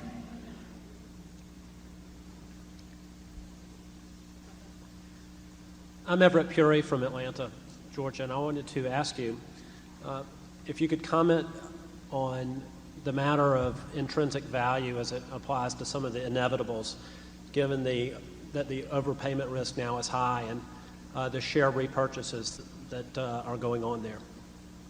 Yeah, well, we won't stick a price on them. We tell you that they are absolutely wonderful businesses run by sensational people, and that they are selling at prices that are higher than they've sold at most of the time.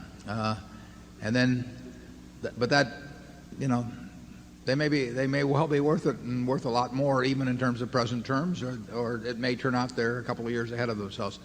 We don't know the answer to that. We know we're very happy owning them. Gillette does not repurchase its shares, or hasn't in any significant quantity for many years. Coke consistently repurchases its shares. We generally like the policy of companies that have really wonderful businesses repurchasing their shares. There aren't that many super businesses in the world, and the idea of owning more and more of a company like that over a period of time has an appeal to us, and almost an appeal regardless of price. The problem is that most companies that repurchase their shares are frequently so-so businesses, and they're being done for motivations other than intensifying the interests of the shareholders in a wonderful business. But where you really know you have a wonderful business, and we think most of the ones we own are anywhere from extremely good to wonderful, we think it usually makes a lot of sense. It's hard to do things intelligent with money in this world, and Coke has been very intelligent about using their capital particularly to fortify and improve their bottler network around the world. I mean, they've done a terrific job that way. That was a neglected area for a long time, and that comes first. But there's only so far you can go with that, and to enhance the ownership of the shareholders in a company like Coca-Cola. When we bought our first Coca-Cola in '88, we bought about 6.2% of the company. And at that time, they may have been 600 million servings, not any more than that a day. So we had an interest in 36 or 37 million servings. Now we have 8% of 900 million plus. So we have an interest in 75 million or so servings a day. 75 million people are drinking Berkshire Hathaway's share of Coca-Cola products today in an 8-ounce serving. And the profit's gone up a little per serving. So that gets pretty attractive, and we just soon they keep doing them. The bottling thing's actually kind of interesting, and a fellow from Omaha, or at least lived in Omaha for a long time, Don Keogh, had a lot to do with this, and Roberto had plenty to do with it too, obviously. But Asa Candler, back in the late 1880s, in a series of transactions, I think some of it's a little fuzzy exactly as to the timing of them, but he essentially bought the whole Coca-Cola company for $2,000. And that may be the smartest purchase in the history of the world. And then in 1899, I believe it was, a couple of fellows from Chattanooga came down.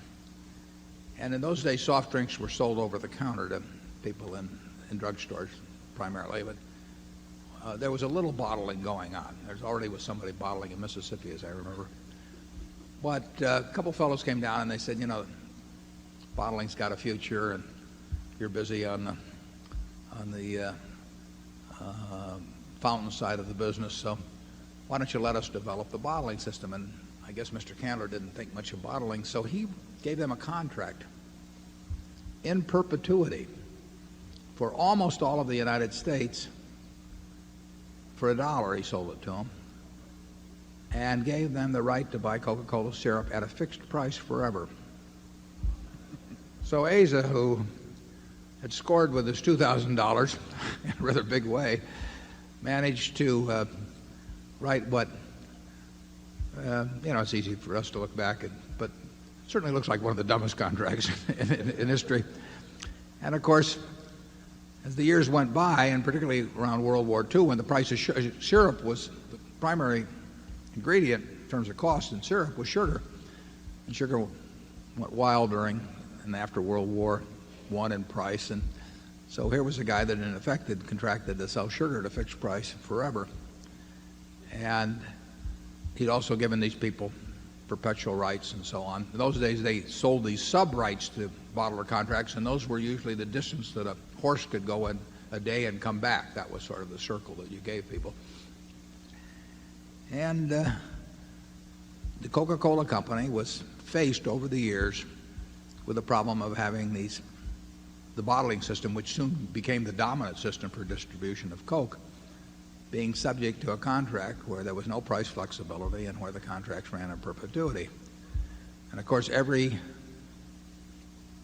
bottler on his deathbed would call his children and his grandchildren around, and he'd prop himself up and croak out in his last breath, don't let him screw with the bottling contract, and then he'd croak.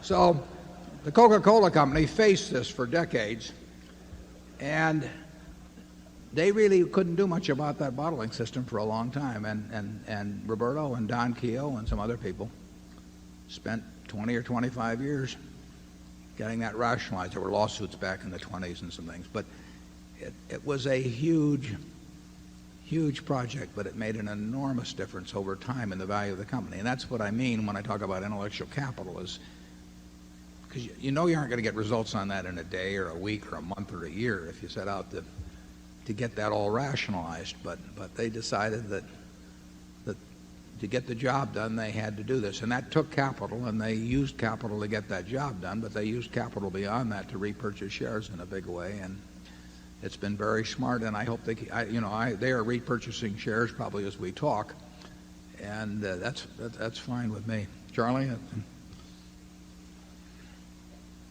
Well, I do think Coca-Cola Company is one of the most interesting cases in the history of business, and it ought to be way more studied than it is.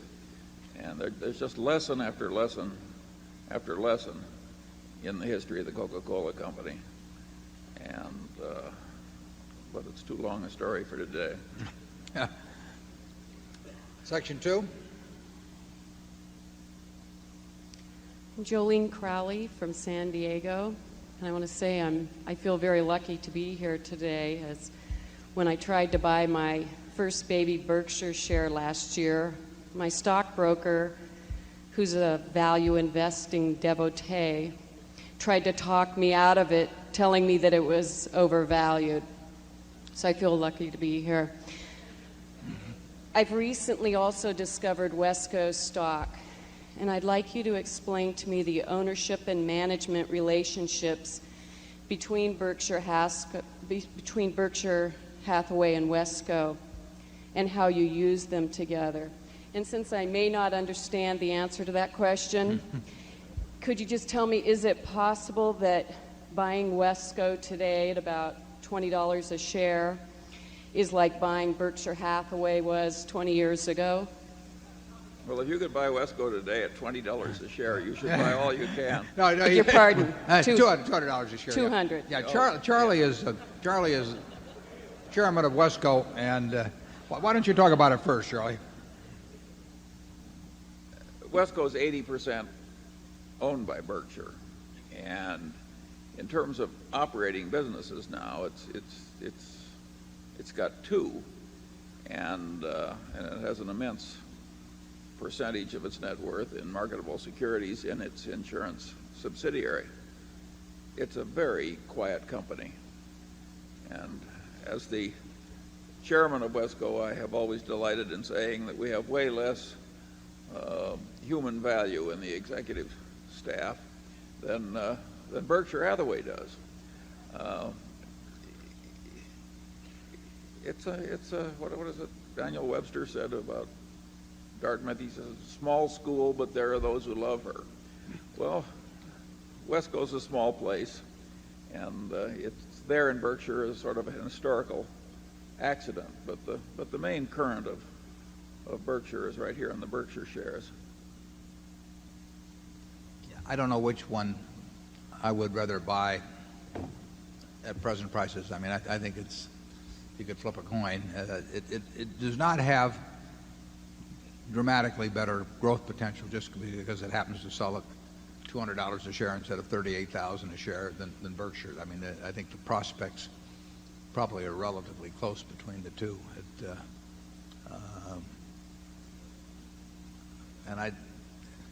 They're run by the same people pretty much in effect. Charlie may spend a little more time on Wesco than I do, but they've got the same prospects. But one problem that Wesco would have is that if people, and this is not a huge problem, but if people want to do a share exchange deal, they're going to want to do it probably with Berkshire rather than Wesco. Wesco, if we had small acquisitions in fields we knew, Wesco's a logical place to put them unless they happen to be in areas that Berkshire's already in. And for the really large things, Berkshire can do them and Wesco can't. But there's nothing, I don't think there's anything significantly superior or inferior about investment in Wesco compared to Berkshire. Well, the long-run record of Berkshire is better. Yeah, the one thing that it is a mistake to think that just because it's cheaper per share on a dollar price that it's got way more potential or anything, because that just isn't the case.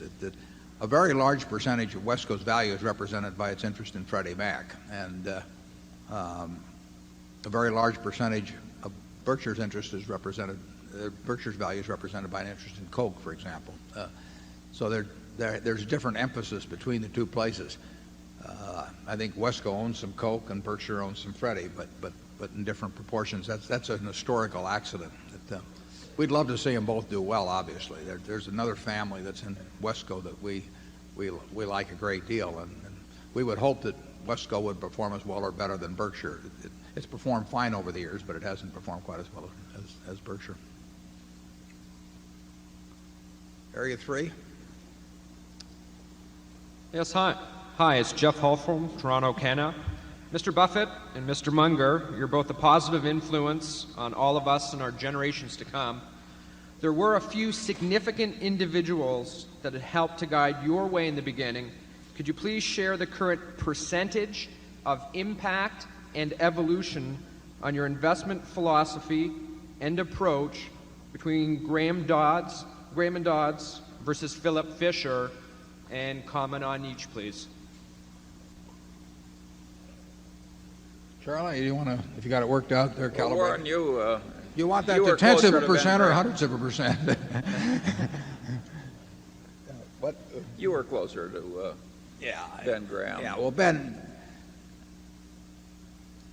things would have happened, good things would have happened with following either party irrespective of the other. Graham obviously had way more influence on me than Phil. I worked for Ben. I went to school under him. And his, what I call the three basic ideas that underlie successful investing, which is to look at stocks as businesses and to have the proper attitude toward the market and to operate with a margin of safety, they all come straight from Graham. I didn't think of any of those. And Phil Fisher opened my eyes more to the idea of trying to find the wonderful business. Charlie did more of that than Phil did, actually, so you'd have to put Charlie. But Phil was espousing that entirely, and I read his books in the late 50s or early 60s. So, and Phil's still alive, as you know, and I owe Phil a lot, but it doesn't compare to what I owe Graham. that in no way reflects poorly on Phil. Ben was one of a kind. Sean? Ben Graham was a truly formidable mind, and he also had a clarity in writing. And we've talked over and over again about the power of a few simple ideas thoroughly assimilated, and that happened with Graham's ideas, which came to me indirectly through Warren, but also some directly from Graham. The interesting thing for me is to watch Buffett, the former protege. And by the way, Buffett was the best student Graham had in 30 years of teaching at Columbia.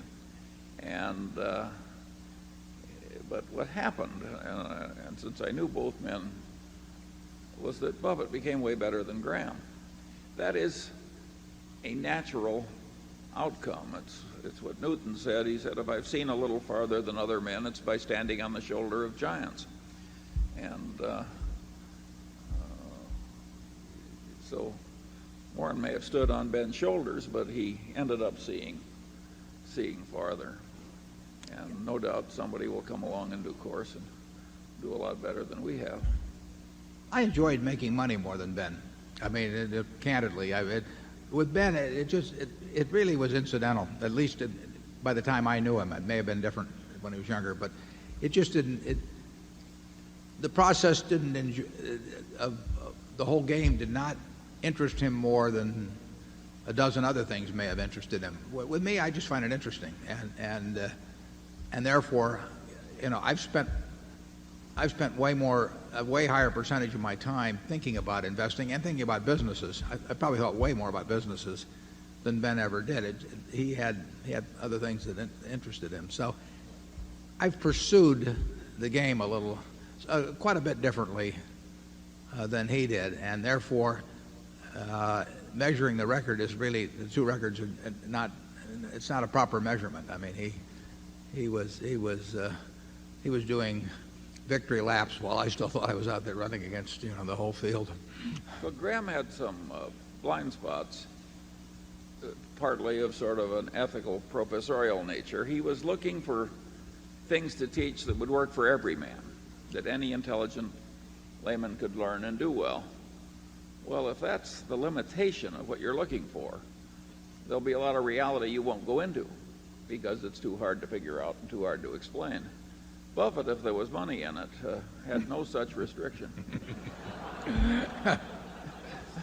Yeah, Ben sort of thought it was cheating if we went out and talked to the management, because he just felt that the person who read his book, living in Pocatello, Idaho, could not go out and meet the management. So he didn't, and we didn't do it. I mean, when I worked for Graham Newman, I don't think I ever visited a management in the 21 months I was there. He wasn't sure whether it'd be useful anyway, but if it was be useful, that meant that his book was not all that was needed, that you had to add something to it. I found it fun to go out and talk about their businesses with people, or to check with competitors or suppliers or customers and all that. But Ben didn't think there was anything wrong with that. He just felt that if you had to do that, then his book was not the complete answer. And he didn't really want to do anything that the reader of his book couldn't do if he was on a desert island, basically with just one line to a broker. But if you stop to think about it, Graham was trying to play the game of Ken the donkey wearing very dark glasses, and Warren, of course, would use the biggest searchlight he could find. We still can't find any donkeys these days. Okay, Area 1. I'm Joe Knobb from Seattle, a shareholder, Mr. Buffett and Mr. Munger.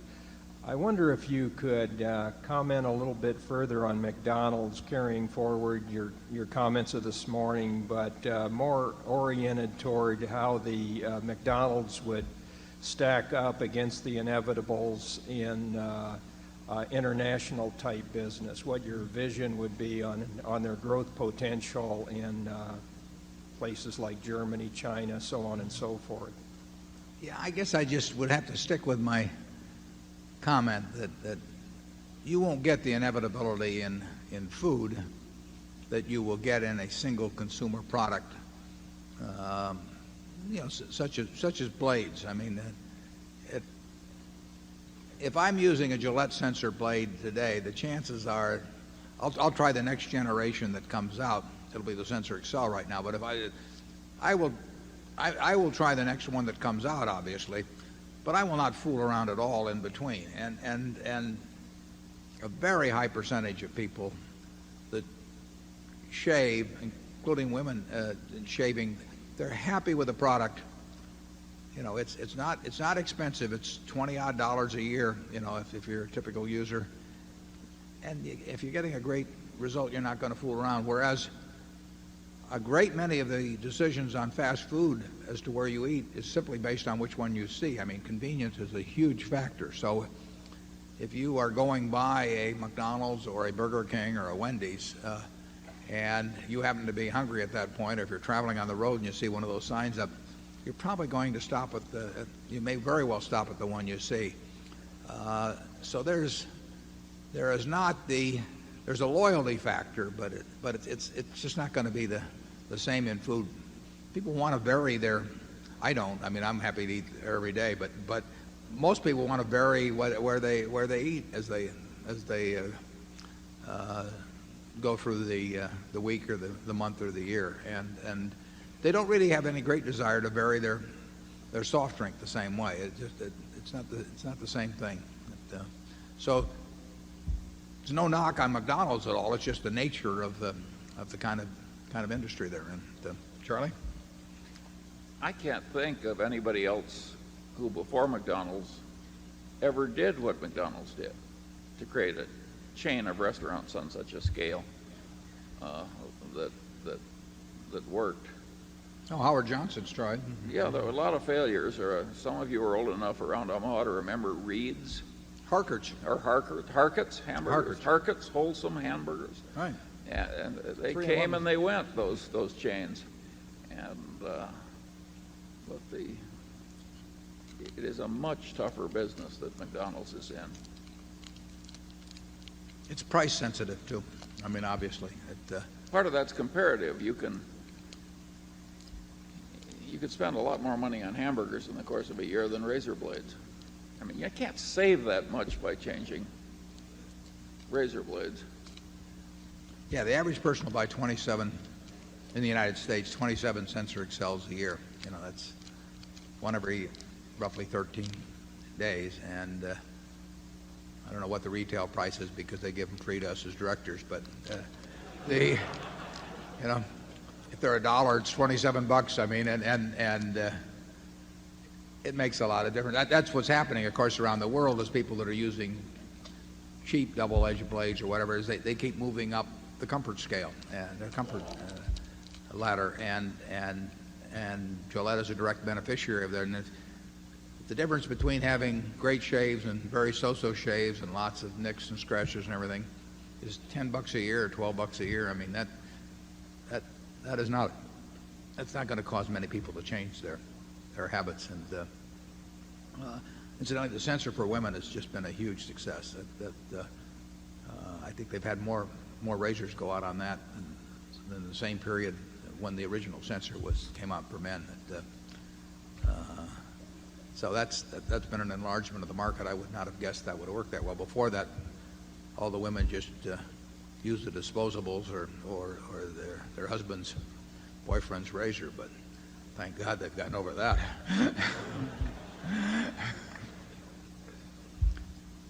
Area 2. Gentlemen, my name is Ted Downey. I live in Mankato, Minnesota. Mr. Munger, your reference to Einstein, I happen to have an article called "Strange is Our Situation Here on Earth," which is somewhat related to my question. This morning you brought up the shortcomings of accountability, and I would like you to address the aspects of the environmental impact in our accounting system and how this might relate to a social screen for investment in other areas. Well, again, that is broad enough and tough enough so that I think I should pass.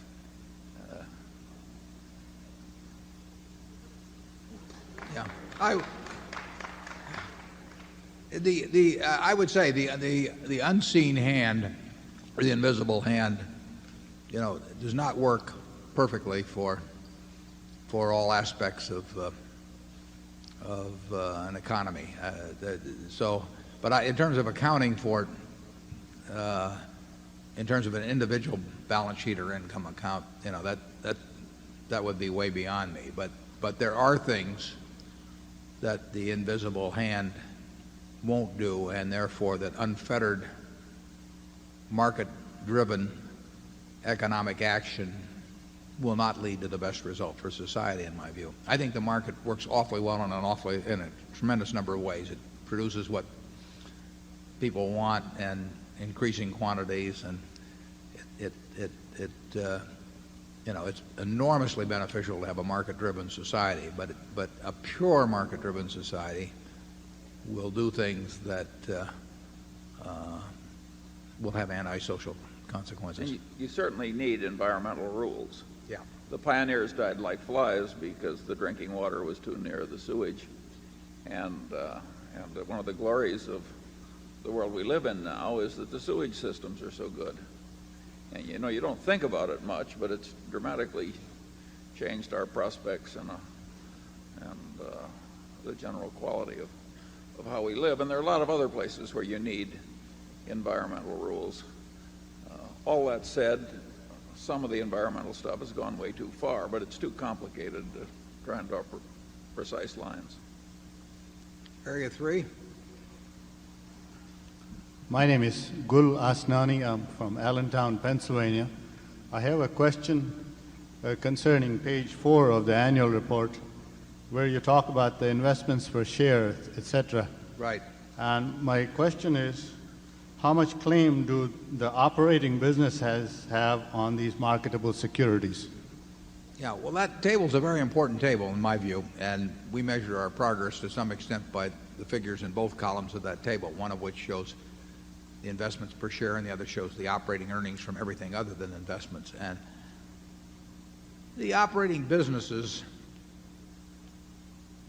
have first claim on anything that relates to their business. I mean, if Seas is going to buy a new plant, which it probably is now, or buy an additional building, I shouldn't say a new plant, that comes first. The business is growing, it'll produce some economies and all that. We do that. We try and do it as intelligently as possible, but that comes first. That doesn't use but a small fraction of the capital. All of those needs don't use but a small fraction of the capital that Berkshire will generate.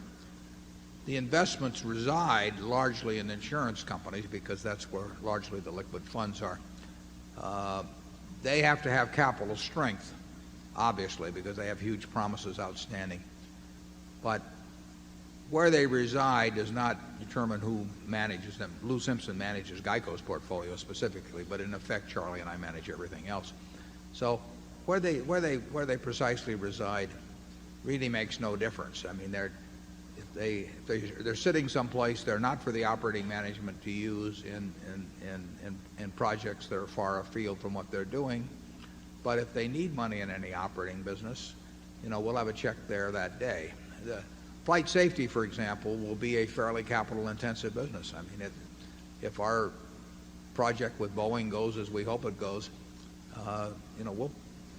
there will be substantial money in there because we will have many more simulators around the world, and we'll be paying our proportional cost of it. But they don't need to keep money around to prepare for that day, which they would if they were a standalone operation.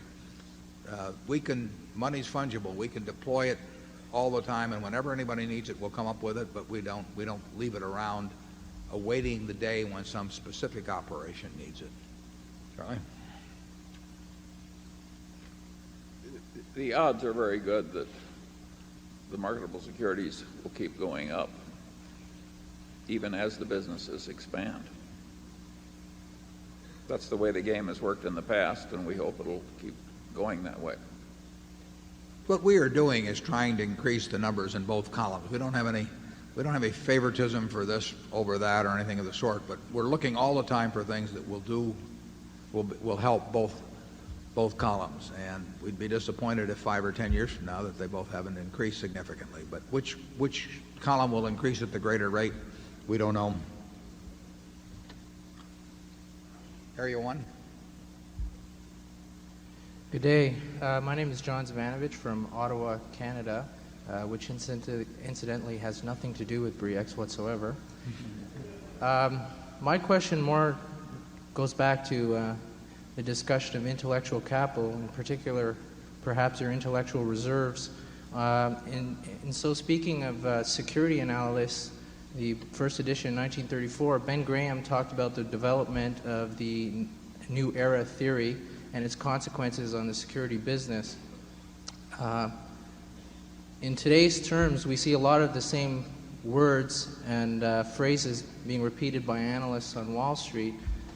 And with the historical returns on common stocks dating back to the 1800s coming in at about 7%, pair that together with the concept of regression to the mean in statistics, do you not think that we're in a very dangerous period?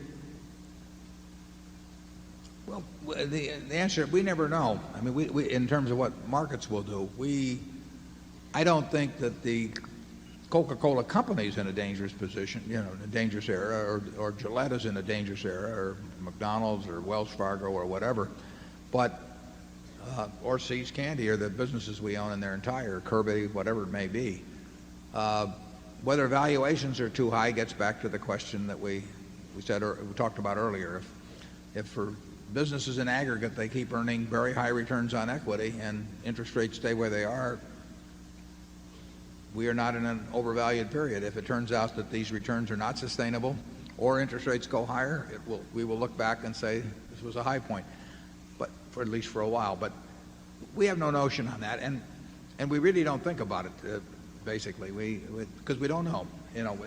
Our job is to focus on things that we can know and that make a difference. And if something can't make a difference or we can't know it, we write that one off. So we're looking for the.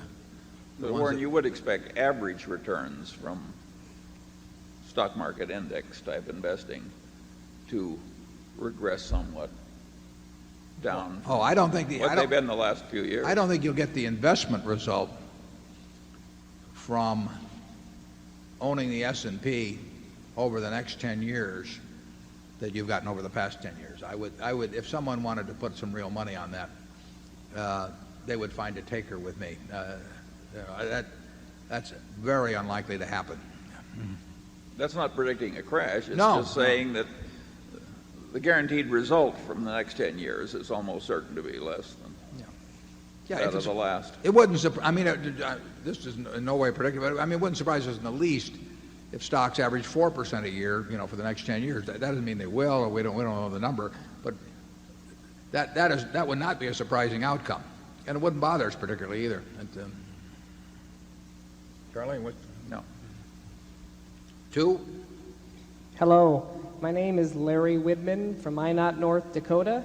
You have both talked today about the shrinking universe of stocks you could purchase, less margin of safety than ever, and a higher opportunity cost. And you've also talked about looking to potentially purchase your great companies that you already have at reasonable prices. And so I wonder if by talking so positively about some of your stocks, in particular Disney, such as in the 95 annual report when you talked about actually telling everyone that you were buying more shares on the open market, and again at the 97 meeting, at their meeting when you talked about maybe not selling the shares. Those were both opportunities maybe when Disney may have dropped because of such things as increased debt or even people's concerned about the OVIT's compensation package. And I just wonder if that may hurt your ability to buy these great companies at reasonable prices by talking so positively about them when in fact maybe you could buy them at lower prices when people get irrational. Yeah, you're saying that, which I probably agree with, that if we would say the world is going to hell at Coke or Disney or Gillette, we might be better off in terms of being able to buy more stock. But I got asked a question at Disney, and I answered it, and that's my general approach. That I think it's usually a bad mistake to sell your interest in wonderful businesses. I don't think people find them that often, and I think they get hung up if they've sold them at X that they want to buy them back at 90% of X or 85% of X, so they'll never go back in at 105% of X. So I think on balance, if you are in a business that you understand and you think it's a really outstanding business, that the presumption should be that you just hold it and don't worry. And if it goes down 25% in price or 30% in price, if you have more money available, buy more, and if you don't, so what? Just look at the business and judge how it's doing. But there's no question. I mean, we try not to talk very much about the businesses, except maybe to use them as an illustration in a teaching mode or something of the sort. We're not touting anything, and I did try to stick those precautions in when I do talk about them as being wonderful businesses, so people don't take it as an unqualified buy recommendation or something of the sort. But we won't try and put any spin on when we're talking about business generally. We may not talk about them at all. If we're buying something, we might be, that particularly if no one knows that we've been in that stock at all, we might be somewhat quiet about the fact. But we don't want to talk down something in order to buy it. Charlie? Jerry Newman, as I understand it, didn't like Ben Graham giving all these courses explaining what Newman and Graham were doing. But Graham's attitude was that he was a professor first, and if he made just slightly less money by being very accurate in what he taught, why, so be it. And I think it's fair to say that Warren has assimilated a bit of that ethos. And I think it's all to the good. And if it costs us a tiny little bit of money from time to time, there are probably compensating benefits. And if there aren't, it's probably the right way to behave anyway. Charlie, if you were in a less charitable mood, might point out I didn't behave that way till I got rich. Actually, I used to teach a course at what was then the University of Omaha, and we used all these current examples, and things were so cheap there, but nobody paid any attention. Area 3. Hello, Mr. Munger and Mr. Buffett. My name is Liza Rima from Burbank, California. I wanted to find out, earlier you mentioned you used filters to look at a company. So could you elaborate on what those filters are? Charlie, you want to? Well, we've tried to do a good deal of that, and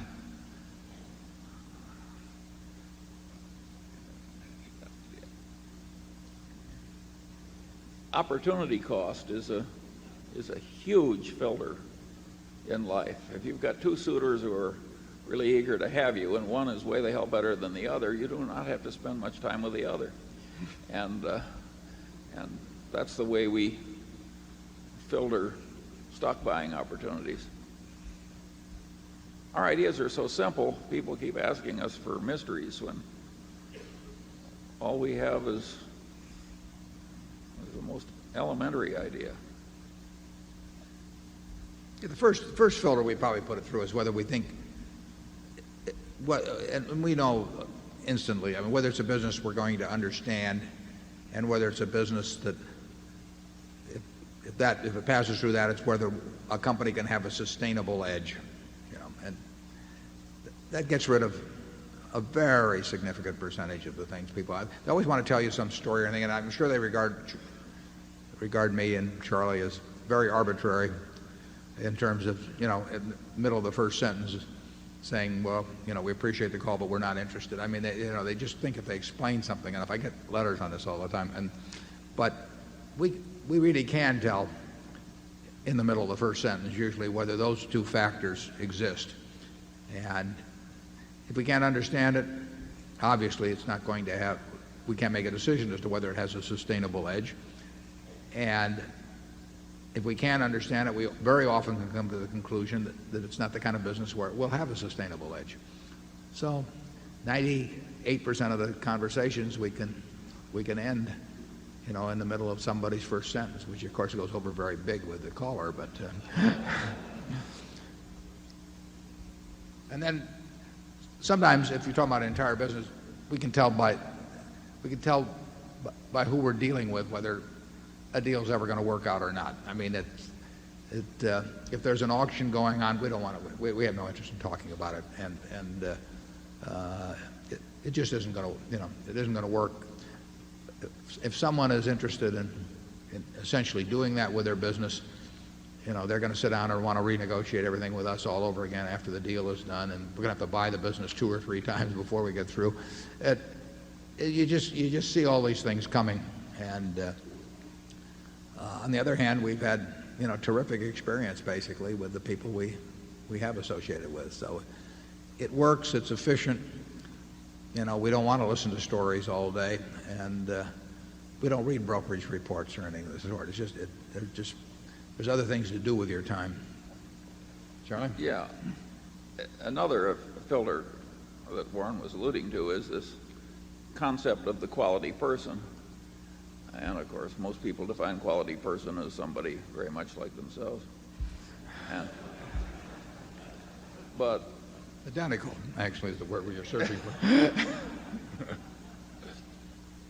But there's so many wonderful people out there, and there's so many awful people out there, and there's signs frequently like flags, particularly over the awful people, and generally speaking, those people are to be avoided.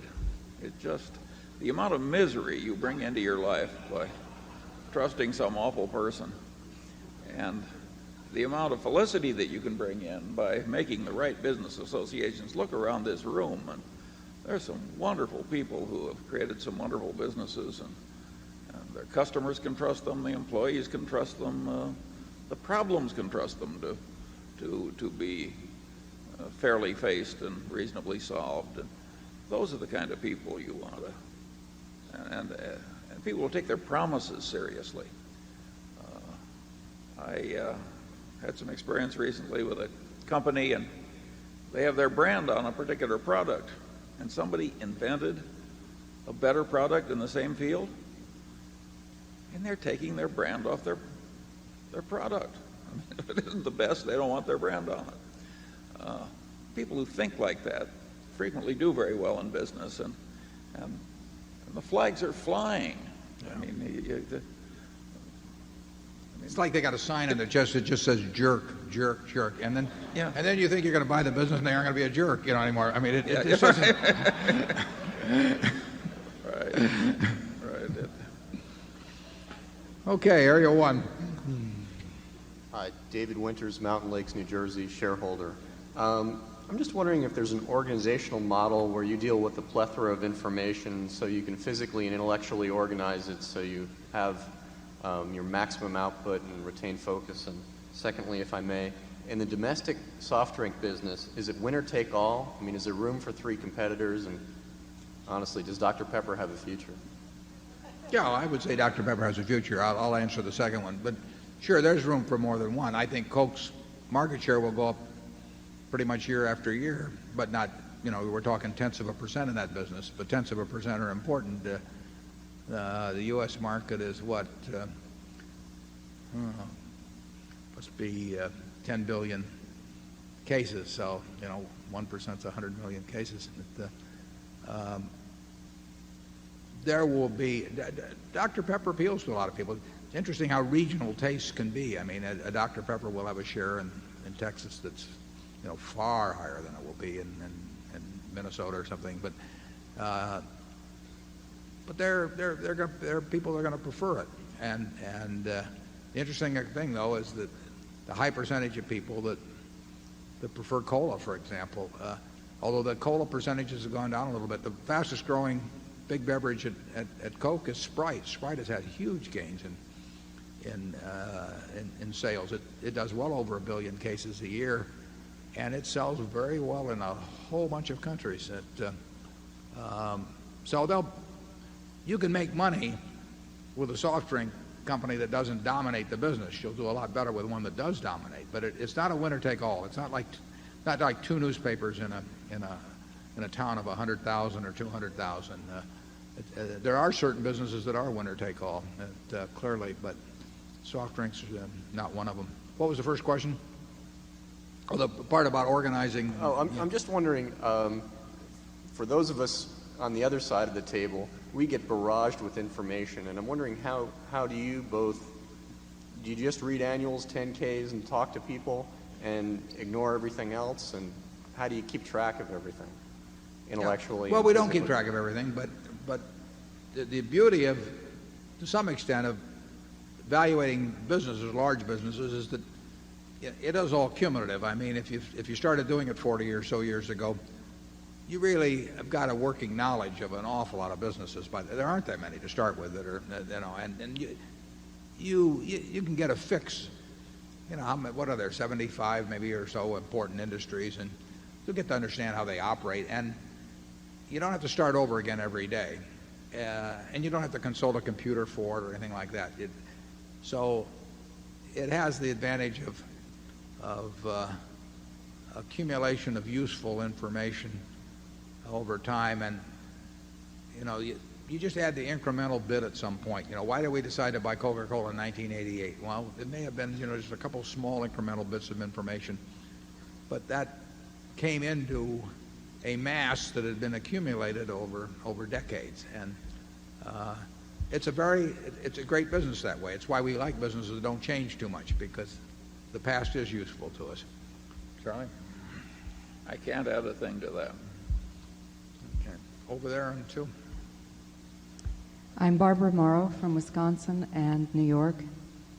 If you both live as long as I believe you will, it could happen that there'll be a year when you write 2 big checks for Super Cat claims when the market is throwing away things at really silly prices.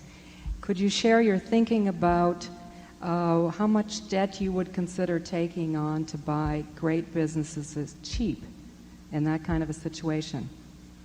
Well, if we had both a big hurricane in the Northeast or in Florida, and we had a big quake in California in the same year, and we had a financial market, the financial markets tanked, perhaps because of those events, but perhaps for other reasons, we would be thinking about ways. It might not be borrowing money directly, but we would be thinking about ways to buy securities if they got cheap enough. I mean, anytime securities get cheap, Charlie, you're thumping again here. Anytime securities get cheap, we don't like to go to the office and not write a ticket. I mean, we certainly would have the ability to borrow some money. We would never borrow a ton of money relative to capital. We're just not set out that way. We don't want to disappoint anybody in this world. We don't even want to worry about disappointing anybody in this world. So we're not going to do that. But we have a lot of extra firepower overall, and I would say under almost any conditions that cause securities to get very cheap, we would find a way to buy some of them. Charlie?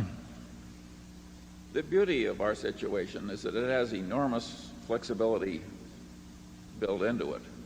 If something were large enough and cheap enough, we could stop writing Super Cats. We're measuring opportunities one against the other, and we understand the way the numbers interplay. And so we have a lot of different options. And that's a huge advantage. There's so many places in business life where you have practically no options at all. You're just in a channel that you have to